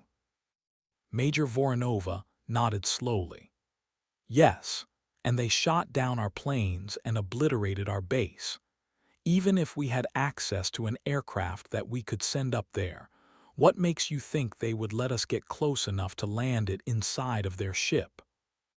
Nate's heart sank with the grim reality of their situation. The fighter pilot, Captain Hunter, stepped forward. The Major's right, ma'am. We are in no position to rescue her. All we can do is hope and pray that if they took her alive, they'll keep her that way. Maybe even release her once they find out what they want to know. But she doesn't know anything, Paula said. She's just a kid. Maybe it's not about intel, Delaney suggested. Maybe they just wanted to take anyone, and she was the easiest one to take. Emily's voice cracked. but we didn't even hear her scream. No, she didn't, Paula whispered, staring up at the retreating lights of the alien ship. Must have taken her by surprise and stunned her or knocked her out somehow, Delaney replied. Whatever the case, Voronova went on, they are the ones holding all the cards, Mrs. Corwin. We cannot hope to recover hostages from their ship. We're just lucky they didn't take all of us, or kill us before they left. Before anyone could respond to that, a low growl rumbled from Max's chest, and the cornfield began to sway. I've got movement, Private Hands shouted. Multiple contacts. Glowing blue eyes pricked from the shadows of the field, and human shapes came lurching out between the stalks. Bloomers, dozens of them. Open fire, Voronova cried. Light 'em up, Delaney added. Chapter 18. Gunfire roared, and muzzle flashes strobed through the night, cutting down shadows that just kept coming. Nate stood in front of Paula and Jonah, firing steady, controlled shots, aiming for center mass of each bloomer. The pistol bucked in his hands. Beside them, Emily ripped open the back door of her truck and screamed for her daughters to get in.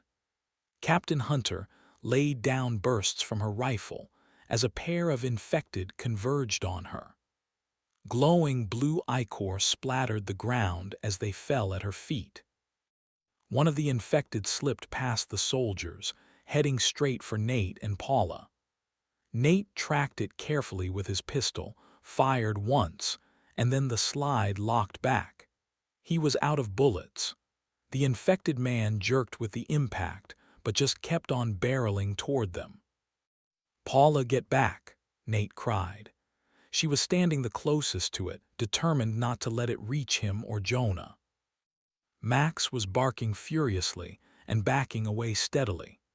Nate took a halting step forward to pull Paula back. But the bloomer lunged right past her, ignoring her completely.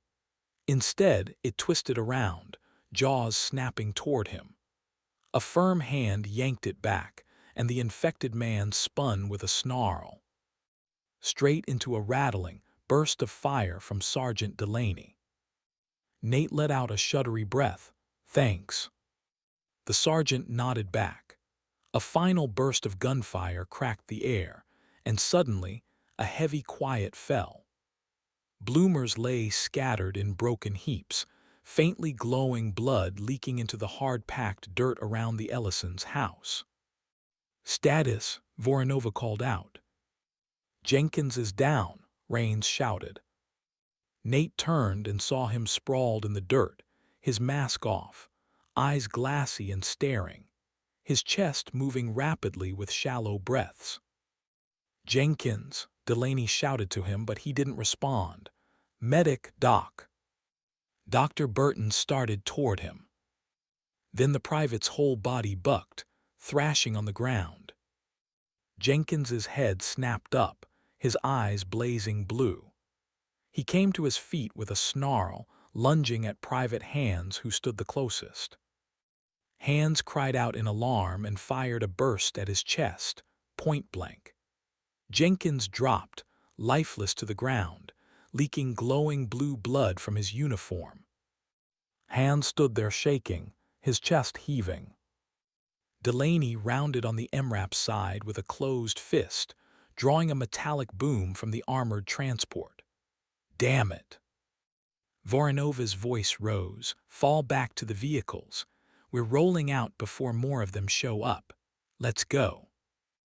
Everyone scrambled toward their vehicles. Overhead, the alien ship had turned into a distant, glowing blue specter over Lincoln, lighting the sky like a second moon. Paula was staring up at it. She's up there, she said. I know she is. Nate winced and grabbed Paula by the arm, guiding her and Jonah gently toward their car. Dr. Burton and Private Hands intercepted her with Major Voronova and Sergeant Delaney. Sorry, Mr. Corwin. We still need to keep an eye on your wife. She's going to the MRAP with Dr. Burton. But she's awake now, Nate objected. That doesn't change what happened. She's clearly still infected. And if the enemy is communicating with her, that may even have something to do with why your daughter was taken. Nate scowled. Absolutely not, she stays with us. Don't make this harder than it needs to be, Mr. Corwin. We will take good care of your wife, don't worry. Voronova gestured to Delaney, and he took a reluctant step toward them. Nate put himself between him and Paula. Not happening, Sergeant. Nate, Paula whispered. We're wasting time. I'll go with them. Besides, they're right. You don't know if I could be a danger to you and Jonah. Nate's eyes widened, and he twisted around to regard his wife incredulously. We'll take good care of her, Delaney said again. Let's go, Mrs. Corwin. Paula nodded and started toward the back of the armored vehicle. He took half a step to follow her, but he didn't know what else to say. He couldn't force Paula to get in the Suburban with him and Jonah.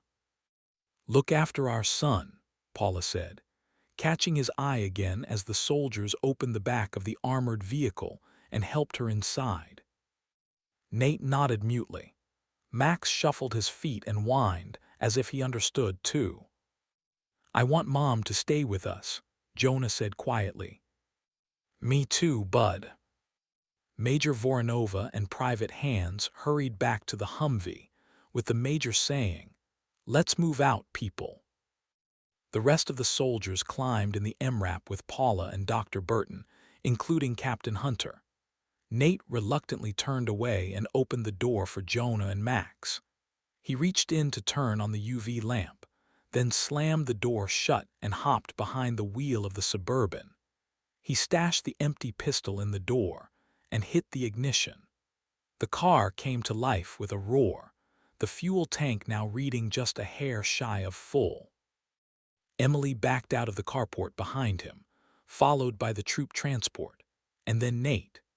They all turned around in the hard-packed clearing around the Ellisons' place, then waited for Private Hands to back Major Voronova's Humvee out of the covered part of the carport.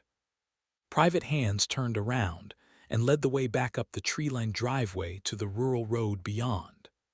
The snow was almost fully gone now, leaving deep, muddy tire tracks for them to follow. Here and there, patches of snow still shone beneath the trees. It looked like a warm spring evening. Nate glanced over at the empty seat beside him, then his eyes flicked up to the rear-view mirror, and he saw the empty seat beside Jonah in the back. Jonah's cheeks were streaked with tears. His mask was hanging off around his neck. Max lay horizontally across the empty seats, his head on his paws, and his brow furrowed, as if he'd also noticed who was missing. A lump rose in Nate's throat. He swallowed thickly and averted his gaze, fixing his attention back on the road ahead. He tried to remind himself that Paula was still with them, bringing up the rear in that armored troop transport. But Riley was another matter. They came to the end of the driveway and turned back out onto the farm road, accelerating quickly up to 60 and flashing between darkened fields. The alien mothership still lurked along the horizon to their left, drifting south over Lincoln. Every second that passed took Riley further and further away. Paula insisted she was alive, but even if that was true, how on earth were they going to get her back? And why had they taken her to begin with? Nate's mind spun in frantic circles, conjuring increasingly darker possibilities at every turn. The MRAP rattled over the rural road, its suspension creaking as it bounced through potholes. Paula stood on one of the benches in the back, glued to one of the thick, armored glass windows. Starlight pooled on the cornfields, turning them silver. The alien mothership hung in the distance, a large, shadowy blue glow over Lincoln. Paula pressed her hands to the armored glass, staring at the fading light. There has to be a way to go after her, she half whispered, half sobbed. She twisted around to regard the fighter pilot in the front passenger's seat. Captain, you can fly me up there, can't you? I'll give you anything. I have money. I can pay, just name your price. I can, she trailed off, wondering what else she had that could possibly be of any value to the woman, especially under these circumstances. Money was probably worthless by now. The pilot twisted around, her helmet off and balanced in her lap. Paula saw that she was pretty and young-looking, maybe late 20s, with a small upturned nose and a round, cherubic face. Her blonde hair glowed silver in the dim, purple UV light shining down from the roof in the back of the transport. The woman's eyes softened with sympathy. "I'm truly sorry about your daughter, ma'am. Trust me, if I could get up there again, I would. They killed my wingman and they almost killed me. You're not the only one here who wants her pound of flesh. But the Major's right. There's nothing we can do about it. Not yet. Wherever that thing goes, it completely controls the airspace around it. Their fighters are more than a match for ours. I can't even begin to imagine how we would get close enough to land inside of it. And even if we could, where would we go from there? There could be millions of those monsters inside it, and just one of them ripped our soldiers into literal pieces with its bare hands. We are wildly out of our depth here, Mrs. Corwin." Paula felt her composure cracking, but she sank to the bench she was standing on and stared blankly into her shaking hands. Her eyes blurred and tears fell hotly into her open palms. "She's my little girl." Her voice cracked raw. "Mrs. Corwin," Dr. Burton began, easing down gently beside her. "I am truly sorry for your loss, but you need to focus on the family that you still have with you, and your own condition, which we still don't fully understand." "She's my daughter," Paula exploded. "I can't just forget about her." Her voice broke again. Corporal Rains spoke from the driver's seat, his eyes locked on the road. "It's a shitty situation. I wish we could take the fight to them. Go in guns blazing. Get your daughter back. Take the bastards down. It'd probably be a suicide mission, but I'd sign up for it in a minute. Maybe we'll find a way." Paula's hands curled into fists in her lap. "We will," she insisted. "We have to." Dr. Burton leaned closer, his voice calm. "How are you feeling?" She flicked an angry look at him. "Are you serious?" "I mean apart from your obvious emotional distress. I need to evaluate your condition." "Seriously, doctor," Captain Hunter asked. "Give the woman a minute." The MRAP jolted hard as it hit a rut. Paula's head snapped against the seatback and set her ears ringing. She pressed trembling hands over her face, tears leaking through her fingertips. "She's alive," she whispered hoarsely to herself. "I'd know if she was gone."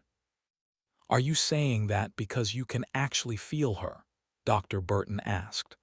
"Are you able to commune with her as you did with the others?" Paula started laughing, sharp, brittle laughter that sounded deranged to her ears. "I can't believe I'm stuck here with you. You have the bedside manner of a brick." Dr. Burton frowned and withdrew to the other side of the truck. "My apologies, ma'am. Regardless, I also believe your daughter is alive." Paula looked to him with eyebrows raised, waiting for him to explain. "It makes no sense to take her and then kill her. In fact, they could have easily killed all of us, but they didn't." "And why didn't they, doctor?" she asked, suddenly curious. "What do they want from us?" He smiled tightly as he eased down to the bench across from her. "The Major was hoping that you would be able to answer that question for us." Paula drew a shuddering breath and gave a small shake of her head. "I wish I could." Rising unsteadily, she turned to the window and stared after the retreating shape of the alien mothership. Her reflection in the armored glass startled her, a hollow-eyed stranger gazing back, cheeks streaked with tears, skin ghostly pale in the dim violet glow of the UV light. She had no idea what the invaders wanted from them, but she had a bad feeling that Riley was about to find out. Chapter 19. Riley came to with a gasp. The ceiling above her was made of some black, glassy material that shimmered like oil. The air was cold and sharp, humming faintly, like it was charged with electricity. She tried to move, but her arms and legs wouldn't budge. Slick, faintly glowing white cords held her down and tightened like boa constrictors every time she struggled. She was strapped to a narrow slab and suspended above the floor. She rocked her head from one side to the other, at least that she could do, and saw glowing blue pools of water. Each pool pulsed steadily, just like the spores, and briefly illuminated the towering black figures that moved around her. She almost screamed at the sight of them. Monstrously tall creatures encased in black suits of armor with glowing blue seams. They glided around her, chittering and clicking amongst themselves. She squeezed her eyes shut. This has to be a dream, she thought. I'm dreaming. I'm going to wake up. Any second now. She cracked her eyes open just as a much shorter figure loomed over her, and a sharp yelp escaped her lips. It was a human man, or it used to be. His white doctor's coat was tattered and mottled with faint blue threads of bioluminescence. Blood. His skin was paler than it should have been, almost translucent, and webbed with blue veins that slowly pulsed beneath the surface. She struggled again, more vigorously, and this time the cords tightening around her pricked sharply through her clothes with what seemed like hundreds of sharp needles, and she felt her muscles growing weak and numb. "Donut Sturgill," the man in the doctor's coat said in oddly clipped English, his lips barely moving, as if he was struggling to remember how to form the words. "You're safe here, Weeth Who's." Riley's voice came out sounding small and squeaky to her ears. "Where am I? What do you want with me?" "Aboard Elder Shep. You ave been chosen." The tall, chittering others circled around. One of them stopped and slowly bent down to fish something out of the nearest pool.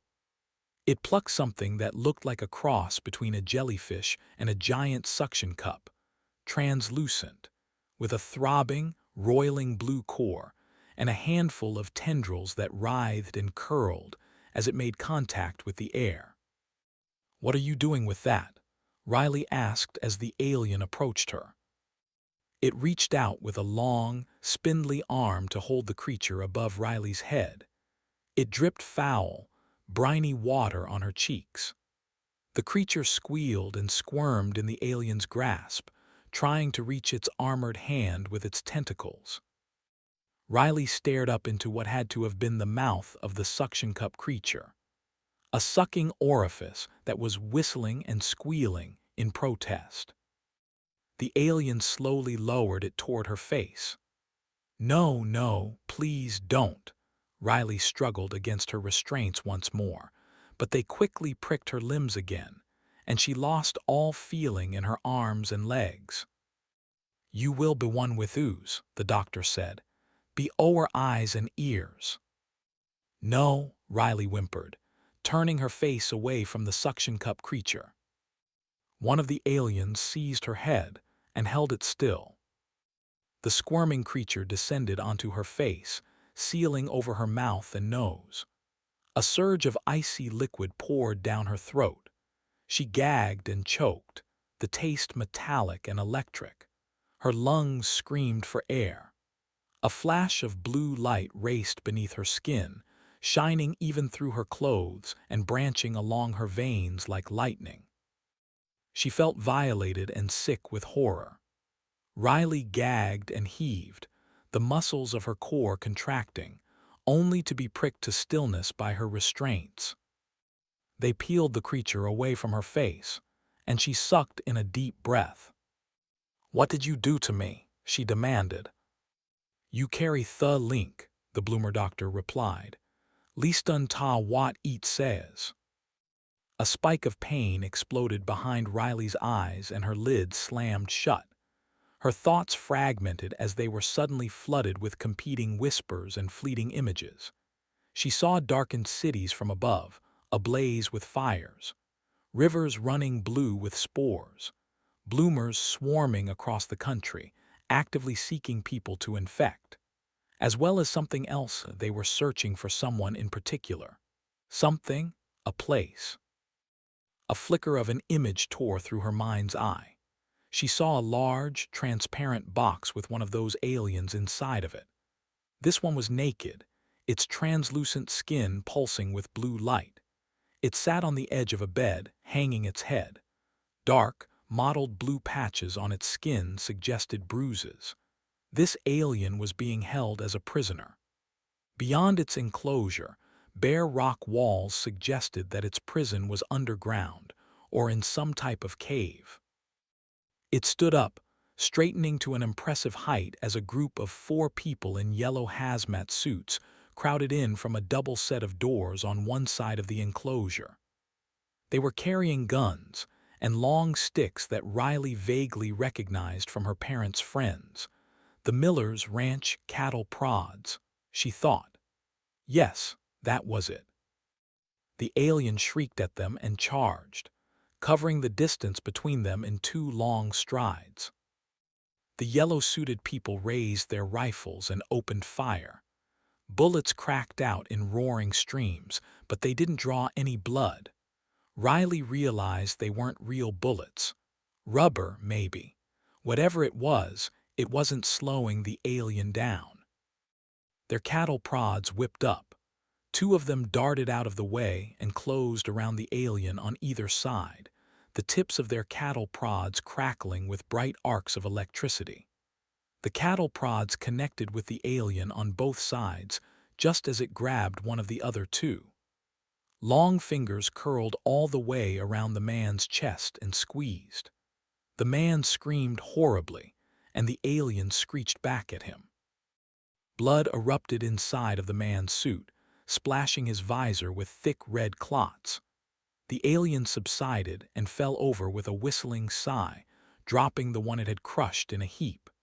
The man's suit was leaking red around his torso. The other 3 kept shocking the alien. One of them kicked it in the midsection, causing it to chitter and curl into a ball to protect itself. Another one hit it in the side of the head with the butt of their rifle. Another one began kicking it in the face, until glowing blue blood dribbled out. Someone shouted for them to stop, and the people in yellow suits stepped back. The scene faded, and she saw another one. This time the creature was tied to an oversized chair in a room full of blazing purple lights. Its skin was sizzling in the lights, and it was writhing against the chains that bound it to the chair. People in yellow suits were gathered all around it. They grabbed chains and yanked the chair back at an angle. More chains tied it to the floor to keep it from tipping all the way over. One of the yellow suits snuck up behind the creature and wrapped a thick towel around its face and held it there. And then another one stepped into view, holding a fire hose. They opened it up, and a thick stream of water gushed out to hammer the alien in the face. The creature thrashed and bucked in the chair, shrieking horribly. After a minute or so of that, they took a break, and a man in a yellow suit stepped into view. The one holding the towel removed it, and they leaned the chair forward again. The alien slumped heavily against its chains. "Where did you come from?" the one in front of it asked, looking comically small in front of the giant alien in its oversized chair. The creature chittered and clicked softly. The one who had asked the question looked to someone else, to the woman, or to the one whose eyes Riley was seeing through. She caught a glimpse of that person's reflection in the man's visor. It was a woman with glowing blue eyes. "Well," the man in charge demanded. "Space," the woman with glowing eyes replied. "He came from outer space." The man in the hazmat cursed. "I already know that," he snapped. Then he looked back to the alien. "Are more of you coming?" The woman's head turned, and Riley saw an emblem painted on a sheer concrete wall behind the man asking the questions. The emblem was blue and gold, golden wings on a blue shield, with a single white star between the wings. Below that was a ribbon which read, "Air Force Materiel Command." "Eyes front," the man in charge snapped at her. The alien was chittering again. After a moment, the woman whose eyes Riley was looking through shook her head. "No," he says. "One is all are one." "Only one is all. What the hell does that mean? He's the only one coming to Earth." "I think he means that he's the only one. There aren't any more of them anywhere. He expects us to believe that he's the last of his kind. Albino bastard thinks he's a comedian now. Let's go again. Hit him with the hose." At that, the alien shrieked so loudly that everyone cringed. Glowing blue spittle flew from the gaping ring of needle-sharp teeth in the center of its face. The blazing ring of eyes around its long, oval face flared abruptly wider, but two of those eyes remained dark and squinted shut in mottled, swollen lumps of flesh. The two yellow suits standing on either side of the alien hit it with cattle prods and then leaned its chair back again. It snapped at them with its mouth, but couldn't reach. Then they hit it again with the hose, not even bothering with the towel this time. When Riley opened her eyes again, she gasped. Her eyes were streaming with tears. Suddenly she understood. She knew why they had come. "They hurt you," she muttered. The aliens chittered and clicked. "I'm sorry, we're not all like that." More chitters erupted from the aliens. "Aller one. Aller same," the doctor said, repeating what Riley had heard in the vision. And this time she knew what the captured one had meant. He meant that his species was one unified being. One consciousness, distributed across many different bodies. And they were attributing that same oneness of being to humans, insisting that whatever one of them had done, all of them had done. "No, no," Riley insisted. "No, we aren't the same." She stared at the infected human doctor. "You know we aren't all connected like they are. Tell them." The straps slowly uncoiled themselves from Riley's chest, and she sat up. The alien figures waited around her in absolute silence, the shining pools silhouetting them faintly. The infected doctor stepped closer. His voice was inside her head now, and much clearer than when he was speaking to her audibly. "You will go back to your progenitors. Tell them what we seek." Riley blinked at him. "You want us to find the one they tortured?" She bobbed her head eagerly. "We can do that. Find and release to us." Riley frowned faintly, suddenly realizing how difficult that task could be. She had no idea where to begin with that search. What if we don't find him? What if we can't? "Then we kill." "Kill," Riley pointed to her chest. "Me. All, one and all." The alien that had put the suction cup creature over her face extended a massive, long-fingered hand and made a fluttering gesture. A group of shining rings whipped down from the ceiling, whirring as they surrounded her. Riley flinched as they snapped around her wrists and ankles. "What?" Then the air shimmered strangely, and a cone of dazzling light engulfed Riley, erasing everything else. A powerful suction yanked her upward, hurling her through a blinding tunnel at terrifying speed. Then, suddenly, she burst into darkness, encased in a translucent capsule that felt rubbery and alive, like a giant amniotic sac, or a soap bubble. Riley screamed, and the sound bounced back at her from every direction. She twisted, trying to get her bearings, but the world beyond was swallowed in shadow. Gradually, her eyes adjusted. Far below, rooftops rolled past like dark waves. Fires burned here and there.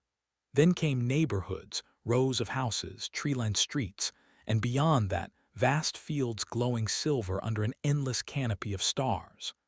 A grid of roads stitched everything together in sharp black lines. A familiar-looking convoy of 4 vehicles was hurtling down one of those roads, their headlights blazing. She was moving much faster than them, so fast that the fields became a blur beneath her. And then her bubble burst with a sharp crystalline pop. Air rushed in, and Riley tumbled out, flailing and screaming. The wind roared, deafeningly loud in her ears as the ground surged up to meet her. Chapter 20. Nate gripped the wheel of the Suburban, eyes fixed on the Humvee ahead. Its taillights glowed red, a pair of beacons in the dark. Jonah was half asleep in the back, his head resting against his window. Max lay curled up beside him, his ears twitching with every bump in the road. The air hung heavy with moisture, the pavement still wet from the day's sudden thaw. The farmers' fields on either side were blanketed with rolling carpets of fog. Here and there, threads of pulsing blue light snaked through the fields where pools of moisture must have activated dormant spores. They'd been driving for about half an hour, heading west, away from the Ellisons' home and Omaha. The alien ship still hovered off in the distance to their left, somewhere over the city of Lincoln. Nate didn't know where they were going. Major Voronova had refused to share that info with him, said it was need to know. He supposed she wouldn't want to share her plans with a civilian. Worse, he was Paula's husband, and she was infected and connected to the enemy. Nate ground his teeth angrily at being left out of the loop. He needed to know what the Major was planning. They'd taken his daughter. If she had a plan to take the fight to them, he wanted to be a part of it. Suddenly, the Humvee's brake lights flared ahead of him. Nate slammed on the brakes. Max came flying through from the back and slammed into the touchscreen display. The Suburban skidded, showing no signs of stopping. Jonah woke up screaming. Nate took his foot off the brake and yanked the wheel hard to the right, tires screeching as he steered around the Humvee. Tires rumbled over gravel on the shoulder before lurching to a halt beside the Major's vehicle. "What the hell?" Nate roared. Max bucked and squirmed to get off the center console. He crawled into the passenger's seat. Nate was about to give the Major a piece of his mind, but the radio in the cup holder was missing. It chirped with static, and he found it lying at his feet. Nate bent to pick it up, Emily's voice roaring through it as he straightened above the wheel. "What happened?" Emily demanded. "Why did we stop?" Before Nate could add any of his own objections, he saw the reason the Major had stopped so suddenly. The Humvee's lights blazed on a lone figure standing in the middle of the road, directly in their path. A teenage girl. Nate's heart nearly stopped at the sight of her. Her face and clothes and red jacket were torn and streaked with dirt. The same jacket Riley had been wearing. Even from a distance, he recognized the shape of her shoulders, the way her dyed black hair hung across her face. Her eyes were wide with shock, looking like a deer caught in headlights. Voronova's voice cracked through the radio in his hand, her voice pitching up sharply with disbelief. "Mr. Corwin, is that your daughter standing in front of us?" "Riley?" Jonah asked in a trembling voice, as if she could hear him. Nate didn't waste time on a reply. He tossed the radio on the dash, quickly grabbed his mask and pulled it on, then threw open his door and bolted out into the night. He scarcely remembered to slam the door behind him so that Max wouldn't get out. "Riley!" Nate shouted as he ran toward her. Her head subtly turned at the sound of his voice, and she slowly blinked at him. "Dad." It was her. If he'd had any doubts before, he had none now. That was Riley's voice. Nate's boots pounded across damp asphalt, headlights painting a long bobbing shadow ahead of him. Booted feet sounded in his wake. "Mr. Corwin, wait," Voronova called after him. She could be infected. Nate skidded to a stop just a few feet away from Riley, coming to his senses just before he could reach her. He didn't see any sign of glowing blue threads in her eyes. "Riley," he said again, "where were you? We looked everywhere." He trailed off as her face crumpled and she began to cry. She sank to the middle of the road, saying, "They abducted me." Nate took a halting step forward to comfort her, but before he could take another, firm hands pulled him back. It was Major Voronova, along with private hands, and he was aiming his rifle at Riley. "Let me go, Major," Nate growled, twisting free of her grip. "Do not touch her. She could be dangerous," the Major warned. Nate glared at her. Sergeant Delaney and Captain Hunter were racing toward them from the MRAP parked beside Emily's Silverado. The radio in Major Voronova's pocket crackled with Emily's voice. "Is that Riley?" Then came the sounds of some commotion from the MRAP, followed by another voice on the radio. "Mrs. Corwin is inbound." Nate saw her come running out, her hair flaring wildly behind her. "Riley!" she cried. "Mrs. Corwin, stay back," Voronova warned. But Paula would not be deterred, and no one else tried to stop her. They probably figured she was infected anyway, so what was the harm? Paula skidded to a stop, then dropped to the road and pulled Riley into a hug. They both sobbed. Then Paula pulled back sharply and smoothed the hair out of Riley's eyes to ask if she was okay. Riley nodded quickly. "I'm fine. I feel fine, but they did something to me." Nate took a halting step toward them. Riley looked pale, her skin almost luminescent in the starlight. The soldiers gathered around with the Major. Private hands flicked on a tack light below his rifle. Riley's eyes caught the light, and Nate saw that they were shining faintly blue instead of their usual grayish green. Delaney cursed under his breath. "Watch out," he barked, raising his rifle. "She's infected." Riley winced as her eyes flicked to the soldiers, but Riley wasn't attacking her mother or trying to attack any of them. She was shivering, crying. She was still herself, at least as lucid as her mother. "They infected me on purpose with some kind of creature. I saw them, the aliens, standing all around me on their ship. They had a human doctor with them. He was also infected. They said they wanted to show me something." "It's okay," Paula said, nodding for her to go on. "What did you see?"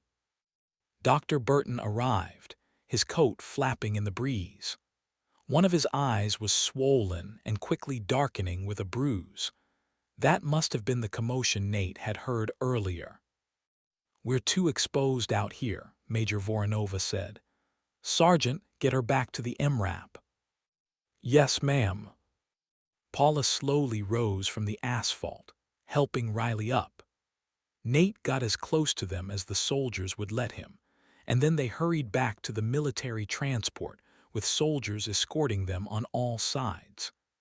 Dr. Burton climbed in the back of the MRAP with Paula and Riley, but Major Voronova ordered everyone else to stay outside. A single UV bulb illuminated the inside of the armored vehicle, flooding the interior with dim violet light. The soldiers stood around the back of the transport, their tack lights adding extra illumination to the scene. Jonah and Emily came over and crowded in beside Nate. Riley, Jonah said. Hey, she replied weakly. Is she okay? Emily whispered. Nate nodded quietly, afraid to jinx it by speaking. Dr. Burton moved quickly, pressing a stethoscope to Riley's chest. Then he checked her pulse and temperature, her reflexes, and finally her memory, asking if she knew her parents' names and her own, her brother, S. She answered everything without difficulty. She's dehydrated, the doctor finally said, easing away from Riley and Paula with a sigh. He went to sit on the opposite side of the vehicle from them. Signs of shock, but otherwise she seems fully lucid. No signs of fever or aggression. Yet, Major Voronova said, and Nate glared at her. She's like me, Paula said, infected but still herself. It would seem so, Dr. Burton agreed. Although her eyes and blood show signs of bioluminescence, while yours do not. Voronova shook her head. Then she could be contagious. Perhaps, the doctor conceded. But even the lucid ones we've encountered so far are less coherent and more aggressive than her. It could be that they infected her with a different strain of the bloom.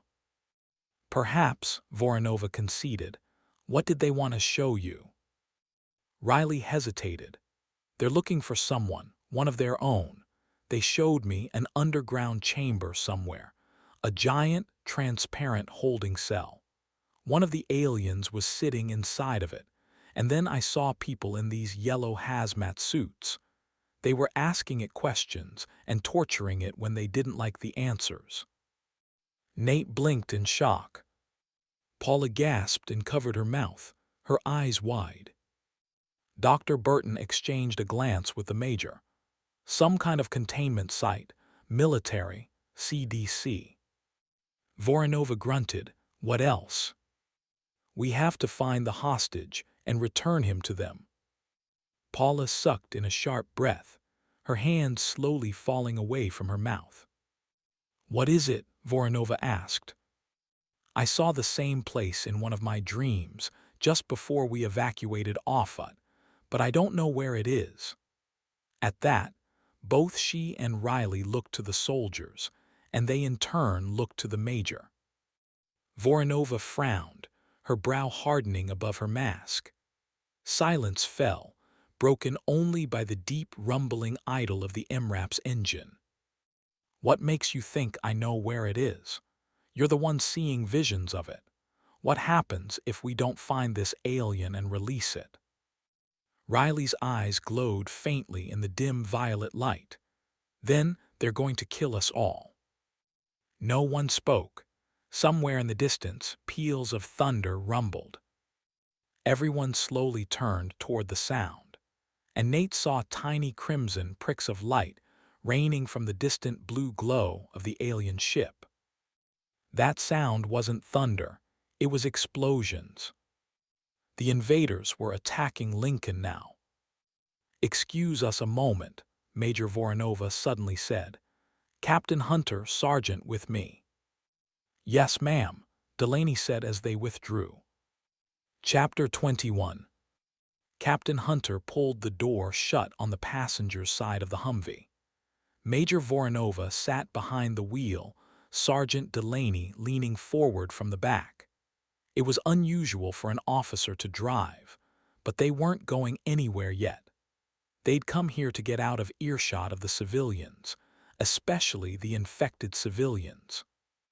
The heater blasted warm air at them, and the rumbling idle of the engine muffled their voices. Major Voronova's jaw was set hard behind her mask. For a long beat, none of them spoke. Voronova finally broke the silence. So, she said flatly, they want us to find and release a prisoner that they claim we are keeping in some secret government facility. We have two separate infected civilians making the same claim, which was communicated to them by the aliens, through the bloom, credible or not. Hunter gave a short, tired laugh and shook her head. Let's say it is true. If we find and hand over the prisoner, do they leave afterward? Do they reverse the bloom? We have no guarantees. For all we know, the only reason they're not nuking the whole planet right now is because they don't want to kill one of their own. Delaney grunted from the back. I agree, we can't trust the bastards. Hunter nodded. If they're all telepathically linked to each other, then why can't they find the prisoner themselves? Aren't they in communication with it? Delaney shook his head. We had the lucid ones locked in Faraday cages to keep them from communicating with the others. Up in Camp Carhen, outside Alliance, they communicate with each other with radio waves. Faraday cages blocked the signal. The Major nodded. So, this lab, wherever it is sufficiently shielded to prevent them from communicating. Then how do they even know we have the prisoner? Amelia considered that. Someone who's been inside the facility must have gotten infected and communicated with the bloom. Voronova looked skeptical. Maybe, but again, wouldn't that tell them where to look? What do they need us for? Captive might have been moved since, Delaney suggested. And they want our help to find it, Voronova mused, drumming the steering wheel with her fingertips. Why us? We might not be the only ones they've tasked with that mission, Delaney suggested. More to the point, what do we do about it? Amelia asked. Do we cooperate? The Major sighed. I'm not sure we have a choice. At least, we have to pretend to comply with their demands. If we don't, Mrs. Corwin and her daughter will tell the aliens that we're not cooperating. Rather than waste more time trying to convince us, they'll probably just hit us with an air strike and try again with someone else. But we need to come up with a plan of our own while we're busy searching. Like what? Hunter asked. I don't know yet, but maybe we can use the prisoner as leverage, somehow, to gain access to their ship. If they want him back so badly, maybe they'll let us fly him up there with a chopper or some other aircraft. Amelia's eyebrows shot up. You want to use the prisoner like a Trojan horse. Voronova began nodding, her eyes never leaving the windshield and the dark ribbon of the road ahead. Why not? Delaney let out a long breath. He glanced back over his shoulder as if to regard the MRAP where the others were, but he couldn't see out the back of the Humvee's solid metal trunk. We bringing the civilians in on this plan? No, Voronova shook her head. Not the real plan anyway. We'll tell them we're cooperating. Ask for more details. It might buy us some time from the aliens at least. Several seconds of silence passed between them, as Amelia and Delaney nodded their agreement. Delaney regarded them steadily, his eyes hard behind his mask. So we look for the prisoner, use it to get inside the mothership, and then we take it down from within. If we can, Voronova replied. We have to, Amelia said. The Major nodded and pushed open her door. Let's get to work, see if the Corwins have any more intel for us. Copy that, Delaney replied. Amelia grabbed her rifle in one hand, opened her door with the other, and then jumped back out into the night. The MRAP idled on the left shoulder of the empty rural road, its engine growling softly. Inside, the air was warm and close, thick with the smell of diesel and gun oil. The violet light overhead buzzed and flickered faintly. Nate sat between Paula and Riley on one side of the vehicle, having finally convinced the soldiers that they were not a threat. But apparently even he didn't believe that enough to let Jonah in with them. Paula wasn't sure she disagreed with that. At least, not yet. Dee told him to go back to the Silverado with Emily to keep her girls company, and share a few snacks that they'd brought with them from Offutt. Dr. Burton was seated across from them, on the opposite side of the transport, watching them warily along with the driver, Corporal Rains, and the surviving private from Delaney's unit, Hands. His back was partly turned so that he could scan the swaying cornfields on either side of the road for threats. "Are you sure you're feeling okay?" Paula whispered, rubbing Riley's back.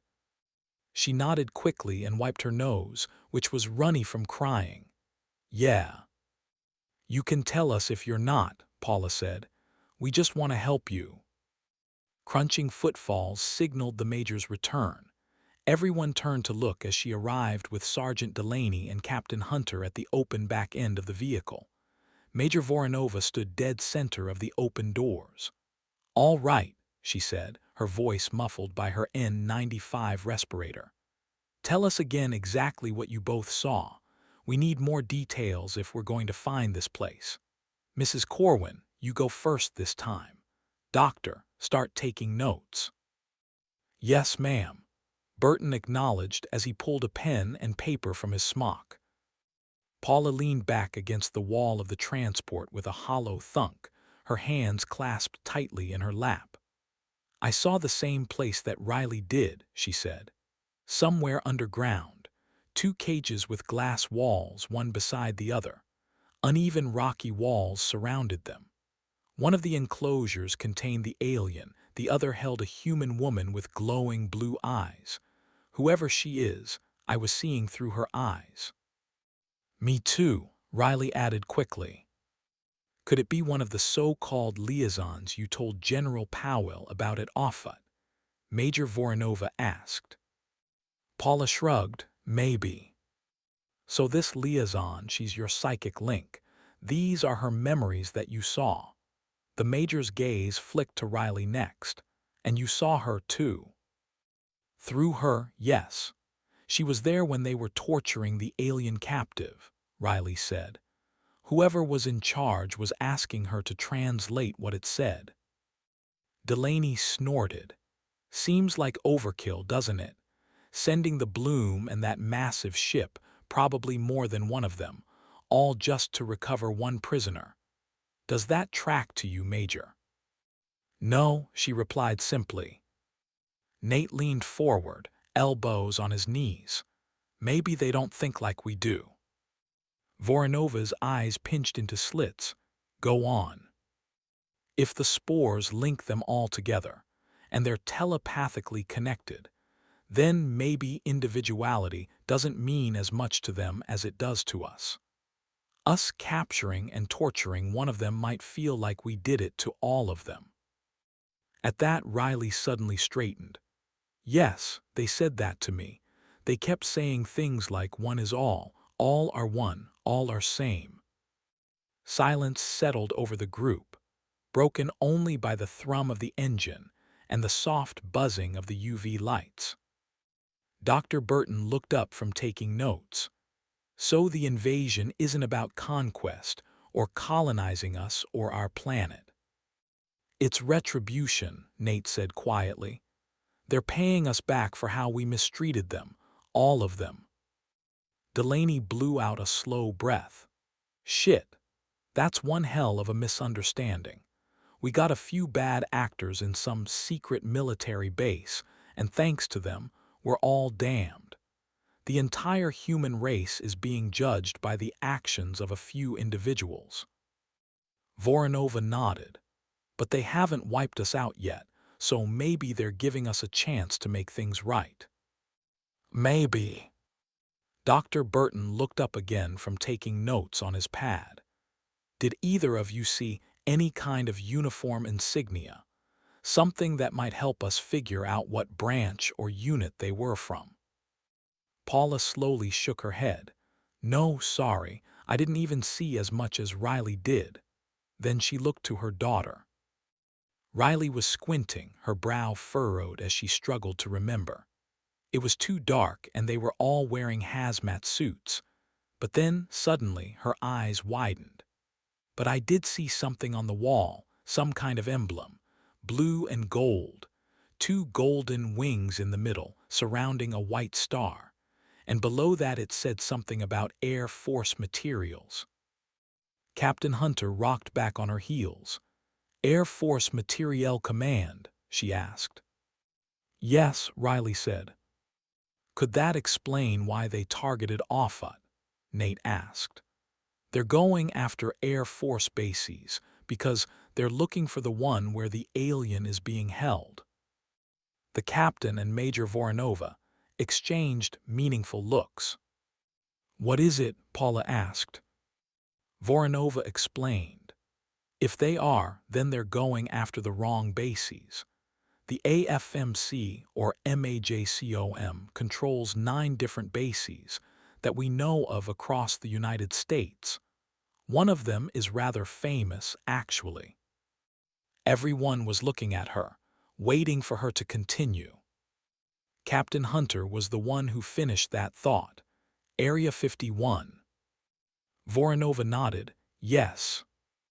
Nate snorted. "Are you serious? That can't be it." Delaney muttered. "Where there's smoke, there's fire," Voronova finished. Paula was about to say something to that, but she noticed that on the other side of Nate, Riley had stiffened, and her eyes suddenly began glowing a brighter blue.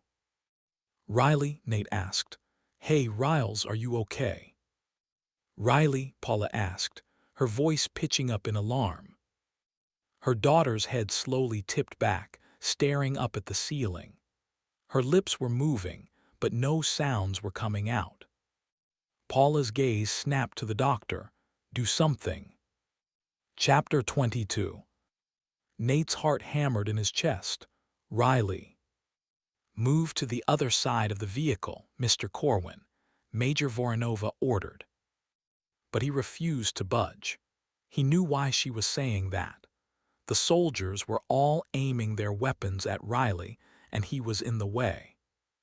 But Nate wasn't going to make the decision to pull the trigger any easier for them. "Hold your fire," he said, holding up a hand like a stop sign to the major and the other soldiers. "She's not attacking us." Paula looked stricken, unsure of what to do. Riley sat rigidly beside him, her eyes blazing bright blue and slowly pulsing. Her face had turned up toward the ceiling, and her lips were moving soundlessly. Major Voronova had her sidearm drawn, and she was stepping sideways to aim around Nate. "Mr. Corwin, if I have to, I will shoot through you. Move to the other side of the vehicle. Now." Before Nate could say anything to that, Riley's head came down and turned toward the major. "We have already looked in the place you mentioned." Her voice broke into a series of wet clicking noises. "It is not in Area 51. Nate gaped at his daughter, unable to believe what he was seeing and hearing. Somehow, the aliens were taking direct control of her. Voronova didn't flinch. "That's unfortunate. I'll need more time to compile a complete list of alternate holding sites." "You are running out of time," Riley said. Voronova's cheeks tightened behind her mask. "If you want our help, you need to give us time to conduct a proper search." A long silence followed, filled only by the low, rattling roar of the MRAP's idling engine. Then Riley made more clicking sounds, sharper and faster this time. "What does that mean?" Voronova demanded. Riley switched back to English. "We will give you more clicking." Dr. Burton leaned forward. "We don't understand. What does that mean?" Riley turned her head slightly to look out the window behind the doctor's left shoulder. "Watch the Bloom Towers. There is one nearby." Nate followed his daughter's gaze and saw that tower through the armored glass, rising above the cornfields, a distant metal tower, slowly pulsing with blue light. "We have synchronized the time between the pulses," Riley said. "Count the number of your seconds between them. That is how many risings and settings of your sun you have before your time is up." "Get me a count, Sergeant," the major said, refusing to look away from Riley. "Copy that," Delaney said. Nate also counted the seconds between flares of light. 1, 2, 3 seconds, Delaney confirmed. Voronova nodded to Riley. What happens when the time runs out? Dead, Riley replied. All dead. A chill crept down Nate's spine. Are we the only ones looking? Voronova asked, her voice steady. All are searching. So what if someone else finds the hostage first? All will live. Voronova tilted her head. Do we have your word on that? Riley blinked, and her mouth curved into a broad, unnaturally stiff smile. Yes. With that, the lights in her eyes flared brightly, and then faded to a much more subtle glow. Riley slumped forward, gasping, her whole body trembling. Her hands flew to her face, shaking. What happened? She rasped. Nate pulled her into his arms, and Paula jumped up to sit on the other side of her. It's okay, Nate said. You're okay. Riley blinked rapidly, looking disoriented. Did I pass out? You don't remember anything? Dr. Burton asked. The soldiers slowly lowered their weapons, but remained on high alert. We were talking, and then it's like I fell asleep, or a frightened look entered her eyes. Were they talking through me? Riley looked like she was about to cry. Yes, Major Voronova confirmed. Nate caught Riley just before she slid off the bench. They landed on the floor of the MRAP together, and Paula quickly joined them, Riley curling up in their laps like she used to do when she was little. It's okay, Nate said, kissing the top of Riley's head and rubbing her arm. You're okay. Doctor, Voronova said, confirm that for us, would you? Yes, ma'am. Dr. Burton came over to check Riley's vitals with his pulse oximeter. Heart rate is elevated but stable. No fever, he added as he used a digital thermometer to check her forehead. She's coherent, responsive. No obvious signs of infection other than her eyes and slight degree of luminescence below her skin. So now they can just take control of me whenever they want? Riley asked in a cracking voice. I don't know, Nate whispered. Paula bit her lip and slowly shook her head. Major Voronova sighed. They abducted her for a reason. For whatever reason, they've chosen her as their emissary. But she might not be the only one. They've given us 3 days to find the prisoner. 72 hours. Nate frowned. We can't just drive around the entire country checking every military installation we find. They could be hiding that hostage anywhere. 3 days isn't enough time. Voronova nodded.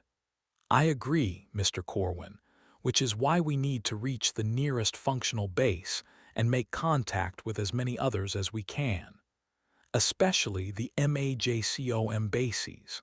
Someone, somewhere must know something about a live alien captive. Captain Hunter nodded. The Lincoln Air National Guard base is the closest. It's attached to the Lincoln Airport, but that's also where the mothership went. They might be on their way to level it like they did with Offutt. They could be jamming our comms too, Delaney added. Same as Offutt. Major Voronova nodded. They could be, but like the captain said, it's the closest. We'll find out more when we get there. Delaney, Rains, keep a close eye on both subjects and report any changes to me immediately.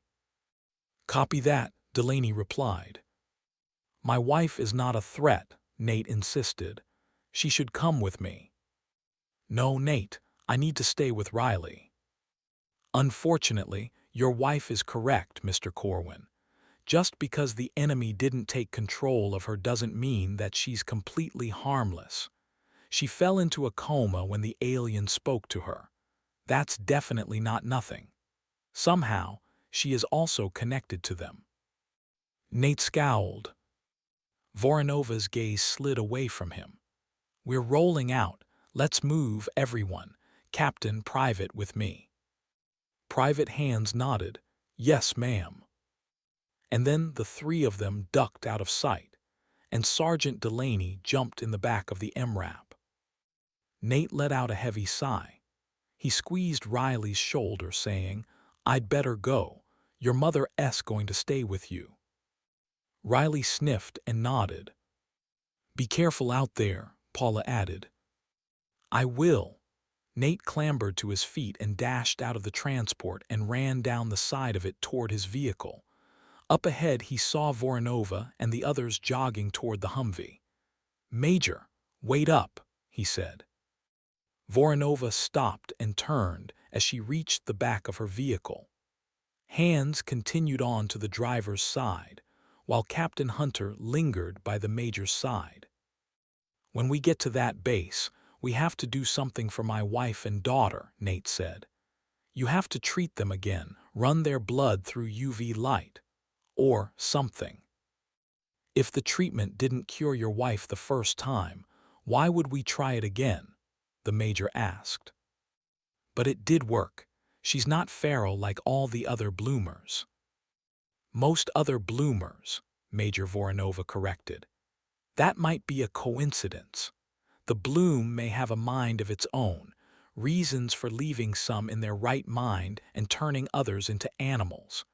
We still don't know what causes some to be lucid and others to be feral. But there has to be some way to reverse the infection, to kill the spores. You said it's a fungus, right? So maybe some kind of antifungal treatment would work." "It's an alien fungus, Mr. Corwin, and we have tried those treatments. None of them worked. But all of that is beside the point. Treating your family is the least of my concerns right now. We have 3 days to find and deliver what the invaders want, or else they're going to wipe us out. Forgive me, Mr. Corwin, if severing the only line of communication I have with the enemy isn't my first priority." "But they're listening to everything we say," Nate pressed. "Isn't that dangerous?" "That depends on what we say to them, doesn't it? If I were you, Mr. Corwin, I would also be mindful of that." Realization hit him like a gut punch. "You're planning to use Riley to feed misinformation." Voronova laughed lightly at that. "Misdirection is only useful if you have something up your sleeve. Both of mine are unfortunately empty. But whatever you do, do not give your wife or your daughter any information that the enemy could use against us. We do not ultimately want them to know where we are going, or why, much less where we suspect that alien captive might be. They gave us 3 days. If they find the prisoner before we do, we lose our only leverage." Nate swallowed hard. "You don't think they'll keep their word about leaving us alone once they recover him?" The major's eyebrows slowly elevated above her mask. "Did your daughter's smile look reassuring to you?" A shiver crawled down his back. "No." Voronova nodded. "Exactly. Get back to your vehicle, Mr. Corwin. We're moving out." With that, both Voronova and Captain Hunter turned and climbed into the Humvee. Nate stood frozen on the road for just a second longer. A cool breeze whipped in from the cornfields, and a flare of blue light caught his eye. The Bloom Tower. 1, 2, 3. Pulse. 3 seconds, 72 hours, the countdown had begun. Seeing the Humvee's taillights flare as it began pulling away, Nate jerked into motion and ran for his Suburban. He ripped open the door and jumped behind the wheel. Max spun around to face him, grinning and panting steadily from the passenger's seat. An alarm was dinging steadily to remind him he'd left the key fob in the car. The engine had auto-shut off because he'd left it idling for so long. He stabbed the ignition, and it came back to life with a roar. The MRAP and Emily's Silverado went rolling by, one after another. He caught a glimpse of Jonah's face pressed to the window in the back of Emily's truck. "Looks like it's just you and me, buddy," Nate said. reaching over to scratch Max behind the ear as he pulled off the shoulder and stepped on the gas, now bringing up the rear of the convoy. Part 2, Hunter and the Hunted. Chapter 23. Nate's hands clenched the wheel. The road ahead was empty but for the taillights of Emily's truck. The car was quiet and also empty, except for him and Max. Nate's mind, however, was cluttered with racing thoughts. Every few seconds, his mind's eye would jump back to seeing Riley in the back of the MRAP, her eyes glowing blue, the alien speaking through her. What had they done to her? Was Riley even still her, or just a puppet? She still sounded like herself when the aliens weren't speaking through her. She had even expressed natural, human fears about her condition. But what if that was all an act designed to put them at ease? And what about Paula? She was obviously still connected to the Bloom, even if the aliens couldn't take control of her the way they had with Riley. He felt like he was losing them both, to one degree or another. Nate shook his head sharply and pushed those thoughts away. He forced his attention back to the steady crimson glow of the taillights ahead. He wasn't going to lose them to this. They'd find a way to treat the infection, whether the Major considered it a priority or not. Driving ahead of him, Emily indicated left as they came to a T-junction. Nate followed her through that turn, joining another identical rural road running between farmers' fields. They were driving south now, and the alien mothership was directly up ahead and to his left, still hovering over Lincoln. Major Voronova was threading them along back roads to keep them away from the highways and the city as much as possible. Within minutes, Nate saw signs pointing to the airport. They came to an intersection and turned left again, now heading toward the city and the massive, glowing blue mothership that hovered above it. Scattered cars snarled the other side of the highway, the side leading out and away from the city.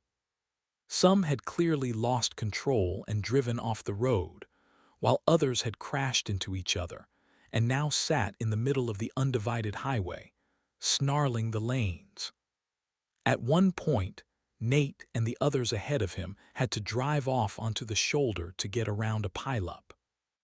At least there was no sign of any passengers in those cars. They must have all gotten out and walked to find help. Nate guessed that most of those crashes had happened in the first few days when the power had gone out and snow had begun to fall along with the spores. Back then, the highways would have been covered in snow and ice, and it would have been extremely treacherous driving, not to mention too cold for anyone to stay with their vehicles for long. After a few more minutes of driving, Emily indicated right, and Nate followed her and the rest of the convoy off the highway, following the signs for Lincoln Airport. They crossed a set of railroad tracks, then curved around to the right, following a two-lane airport road and the chain-link fence to their left that surrounded the airport's runways. They soon parted ways with the fence, driving through an industrial area with warehouses and logistics centers and big, empty parking lots. Barely a minute later, they came to an uncontrolled intersection and slowed right down. Emily indicated left, following their army escort. Nate glimpsed an innocuous green street sign that marked the road they were turning onto as W. Cummings sent. They drove past yet more industrial buildings. And then finally, Nate saw the fence that surrounded the airport and its runways. The Major must have gotten tired of driving in circles around the airport. She was going to drive straight through it instead. Up ahead, there was a simple wooden guardhouse in front of a chain-link gate, and a couple of guards were standing around it. Nate couldn't be sure from the distance, but it looked like they were armed. Airport security, or soldiers, he wondered.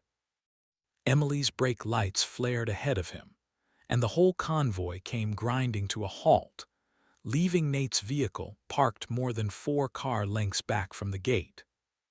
He scanned the chain-link fence on either side of the road that separated them from the runways and fields surrounding the airport terminal. Major Voronova was probably speaking to the guards, explaining who they were and why they had to let her through. It wouldn't be long now, and then they would get to speak with whoever was in charge of Lincoln's Air National Guard. Nate sat back with a sigh. His hands fell from the wheel and into his lap. Max nosed at his knee, then gave his hands a lick. He reached over and ruffled the retriever's fur. "You must be hungry, huh? We're almost there, buddy." A man shouting up ahead caused Max's ears to prick up. "What is going on?" Nate muttered. He hoped it wasn't bloomers. Nate quickly checked his mirrors. Not seeing anything, he grabbed the handheld radio beside him, thumbed the squelch and called into it, "Corwin to Voronova. What's going on up there?" But only static answered. Nate frowned. It was strange that none of the other soldiers were on the radio asking the same thing. Maybe because they could clearly see what was ahead of them. But that didn't explain why no one was answering him. "What do you think, buddy? Should we go find out what's going on?" Max whined softly and looked at him. "Yeah, I'll be careful. Wait here, buddy. I'll be back in a sec." Nate grabbed his mask from the side door, then stared ruefully at the gun tucked into the door beside it, the one Delaney had given him back at the Ellisons' farm. Unfortunately, the magazine was empty. He put on his mask, unbuckled his seatbelt, and opened the door. The air outside was cold now that the sun had been down a while. He tried the radio again. Still no answer, just more static. He started walking past his vehicle, already catching a glimpse of what looked like a small guardhouse and a chain-link gate up ahead. A couple of guys were standing in front of it, armed with rifles and wearing improvised masks that might have been t-shirts tied around their faces. They weren't wearing fatigues. Not military then. Civilian. Another two stood beside the major's Humvee, talking to her through the back window. Nate crept past the back of Emily's Silverado, intent on getting close enough to hear whatever they were saying. Emily lowered her window and waved to him as he approached. "Nate," she hissed, "what's going on up there?" "I don't know," he admitted. "I'm gonna find out." "Be careful." He nodded.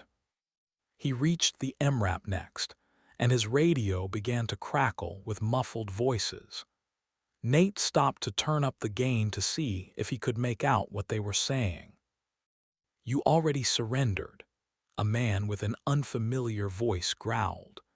"That's why no one's shooting at that ship, and that's why no one will let us leave. Air National Guard grounded all the planes so that they can infect us." Voronova's voice came back, calm and steady. "That's patently false, sir. No one has surrendered. If planes have been grounded, it's for your own safety. We are here to protect citizens, and we are actively coordinating our forces for a response to the enemy. Now, please open the gate and let us through." "Sure, just as soon as you get them to lift their no-fly orders," the civilian man said. "I will do my best," Voronova said, "but I can only do that if you let us through." "I don't think so. Hey, hands where I can see them." Nate heard the contempt in that man's voice, and with it something darker. Fear and a desperate need to find someone to blame, an easy target. He could see the logic in it in a way. If the military wasn't shooting, wasn't attacking, then they must have surrendered. But the reality was much more complicated than that. They tried to fight back at Offutt, and the entire base had been wiped out. The Air National Guard base here at Lincoln had to be a lot smaller, with far fewer forces at their disposal. Nate had a bad feeling this confrontation was about to take a violent turn. He began creeping past the MRAP's rear bumper, using the cover of darkness and keeping his head low to stay out of sight. He was painfully aware that he was unarmed, but he wanted to see the gate, to get a clear look at whoever was in charge and how many people he had with him. He wasn't sure what he was going to do with that information once he had it. Maybe he could distract them somehow. That's when he heard someone hiss at him from the edge of the road. "Hey, Corwin." Nate froze and turned toward the sound. Sergeant Delaney and Corporal Rains were crouched in the ditch beside the MRAP, half hidden behind a clump of tall grasses. They looked like thieves about to rob a bank. Relief swelled in Nate's chest as he darted across the road to join them. Up ahead, Major Voronova was still arguing with the civilians at the gate, but the discussion was becoming increasingly heated, to the point that Nate could hear them without the radio. Nate realized why he'd heard them through the radio at all. The Major must have been holding down the button, using the radios to warn them so that they would have a chance to act. "Stay down," Delaney rasped as Nate reached their position. "We're going to take those bastards down and punch through." Nate swallowed thickly and nodded. "What's the plan?" "Ambush," Delaney said. "Now that you're here may be a distraction. You have a gun." He shook his head. "What happened to the one I gave you?" "Clip was empty. I left it in the car." Delaney jerked a thumb toward Rains. "Give him a weapon, Corporal." "Copy." He fished out his sidearm and held it out like a handshake. Nate's fingers closed around it, the weight of the weapon making him feel better already. Voronova was still speaking, her voice rising and cracking sharply through the radio in his other hand. "You have to let us through. We are on a critical mission, and you are putting everyone's lives at risk."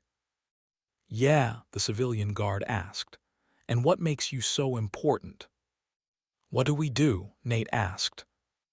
Delaney said, "Count to 20, then fire that gun in the air and get yourself to cover. Give those guards something to think about. We'll circle around and use the distraction to make our move." Nate grimaced. He imagined those civilians by the gate responding by firing indiscriminately in his direction, but he nodded once, sealing his fate. "Okay." He could still hear Voronova through the radio, her voice rising angrily. "You are going to regret this, sir." "Nope. Get out of the vehicle with your hands up," the civilian man ordered. "And don't even think about reaching for those guns. We will not hesitate to shoot you dead." "Start counting," Delaney said, and then he and Rains began creeping toward the gate, crouching low behind the shrubs and grasses in the ditch along the side of the road. Nate's shoulders tightened. He flicked off the safety on the pistol and rested his finger beside the trigger guard. His heart was racing so fast that he felt dizzy. 1, 2, 3. He risked peeking over the clump of grass where he was hiding. Voronova got out of the Humvee, her posture rigid and hands raised. Private Hands went next, then Captain Hunter. 17. 18. A cool breeze bit into his cheeks. 30, he mouthed, then raised his arm straight up and fired twice in quick succession. The shots cracked like thunderbolts. Nate threw himself to the ground for cover as voices rose sharply from the gate. Men were shouting at each other. Then came the strident rattle of rifle fire. Distinct 3-round bursts fired from military carbines. Chapter 24. "Tango down," Rains said. "Contact right," Delaney added. "Frag out." Boom. Nate lay as close to the ground as he dared, his mask the only protection against the spores. All clear," Rains said. "Get back to your vehicle," Major Voronova said. Nate heard boots rushing back toward him, and he risked peeking back over the long grass. The civilians who'd been guarding the gate were down and lying in spreading pools of blood. All four of them. Delaney's plan had worked.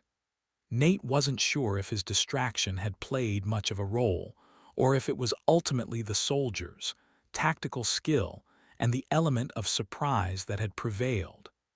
Either way, the road ahead was clear.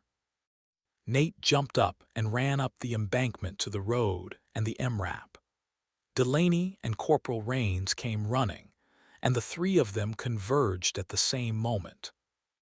"Back to your vehicle, Corwin," Delaney said, as Rains ran back to the driver's side of the armored transport. "We need to move out before someone comes to investigate that gunfire." Nate nodded. Delaney reached up and hammered on the back doors with a fist. Dr. Burton opened them, looking nervous. Nate understood.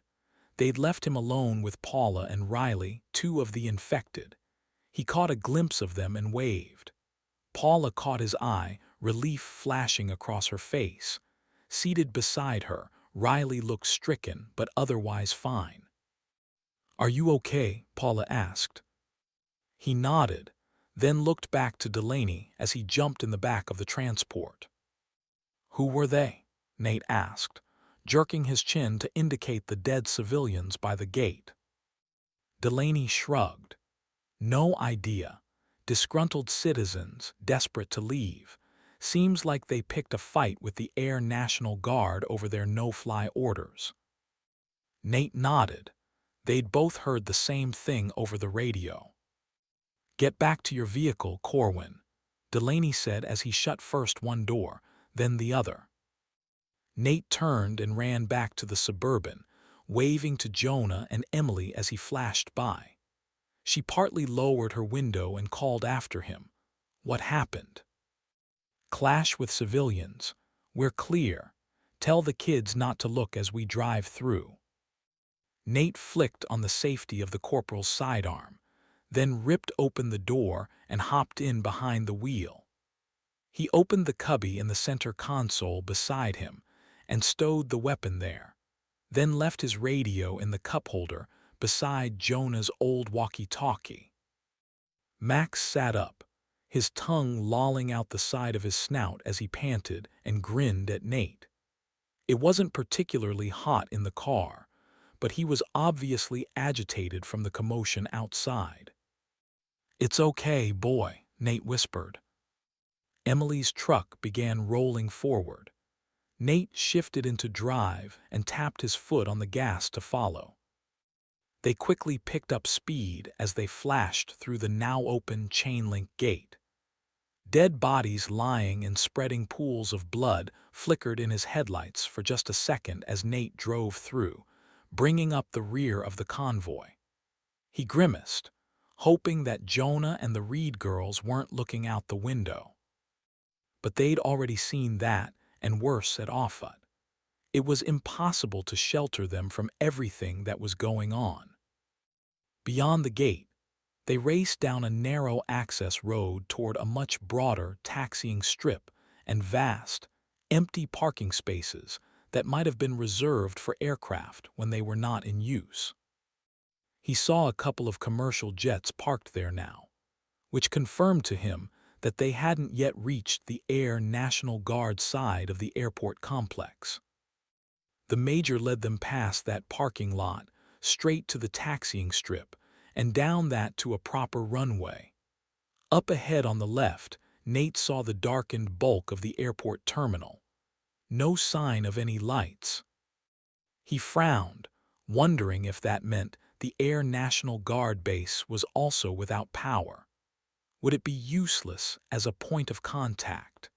He knew the major was hoping to reconnect with her chain of command, and also relay to them what Riley and Paula had said about what the invaders were looking for. As they drove by the terminal, he caught a glimpse of shining lights pricking through the darkness behind the terminal building. His concerns quickly faded. That had to be Lincoln ANGB. Then suddenly, At the other end of the runway, a flicker of headlights came sweeping through the dark and rapidly fanned out into multiple sets, barreling down the runway toward them and blocking their way. It was a reciprocal, opposing convoy. Nate eased off the gas, worried about who might be driving those vehicles. A few seconds later, his radio crackled with Voranova's voice. "Heads up, we've got incoming. We attempted radio contact, but they refused to identify. Could be more of the same militia from the gate. If so, they'll be armed." Nate's heart started pounding in his chest. Before he could grab his handset for a reply, Delaney said, "Copy, ready for action." With that, he saw the MRAP pull out alongside the Major's Humvee, and someone popped their head up out of a hatch in the top of the transport. That had to be the sergeant, since Corporal Rains was busy driving. Emily accelerated slightly, falling in behind the armored transport so she could hide in its shadow. Nate took his cue from that and pulled up behind the Humvee, right alongside Emily. He caught a glimpse of her looking over at him, her eyes wide with fear in the hazy violet glow of the UV light taped to the roof of the truck. Then he saw Jonah in the back, his face pressed to the glass. Jonah waved once. Nate made an exaggerated patting gesture, indicating for him to get down. Paula and Riley were in the back of the armored transport.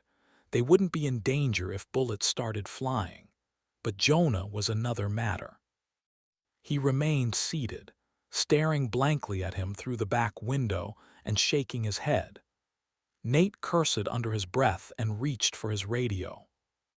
"Emily, tell the kids to take cover on the floor of the truck." "I'm on it, girls." "Jonah, get down. On the floor right now and stay down," she said, her words coming back over the radio, slightly muffled with static and distance, as if she weren't speaking directly into the radio. Either she'd forgotten to release the squelch, or she was holding it down for Nate's benefit. His radio chirped as she finally released the button. "Keep this line clear," Major Voronova quickly snapped back. "On my mark, we're going to veer left across the field to reach the Air National Guard base." "Copy that," Corporal Rains replied. "Understood," Nate added. "Mark," Voronova said. She veered sharply to the left. Nate followed the Major through that turn, narrowly avoiding Emily swerving into him. He eased off the brakes just as they drove off the tarmac and onto the flat, grassy field that surrounded it. The Suburban bounced and skipped over the uneven ground, forcing him to tap the brakes.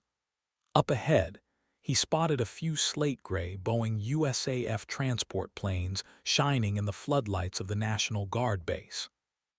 The opposing convoy rushing toward them responded almost immediately to them leaving the runway.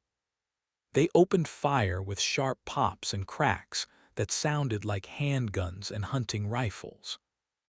A few stray bullets crunched into the side of the Suburban.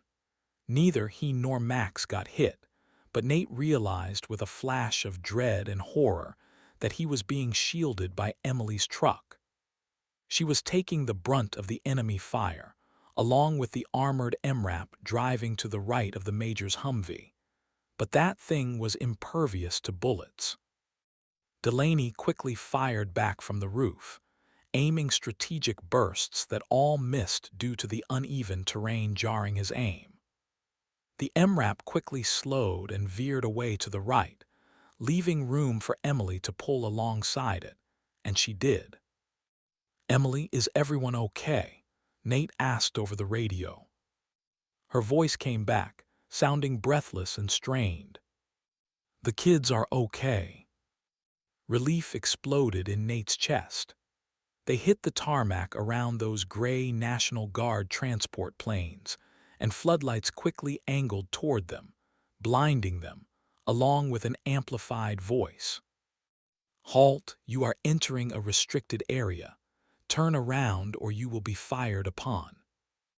Major Voronova's Humvee slowed to a crawl, as yet more vehicles came roaring out to greet them. But these ones were obviously military transports. The Humvee parked right where it was. Nate pulled in behind and Emily alongside. Then the MRAP tucked in behind her, right next to Nate. Delaney's head was still poking out the top hatch, but now he was aiming his rifle to the rear, keeping them covered. Suddenly afraid that they were still being pursued, Nate twisted around to regard the vehicles that had been racing down the runway toward them. A group of pickup trucks rumbled slowly by on the runway behind them. People were leaning out the windows and standing up in the truck beds, shouting and shaking their guns in the air like terrorists or an actual militia. Except these were good old American citizens. How quickly the world had changed. Nate sighed, at least none of them had gotten hurt. He twisted back around to the fore as army vehicles quickly surrounded them on all sides. Soldiers piled out with carbines raised, approaching cautiously. "Step out of your vehicles with your hands up," ordered the amplified voice from before. Major Voronova, Captain Hunter, and Private Hands quickly complied with the order. "I think need help," Emily's voice came over the radio again, rasping heavily through static, her words strained and overlaid with the sobbing cries of her girls. Nate's stomach did a queasy flip. "What's going on, Emily?" Static rustled back, then, "They shot me." Chapter 25. The smell of gunpowder and burned rubber hung in the air as Nate hopped out of his car with his hands raised above his head. He moved quickly around the front end of the Suburban, squinting into the glare of the floodlights shining on them. "We've got wounded," he shouted. Major Voronova added, "Stand down. Friendlies. Major Alina Voronova, USAF, out of Offutt AFB." Whoever was in charge replied, "We heard shots, ma'am. Thought you were hostiles storming the base." "Misunderstanding," Voronova said curtly. "But those hostiles hit one of ours. We need help with our wounded." The opposing troops slowly lowered their weapons, still running toward them. Nate was already most of the way to Emily's door when the back of the MRAP flew open and Dr. Burton hopped out. He and Nate arrived at the same moment and Nate pulled her door open. She fell out into his arms. Nate caught her and immediately saw where she'd been hit. Her hands were clutched weakly around her right thigh. The seat was slick with blood, her jeans soaked with it. Delaney came running over. "Carry her back to the transport," Dr. Burton said. Nate took her arms, and the sergeant shouldered his rifle to take her feet. "Is it bad?" Emily asked weakly of the doctor as he followed them back to the transport. The back door flew open and the kids came rushing out. Nate glanced back at them, about to tell them to stay put, but they were already out of the truck. At least they were wearing their masks. They reached the MRAP, and Delaney stepped up into the back, carrying her feet inside. Nate leaned in and laid her head and shoulders near the opening.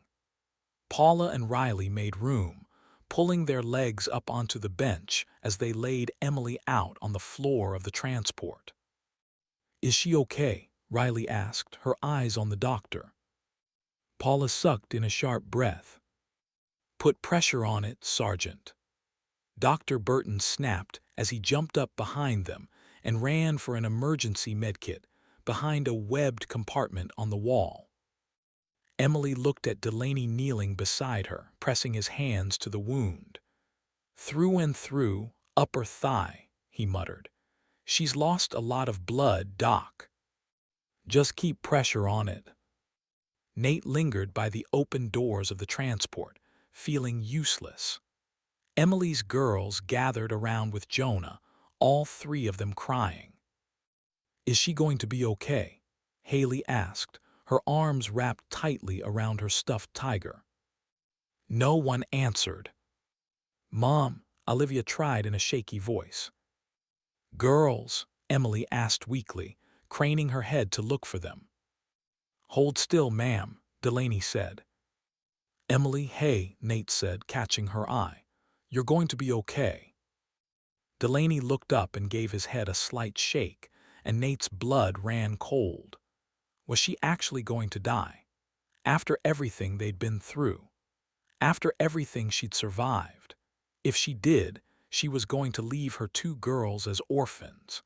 He pulled them close, for a moment ignoring how sad and lonely his own son looked standing beside Olivia. Emily's face was pale, her breathing shallow. It feels better now, numb. You're in shock, Delaney muttered. Doc. I can help, Paula suddenly said. I'm a nurse. Dr. Burton dropped to one knee beside Emily. His gloves already on a tan-colored trauma kit open beside him. Through and through, upper thigh, Delaney repeated, pressing down hard with both hands. Blood slicked his gloves, running between his fingers. Help me apply the tourniquet, high and tight. Copy. Delaney pulled a black strap from the kit and looped it around Emily's leg, just above the wound. He twisted the windlass until the bleeding slowed to a sluggish ooze, then locked it down with a Velcro tab. Doctor, Paula said again, I can help. Burton glanced briefly at her, then nodded and waved her over. Paula practically flew out of her seat and landed beside him. Dr. Burton leaned in with a flashlight, checking the exit wound on the back of her thigh. Still bleeding, packing it. He ripped open a packet of combat gauze and started feeding the white strip into the wound, knuckle-deep. Emily gasped and clenched her jaw, her eyes rolling and lids fluttering. What do you need me to do? Paula asked. Hold her hand, keep her with us, Burton said to Paula. She grabbed Emily's hand and squeezed. Hey, remember that time we went to the river to go kayaking with the kids? What? I don't, Ray. Yes, you do. Remember, Haley was afraid of the water because she couldn't swim. We kept telling her she was going to wear a life jacket so it didn't matter, but she refused to get in the kayak. So what did we do? We ordered pizza. That's right. We had a picnic instead. We skipped stones on the water, and then we made a bonfire and told scary stories as the sun went down. And what did the kids say after that? Emily's eyelids were still fluttering, as Dr. Burton wrapped some kind of elastic bandage over the wound, cinching it tight. Hold that, Burton told Delaney. Copy. They said it was the best day ever. Emily nodded slowly, her eyes sinking shut. Stay with me, Em. I'm here. You remember that, girls? Yeah, Haley said slowly, her masked face buried in the stuffed tiger. Dr. Burton grabbed a marker, checked the watch on his wrist, and then scrawled the time on the tourniquet strap. We're going to do that again sometime, Paula said. All of us, she added, and then she fixed Emily with a stern look. But the rivers are all infected now, Jonah said. They won't be forever, Paula replied.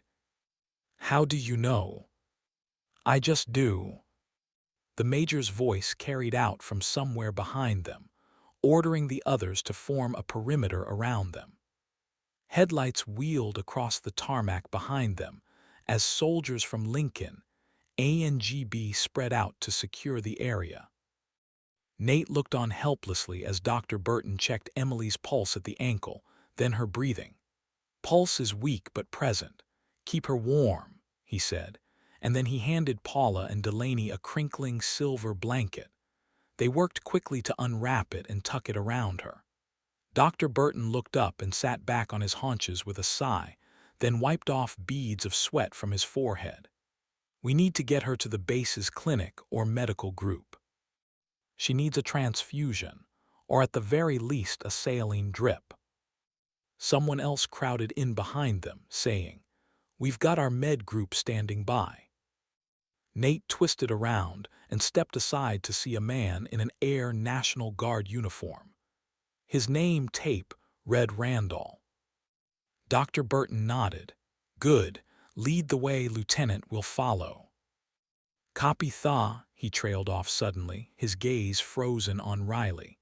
She looked away quickly but not fast enough. Unlike Paula, whose eyes only glowed blue when the invaders took hold of her, Riley's were persistently glowing. Hey, what the hell? That girl's infected. The lieutenant took a long step back from them, and his sidearm flew from the holster. He was aiming it straight at Riley's chest. Chapter 26. Nate put himself between the lieutenant and his daughter and held up both hands. Hold your fire. She isn't dangerous. How do you know that? The lieutenant demanded. Stand down, Lieutenant. Major Voronova barked, stepping into view. We are aware of her condition. We've had her under guard, but she hasn't been showing any signs of aggression. In fact, she's part of the reason we are here. The lieutenant hesitated, leaning past Nate to study Riley's features. Are you sure about that, ma'am? Positive, Voronova replied. Her mother is also infected. We have both under observation, but for the moment we have classified them as assets, not threats. Assets? The lieutenant asked, glancing over at her. Voronova nodded. I need to speak with whoever is in command of this base, ASAP. That be General Anders, the soldier said as he reluctantly lowered his weapon. A world of tension unspooled in Nate's chest, and his shoulders rounded. Dr. Burton spoke next. Lieutenant, we need to get this woman to the medical group. Copy, I'll get in and direct you. He holstered his pistol, then ran around to the front passenger's side of the transport. Nate stepped back, taking a moment to visually locate Haley, Olivia, and Jonah. They were all huddled together on one side, barely an arm's length away. We'll follow you there, he said to the lieutenant. Likewise, Voronova added, already turning to run back to her vehicle. Delaney reached out and shut the back doors of the MRAP, and Nate pulled the Reed girls close, gently turning them away with an arm around each of their shoulders. At the same time, he called out to his son, Let's go, Jones. Back to our car. Okay, he said in a small, cracking voice. They left Emily's truck where it was, but Nate stopped and got in carefully to shut off the engine and the headlights. He grimaced at all of the blood on the seat, which had now soaked into his pants leg. He jumped out and shut the door, calling, Come on, kids. They ran over to the Suburban, and Nate opened the back to let all three of them in. Moments later, he jumped behind the wheel and shifted into drive to follow the MRAP to the base's medical group, whatever that meant. Some kind of doctor or clinic, he supposed. Max shuffled his paws on the passenger's seat, watching the kids behind him. Hey boy, Olivia said. He whined and wagged his tail, then began looking for a way to get into the back seat. Nate shut the open cubby in the center console where he'd stashed his gun, and Max clambered quickly over it to greet the Reed girls. Hey, how are you? Olivia asked, ruffling his fur. Haley unwrapped her arms from her stuffed tiger and joined her big sister in tickling him, and then Jonah added his hands. Max began licking their hands and faces, basking in all of the attention. Nate smiled tightly in the rearview mirror. At least they were distracted from thinking about Emily's condition. Then suddenly, Jonah stopped tickling Max and met Nate's eyes in the mirror, as if he'd just remembered something. Is Mrs. Reed going to die? He asked. At that, both of Emily's daughters looked up sharply, their faces pinched with fear. Nate winced, out of the mouths of babes. Kids had no filter. She's going to be fine. They stopped the bleeding. She just needs a blood transfusion and some rest. He still remembered Delaney giving his head a slight shake when Nate had insisted that she would be fine. The sergeant had obviously seen wounds like that before, and he knew better than to promise she was going to make it. But Emily had been awake and talking when they'd left her. That had to mean something. The MRAP's taillights flared, and it stopped in front of a simple one-story building. The lieutenant got out from the front, and then the doors at the back flew open, and soldiers in fatigues came running over, pushing a stretcher. Nate watched as Delaney and Paula hoisted her up onto the stretcher. Riley was hiding her face as they worked, having the sense to hide what she was.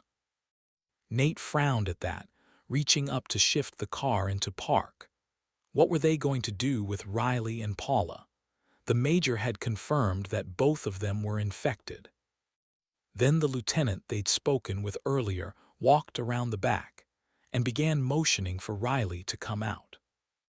Paula was speaking with him.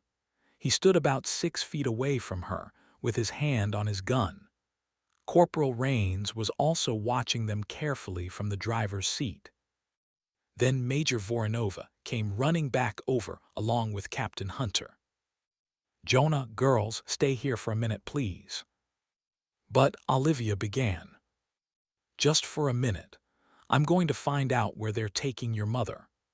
And my family," he thought but didn't say as he opened his door and jumped out.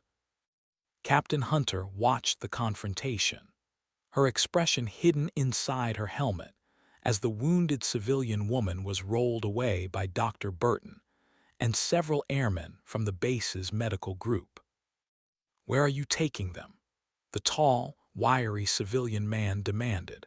Amelia recalled that his name was Nate. The lieutenant, Randall, from his name tape, was ordering the 2 infected civilian women to follow the one on the stretcher. "We're going to run a few tests to make sure they aren't contagious. Just because they're not currently showing signs of aggression doesn't mean they're not dangerous." Nate looked like he wanted to object, but his wife reassured him, saying, "It's okay. It's a good idea. We need to know more about whatever is going on with us." He gave in with a reluctant nod. "Can I go with them at least?" The lieutenant hesitated, looking to the major. Voronova nodded. "If you wish." Nate ran back around to his vehicle to get the kids out, and then Sergeant Delaney and Corporal Rains escorted all of them to the medical group, leaving Amelia alone with the major and Lieutenant Randall. "We need to see the general immediately," Voronova reminded him. He appeared to hesitate. "About?" "We have vital intel pertaining to the enemy." The man's eyebrows slowly drifted up above his mask, a simple disposable version. "Copy that. We'll need to drive there." "We'll take my vehicle," the major said. And with that, all 3 of them ran back over to the Humvee, parked in front of the MRAP, where Private Hands was still waiting behind the wheel. Amelia got in the back with the lieutenant, while the major climbed in the front. "May I know what your intel is, ma'am?" "Negative, Lieutenant. This is for the general's ears only." "Understood." "Where are we headed?" Voronova asked. "Dead ahead. Make a right at the next street." "Roll out, Private Hands." "Yes, ma'am." The Humvee jerked into motion. Amelia felt privileged to be one of the few people who knew what their intel was. But then, she had been there when the aliens had communicated their demands through Mrs. Corwin and her daughter. She also understood the need for discretion. Everything hinged on not only finding the alien hostage, but on how and where they chose to hand that hostage over to the enemy. After all, once the invaders got what they wanted, what was stopping them from wiping out the human race as they'd threatened to do? Or else, they might simply leave the Earth in the grip of the bloom, which could ultimately lead to much the same outcome. As Mrs. Corwin had unfortunately proved, even their best treatments were ineffective against the infection. They had just one bargaining chip, one chance to negotiate on behalf of the entire human race. They needed to make it count. Chapter 27. "Come in, Lieutenant," a woman called from inside the office. Captain Amelia Hunter stood alongside Major Voronova, helmet tucked under her arm, mask stuffed into pockets after passing decon. Two enlisted airmen guarded the door with their carbines at the ready. Lieutenant Randall opened the door and led them inside. The office smelled faintly of disinfectant layered over old leather and cigarette smoke. Hunter blinked at that. Indoor smoking. Then again, it wasn't like they could safely do it outside anymore. They came to attention and saluted. "At ease," General Laura Anders said. She sat behind a broad wooden desk, jacket unbuttoned at the collar. She looked to be in her early 40s, with tired eyes, brown hair pulled into a tight bun that was threaded with gray. She gestured to two chairs in front of her desk. "Major, Captain." Randall lingered. "You're dismissed, Lieutenant," Anders said. "Take my guards with you when you leave. We need total privacy for this." "Yes, ma'am." His footsteps receded, and then the door clicked shut behind him. The general steepled her fingers, studying them. "I'm told you have valuable intel for me." "Yes, General," Voronova said. Hunter sat back, folding her hands around her helmet as the major outlined everything. Riley Corwin's abduction and return, the shared visions between Riley and her mother of an underground chamber with transparent cells, the alien captive, the hazmat-suited interrogators, the waterboarding and other forms of torture, and the invaders' apparent determination to find the captive. The general listened, stone still, but something in her eyes darkened when torture was mentioned. "So," Anders finally said, exhaling, "we brought this on ourselves." Voronova frowned unhappily at that. "The invaders infected our entire planet with a deadly pathogen and killed millions, maybe billions. Our treatment of one alien captive doesn't justify what they've done to us." "Maybe not," Anders said softly, "but it gives us a motive, and we can either take it at face value or assume it's a lie." Her dark eyes flicked to Hunter. "You were there when the aliens spoke through the girl." "Yes, ma'am," Hunter said. "What do you believe? Is the enemy's agenda a pretext for something else, or a fact that I can count on?" Amelia glanced between the two women. "I don't know, ma'am. It seems like overkill. Invade a whole planet to get back one person." "And you, Major?" The major hesitated.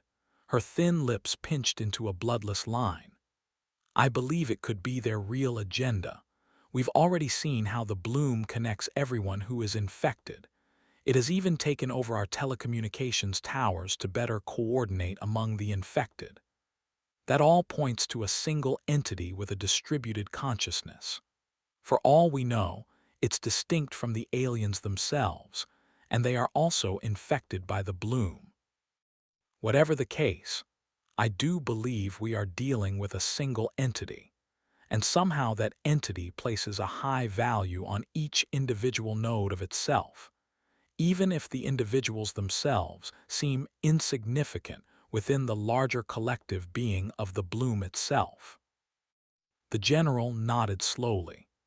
"So you think that the real invasion is the pathogen itself, and these aliens and their mothership are victims of it, just like us?" "Yes, ma'am." Amelia was taken aback by the major's conclusions. Apparently so was the general. Her eyes had widened dramatically. "A fascinating theory, Major. One that is supported by the evidence, ma'am. I was fortunate to have several days to study the infection at Offutt before the invaders wiped out our base. It might also explain why they conducted a hostage exchange with us at Offutt, or pretended to, at least. Why didn't they take that opportunity to communicate their demands to General Powell? Voronova slowly shook her head. Maybe they didn't trust him. Or else this is a wild goose chase, Major. A fabrication designed to get us chasing our tails rather than preparing for war. They gave us a deadline, Voronova pointed out. 3 days. 72 hours, the general snorted. -3 now, Voronova clarified. Anders drummed her fingers on the desk. That could simply be how long they need to prepare for something. Reinforcements, perhaps. Hunter leaned forward. With all due respect, my wingman and I were piloting F-16s below the mothership. They dispatched a single fighter and shot us both down in a matter of minutes. We hit it with a missile, but it practically bounced off. We didn't stand a chance. I don't think they need reinforcements to finish us. Maybe they would still prefer to wait for them, Anders countered, and then she shrugged. We learned something critical recently, though China and Russia have confirmed that only one mothership arrived. Hunter's breath caught and Voronova's eyes narrowed. One ship, Amelia repeated. If that's true, it means they're vulnerable, Voronova finished. If we can take out that ship, we win. That's optimistic, Anders said dryly. The bloom may wipe us out regardless, but destroying their ship would certainly be a step in the right direction. Do you have a plan to do that? The Major nodded slowly. I propose negotiating an exchange. The alien prisoner for a reversal of the bloom and the return of any lucid humans aboard their ship. We choose the location. And then, Anders prompted. Then we assemble everything we can, aircraft, missiles, ICBMs, a global strike, coordinated with every remaining Allied force. Make them believe we're ready to die on that hill. Voronova's voice hardened. Let them see the attack coming. Let them feel confident that they can repel it. Then that's not the real plan, Anders asked. No, we use the hostage, Voronova said plainly. We take him aboard their mothership ourselves and detonate a tactical nuke from inside, behind their shields. A Trojan horse. Hunter felt her pulse rise, and she glanced around nervously. Speaking their plan aloud made her feel suddenly vulnerable, like the bloom could somehow be listening. Anders gave a humorless laugh. Are you joking? Major, they will never let us board them. They will if they believe the hostage's survival depends on it. Hyperbaric stabilization, for example, or some other form of medical support. If they want him back alive, they'll have to accept our method of transfer. The general rubbed her temples. You're hinging everything on the invaders making a massive mistake. I'm hinging it on them not understanding how we think, Voronova corrected. If they truly operate as a single consciousness species, the concept of self-sacrifice, of sending one person or more than one to their death for the greater good, may be inconceivable to them. Unless it's not, Anders countered. They seem perfectly willing to sacrifice infected humans. Aren't they also connected to the bloom?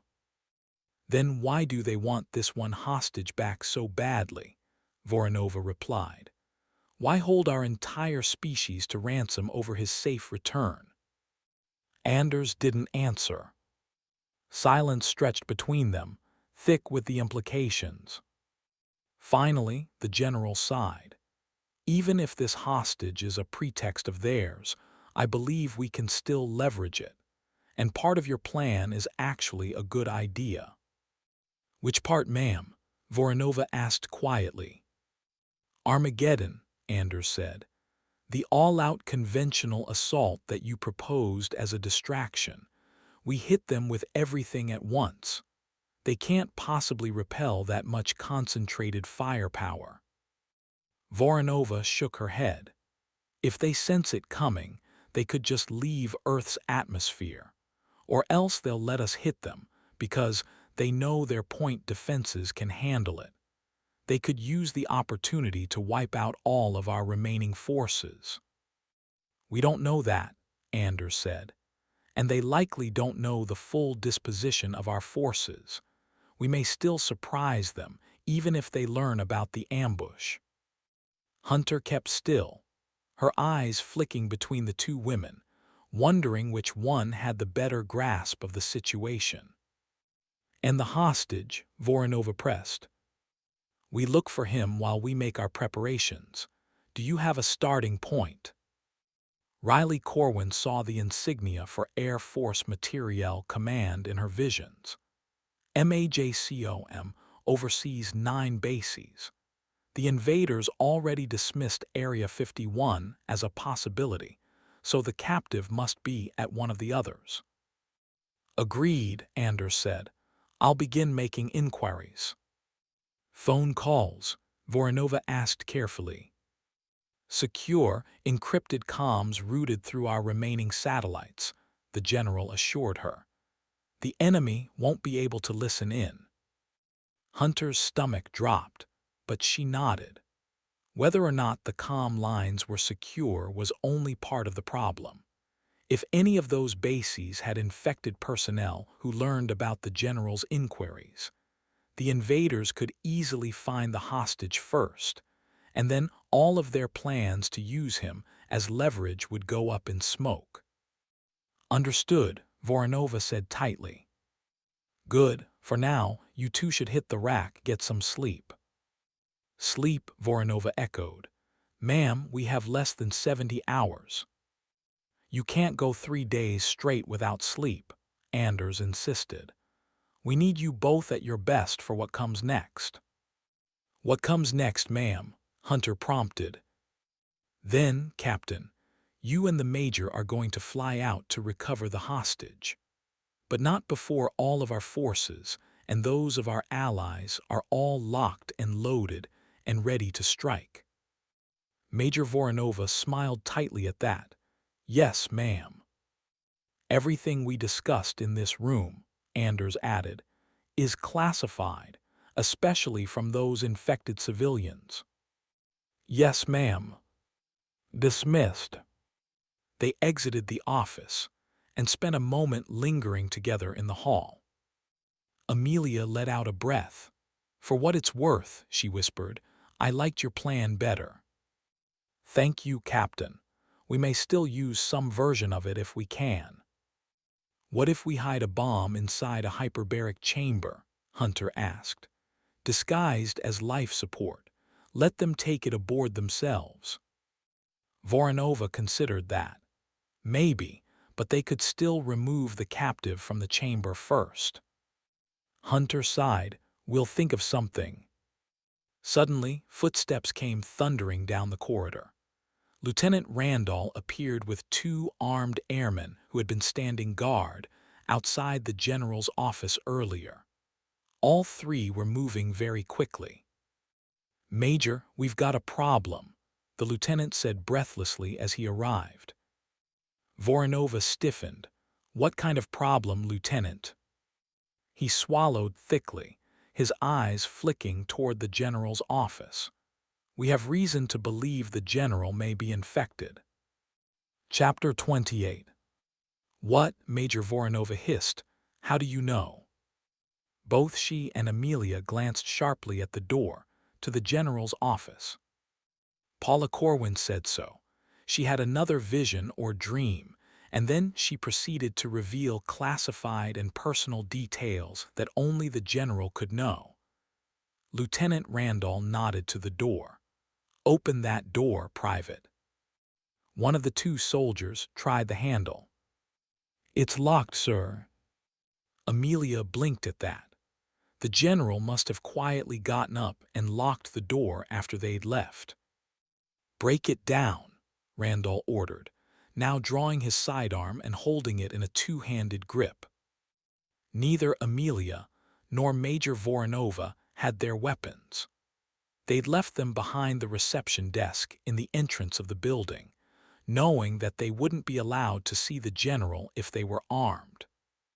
"Yes, sir." The private stepped back and then delivered a solid kick to the door. It held. Another kick, and this time the frame splintered and it flew open.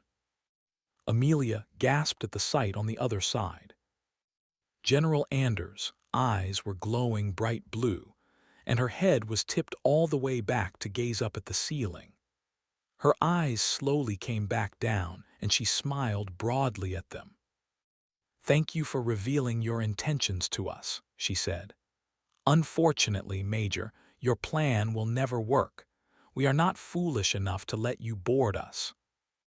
At that, she opened a drawer in her desk and calmly withdrew her service weapon. Both enlisted soldiers shouted, "Put the gun down." But the general ignored them and slowly aimed the gun at her own head. "Lower your weapons," Lieutenant Randall shouted, as if that might be the problem.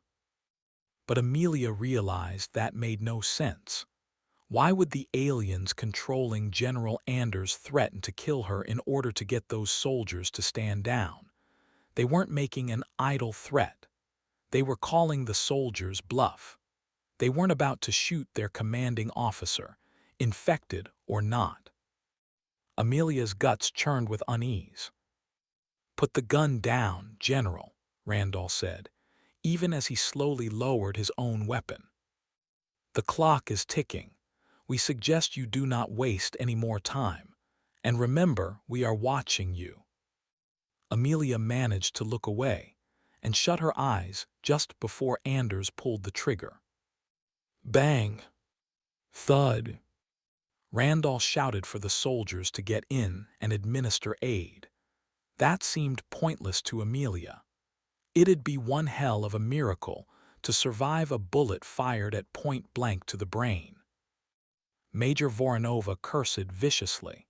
"You realize what this means, Captain." Amelia cracked her eyes open to regard the major. She had a few ideas about what it meant, but she shook her head. She was still too shocked to think clearly. "It means that they could be controlling any one of us. These liaisons of theirs can hide in plain sight. I could be one of them. Or you." Amelia drew in a shaky breath and nodded. "Yes. It also means that we just gave them our entire battle plan. A Trojan horse is definitely not going to work now." "No pulse, Lieutenant," one of the soldiers standing behind the general's desk announced. "Damn it," Randall roared, and he punched the nearest wall. "But they told us their weakness," Voronova mused. "They told us they only have one ship. Why tell us that, unless it wasn't true?" Amelia considered that. "We'll need to verify that intel, but it may be a ploy designed to make us think that we can beat them with a coordinated assault. Wasn't that the strategy General Anders was pushing for?" The major nodded slowly. "Yes, and that might make some sense if it was intended as a trap, except that they proceeded to reveal to us that the general was infected." "Maybe they didn't mean to reveal that," Amelia suggested. "How so, Captain?" "Mrs. Corwin is connected to them, but even when they're not directly controlling her, she still experiences visions when she's asleep. What if she's tuning into the bloom passively, like a radio? She's getting glimpses of their plans, but not because they want her to. She just happens to be tuned into the right frequency." Major Voronova frowned. "Go on." "They didn't infect her the same way that they did her daughter, and the infection didn't run its course naturally like it did with any of the other lucid ones. We interfered with her treatment at Offutt. Maybe that makes her different somehow. But they can still take control of her when they want to. We all saw that." Amelia nodded. "Yes, So even if she is different, Mrs. Corwin is an unreliable source. It's also possible that these bastards are just playing a very twisted game. Once they learned what we were planning, they decided they didn't need the general anymore, so they decided to expose her. But what would that accomplish? Wouldn't she be more valuable as an undercover asset? Not necessarily. As for what they accomplished, that's simple, Captain. We don't know who to trust anymore. How are we supposed to coordinate anything at all after that? No matter what plan we can devise, we'll wonder if they already know about it. They have us questioning our every move. So what do we do? Voronova sneered and shook her head. Nothing, Captain. There's nothing we can do. We're going to find that captive alien for them, deliver him, and hope for the best. This is checkmate. It's over. That's why they played their hand. She gestured vaguely to the general's office. They wanted us to know that it's over, to hear our pathetic plans, and then to reveal just how little hope we really have. Chapter 29. Paula lay propped up in a narrow hospital bed with an IV in her arm, and a bag of saline slowly dripping down from the bag hanging above her head, though this wasn't a hospital. The walls were pale beige. A corkboard still hung near the door with faded memos on it. Someone had shoved the desks aside to make room for her gurney and an array of medical equipment, which they'd tucked between an unplugged water cooler and a row of filing cabinets below the window. She followed the clear tube up from her wrist to the half-empty bag above, saline with iron supplements. Dr. Burton had confirmed from a recent round of blood tests that she was still severely anemic from the treatment at Offutt, not to mention days of not enough sleep and poor nutrition. She was stable now, but every breath still felt labored, and keeping her eyes open was becoming a challenge. Nate sat nearby on a metal stool, watching her quietly with one hand laced through hers. Jonah and Max shared the pull-out couch against the wall. Jonah lay curled beneath the scratchy green blanket, his hand resting on the golden retriever's back. Max's tail thumped twice, just enough to let her know he was awake. For the first time since Offutt, they weren't running for their lives, although maybe they should have been. In the far corner by the door, a ventilation fan droned as it slowly rotated back and forth. It was hot and stuffy in the room. The air conditioners weren't running, because the base's generators couldn't handle it, so fans would have to do. Now that the sun wasn't being dimmed by the spores, they'd had a long, hot summer's day that had melted all the snow. "How's Emily?" she asked Nate to break the silence. He sighed. "Stable, thank God. They're keeping her in a separate wing of the building with her girls. Dr. Burton said she lost a lot of blood, but she's tough. He thinks she might even be able to get around on crutches by tomorrow." "That's incredible," Paula replied. Nate hesitated, then glanced away to the wall behind her head. "They still haven't told us why they put us in separate rooms. Emily, I get, because she's not infected, but there's enough space for Riley to have her bed in here beside yours." Paula's stomach nodded and she grimaced. They don't trust her. Not after what happened, how the aliens took control of her like that. I bet they don't trust me either. "But Burton said the tests came back negative. Neither of you are contagious." "Those were just preliminary tests," Paula said. "They're still waiting on the lab cultures."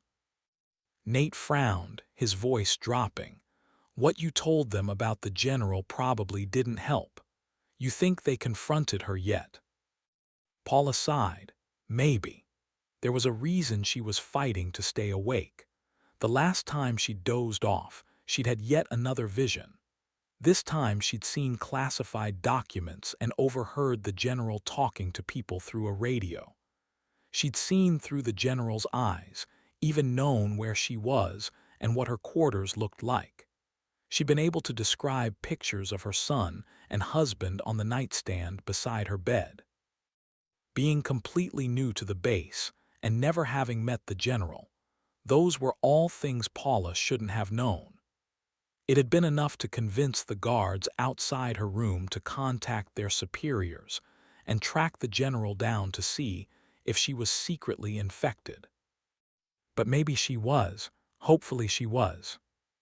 Feeling suddenly cold despite the stuffy heat in the room, Paula tugged her blanket up around her shoulders. If they did confront her, they're probably running tests on her now, too, and comparing the results with mine and Riley's. Nate nodded slowly. Yeah. Jonah yawned loudly from the couch and rolled over. Are we keeping you up, sweetheart? Paula asked, smiling faintly. Yeah, Jonah murmured. She turned back to Nate. We should get some rest. Who knows when we'll have another chance. Fair enough. He leaned in to kiss her on the lips, but she leaned back the other way and turned her head. Not until we get the lab cultures back. Okay. He exhaled heavily and kissed her cheek instead. She blew him a kiss. Nate caught it as he rose from the stool, smiling faintly through his exhaustion, and mouthed, I love you. Me too, she whispered. He walked over to the pull-out couch, kicked off his boots, and lay down beside Jonah with one arm slung protectively over their son. Paula's chest ached at the sight of them, but also with the knowledge of who was missing. Riley. She hoped that Dr. Burton was able to clear her soon so that they could stay in the same room together. No longer fighting her exhaustion, Paula drifted off quickly, carried away by the steady whirring of the fan. Suddenly she was back in that armored transport, its interior illuminated not by UV lights, but by a pale red glow. A transparent partition separated her from the driver's cab where two soldiers sat. Out the windshield, the road snaked toward a big tunnel carved straight into a mountain. The mouth of the tunnel was crowned by a faded red arch with faint outlines where letters had been recently removed. The beam of the headlights painted ghostly outlines of a few letters, which were a darker shade of red than the surrounding concrete. CYEMNCX. She frowned at that, wondering what it had said before the lettering had been removed. They drove through into a tunnel lined with fluorescent lights. The tunnel wound slowly down into the mountain. Several minutes later, they came to a massive vault door that lay open to a sealed corridor. Armed guards were waiting outside of it, and the dim purple glow of UV lights was shining out. Paula's transport parked there beside a couple of Humvees. Wherever this was, it reeked of secrecy. Armed soldiers hopped out the front of Paula's transport, then came around to open the doors at the back. They escorted her out. Metal cuffs bound her wrists and ankles, making it hard to walk. As she exited the vehicle, she saw two more armored transports park beside hers. More soldiers with guns hopped out of one and quickly opened the back of the other.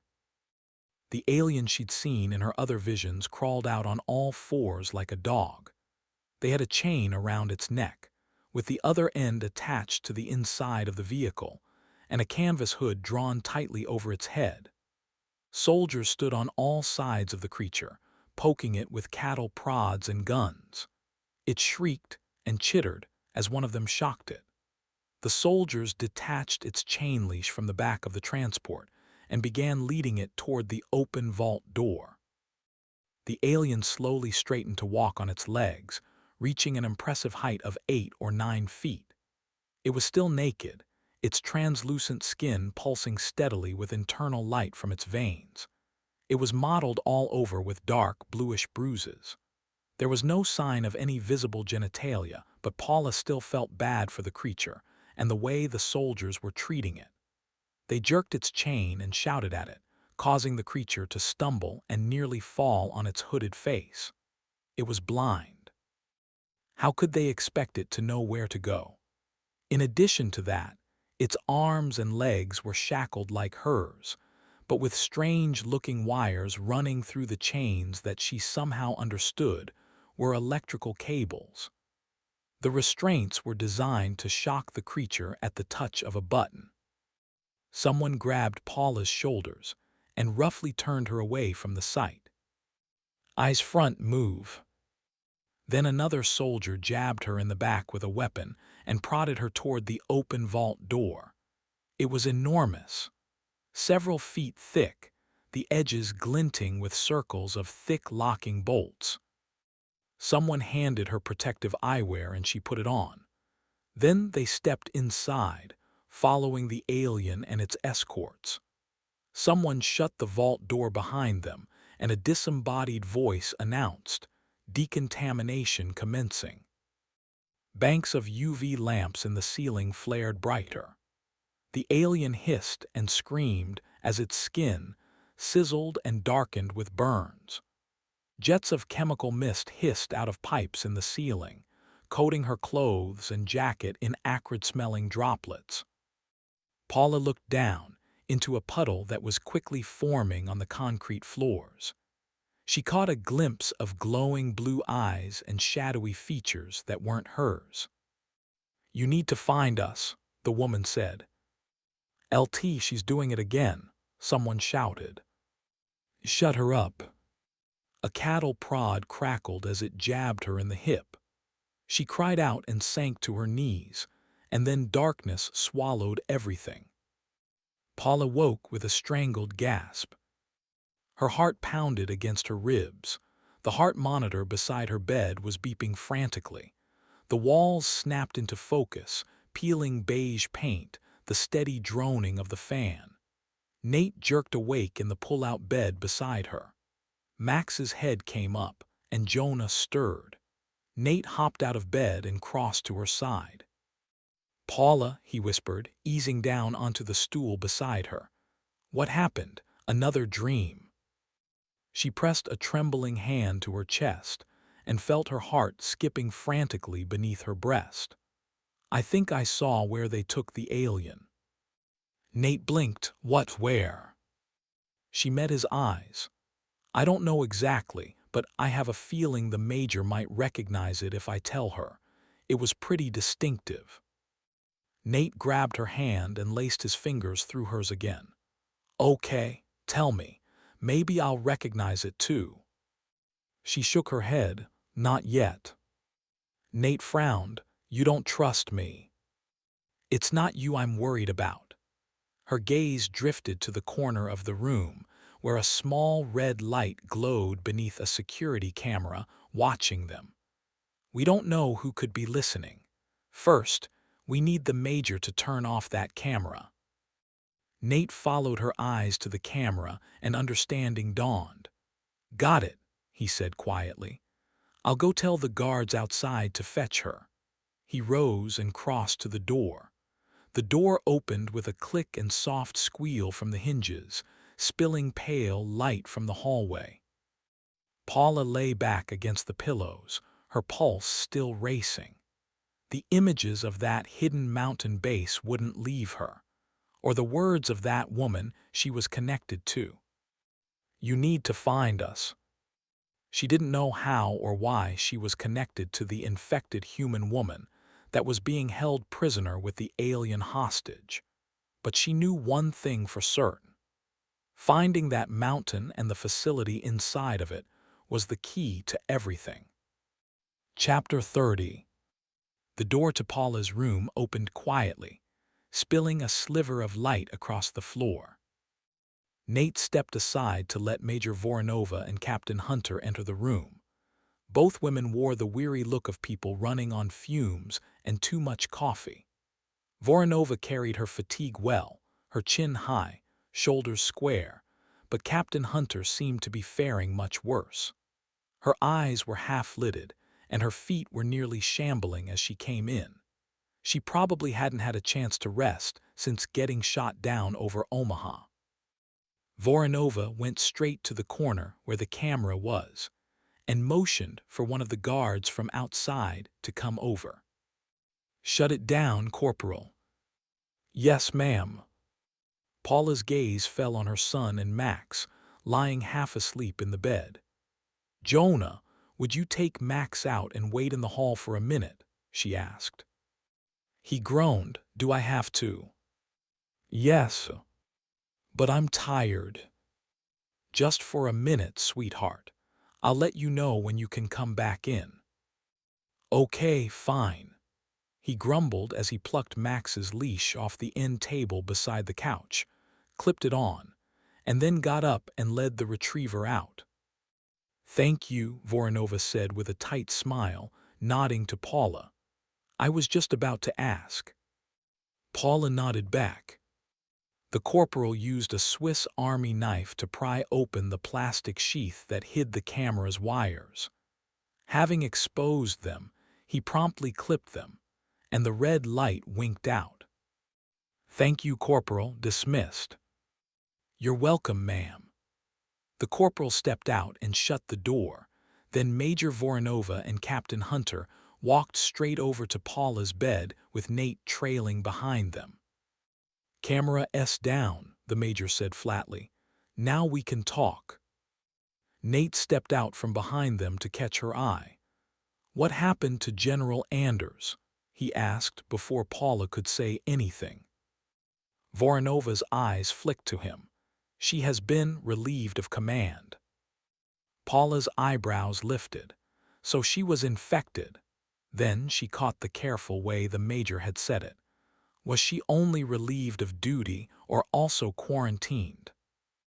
The major's silence spoke volumes. Captain Hunter shifted uneasily and folded her arms over her chest. Voronova nodded to Paula. "What did you want to speak to us about, Mrs. Corwin?" Paula hesitated. Then she told them everything: the tunnel into the mountain, the missing letters that had identified it, the faded outlines she could still remember seeing. She described the vault-like blast door, the hooded alien prisoner, and the infected woman's warning. "You need to find us. Be careful who you tell."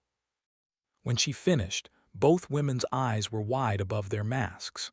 They exchanged a look. "That sounds a lot like—" Voronova raised a hand sharply. "Not here, Captain. I can't confirm or deny anything yet." Paula blinked. "Why not? I'm the one telling you about it. You can trust me." "Can I?" Voronova challenged. "That remains to be established." "We're civilians," Nate said, "and their infection makes them a security risk, especially Riley." The major nodded. "Exactly. If I tell you what I suspect, the enemy might also find out. If that is where the hostage is being kept and they get there before us, we'll have lost our only bargaining chip." "Understood." Paula nodded slowly. "Understood." Voronova glanced at Nate. "This stays between us. No one else can know about this, least of all your daughter." Nate's jaw flexed. "Fine, but if Paula's information proves correct and if we beat everyone else to this location, then I hope you'll realize she's not a threat. Burton cleared her. She's not contagious. Even Riley doesn't seem to be infectious." Voronova's gaze sharpened on him and then on Paula. "Contagion isn't the only threat. Your wife. Yes, she may not be dangerous to us, but your daughter, different story. The enemy infected her deliberately, used her as their emissary, and took control of her in front of all of us. Therefore, we must assume anything we say to her goes straight back to the invaders." She looked back at Paula. "You, however, seem to be an anomaly. What you just told us, combined with what you reported earlier about the general, this suggests your connection to the Bloom is asymmetrical.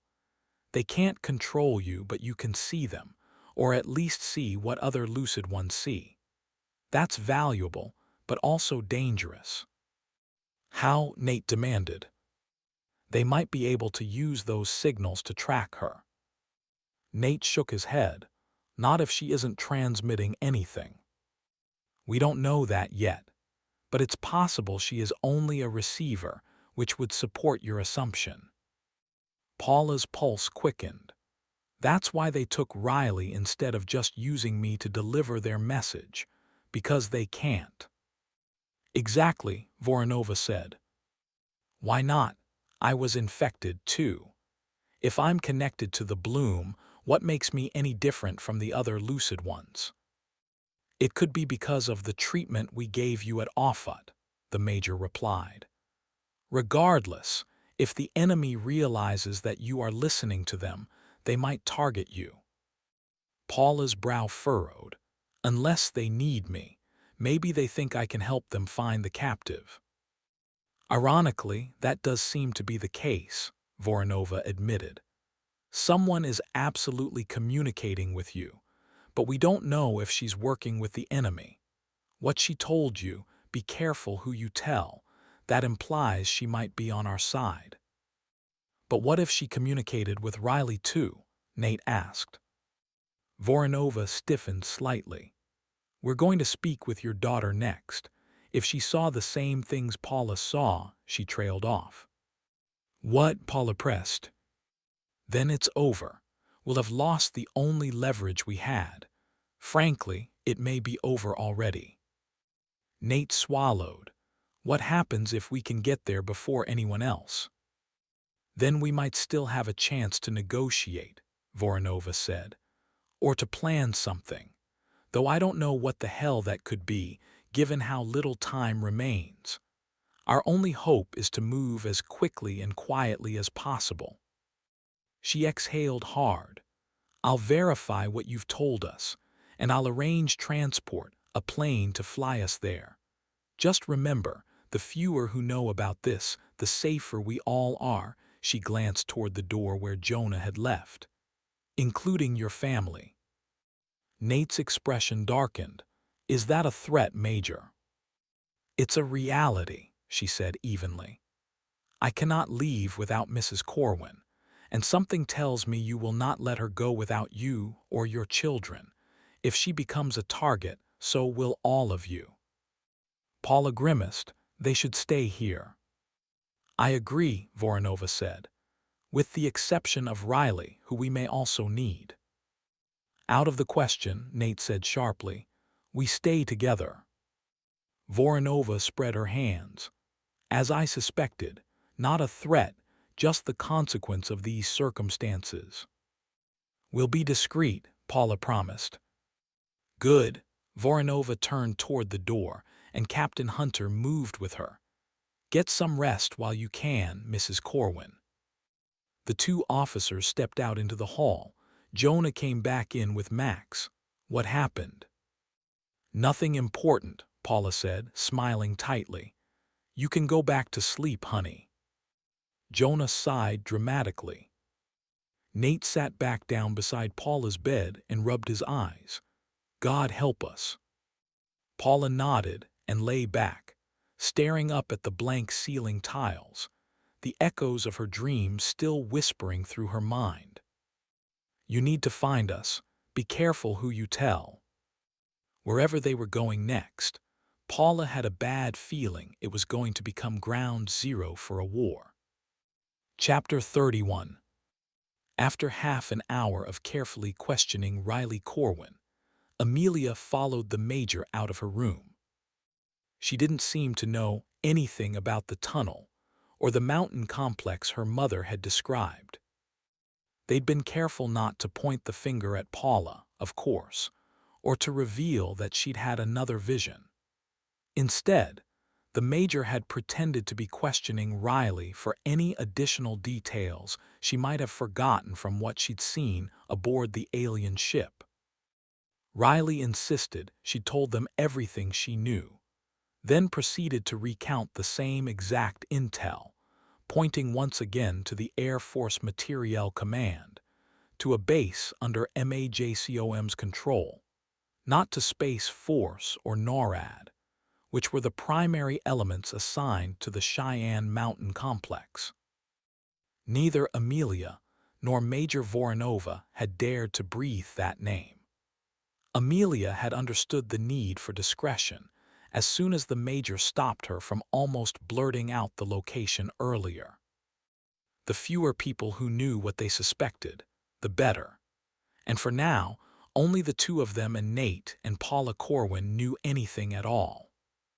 The Major moved briskly down the hall, her expression unreadable behind her mask, but the clipped rhythm of her steps betrayed the urgency coiled inside her.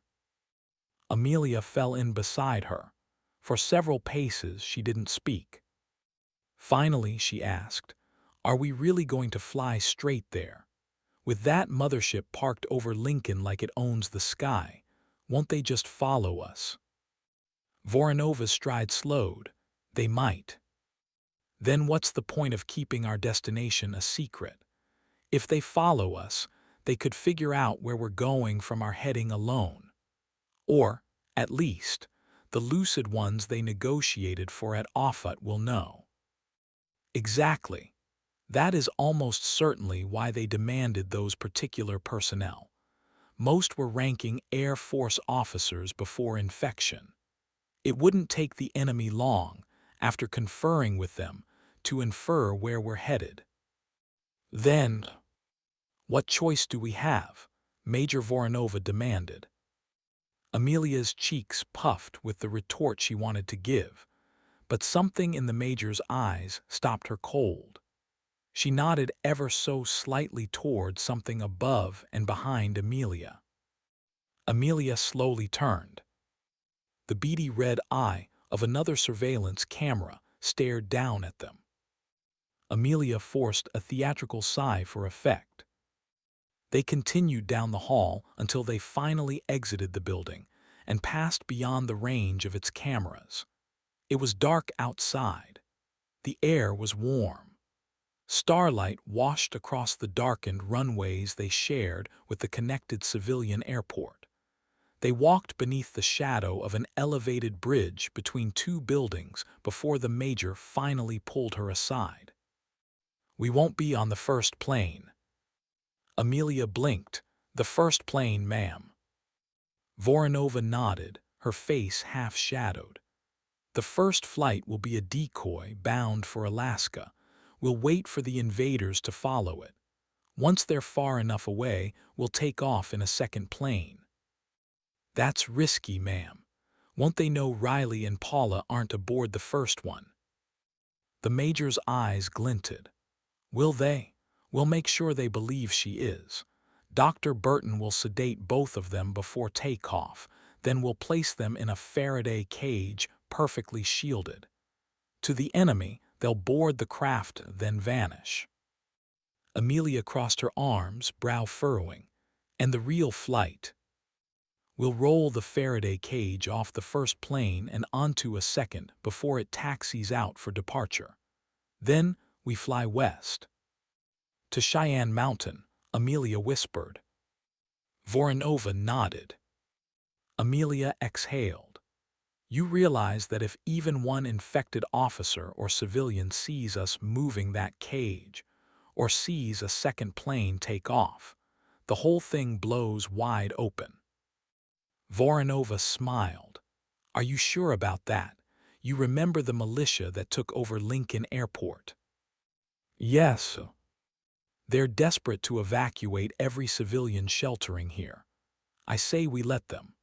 While they're flying out in every plane they can scrounge, we'll quietly add one to their queue, a civilian cargo plane.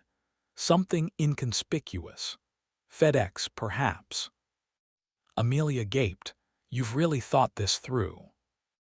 The Major nodded. "As far as anyone at the base knows, we're on that first flight to Alaska. We just need a couple of pilots we can trust, including one who won't mind pretending to be you, at least over comms." "And our real plane," Amelia pressed. "Who's flying that?" "You are, and I'll be your co-pilot. You've been through flight training." "I have." Amelia whistled softly. "Okay, this could actually work." "It has to work." The Major clasped her shoulder. "Get some rest, Captain. You'll need it for tomorrow. Randall will find you quarters. You need to be up before dawn. We're using the darkness to slip off the decoy flight without anyone noticing." "Yes, ma'am," Amelia replied. They began walking again. "Are you also going to sleep, ma'am?" "Negative. I'm going to check in with Dr. Burton for the results of his autopsy on General Anders. Hopefully, he can devise a screening method to identify infected agents. We need to be absolutely certain no one else in our group is compromised before we leave. If they are, then they either stay behind, or we put them in the Faraday cage with Paula and Riley." "Copy that," Amelia murmured distantly. She was already mapping out tomorrow's flight plan in her mind.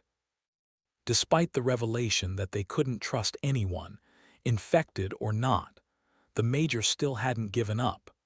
She was building a plan in real time, improvising, adapting. So far it sounded solid, but Amelia couldn't imagine what they were supposed to do if they actually found the hostage. Using him as a Trojan horse was out. The enemy knew that already. So what was left? Surely the Major didn't believe negotiation alone would save them.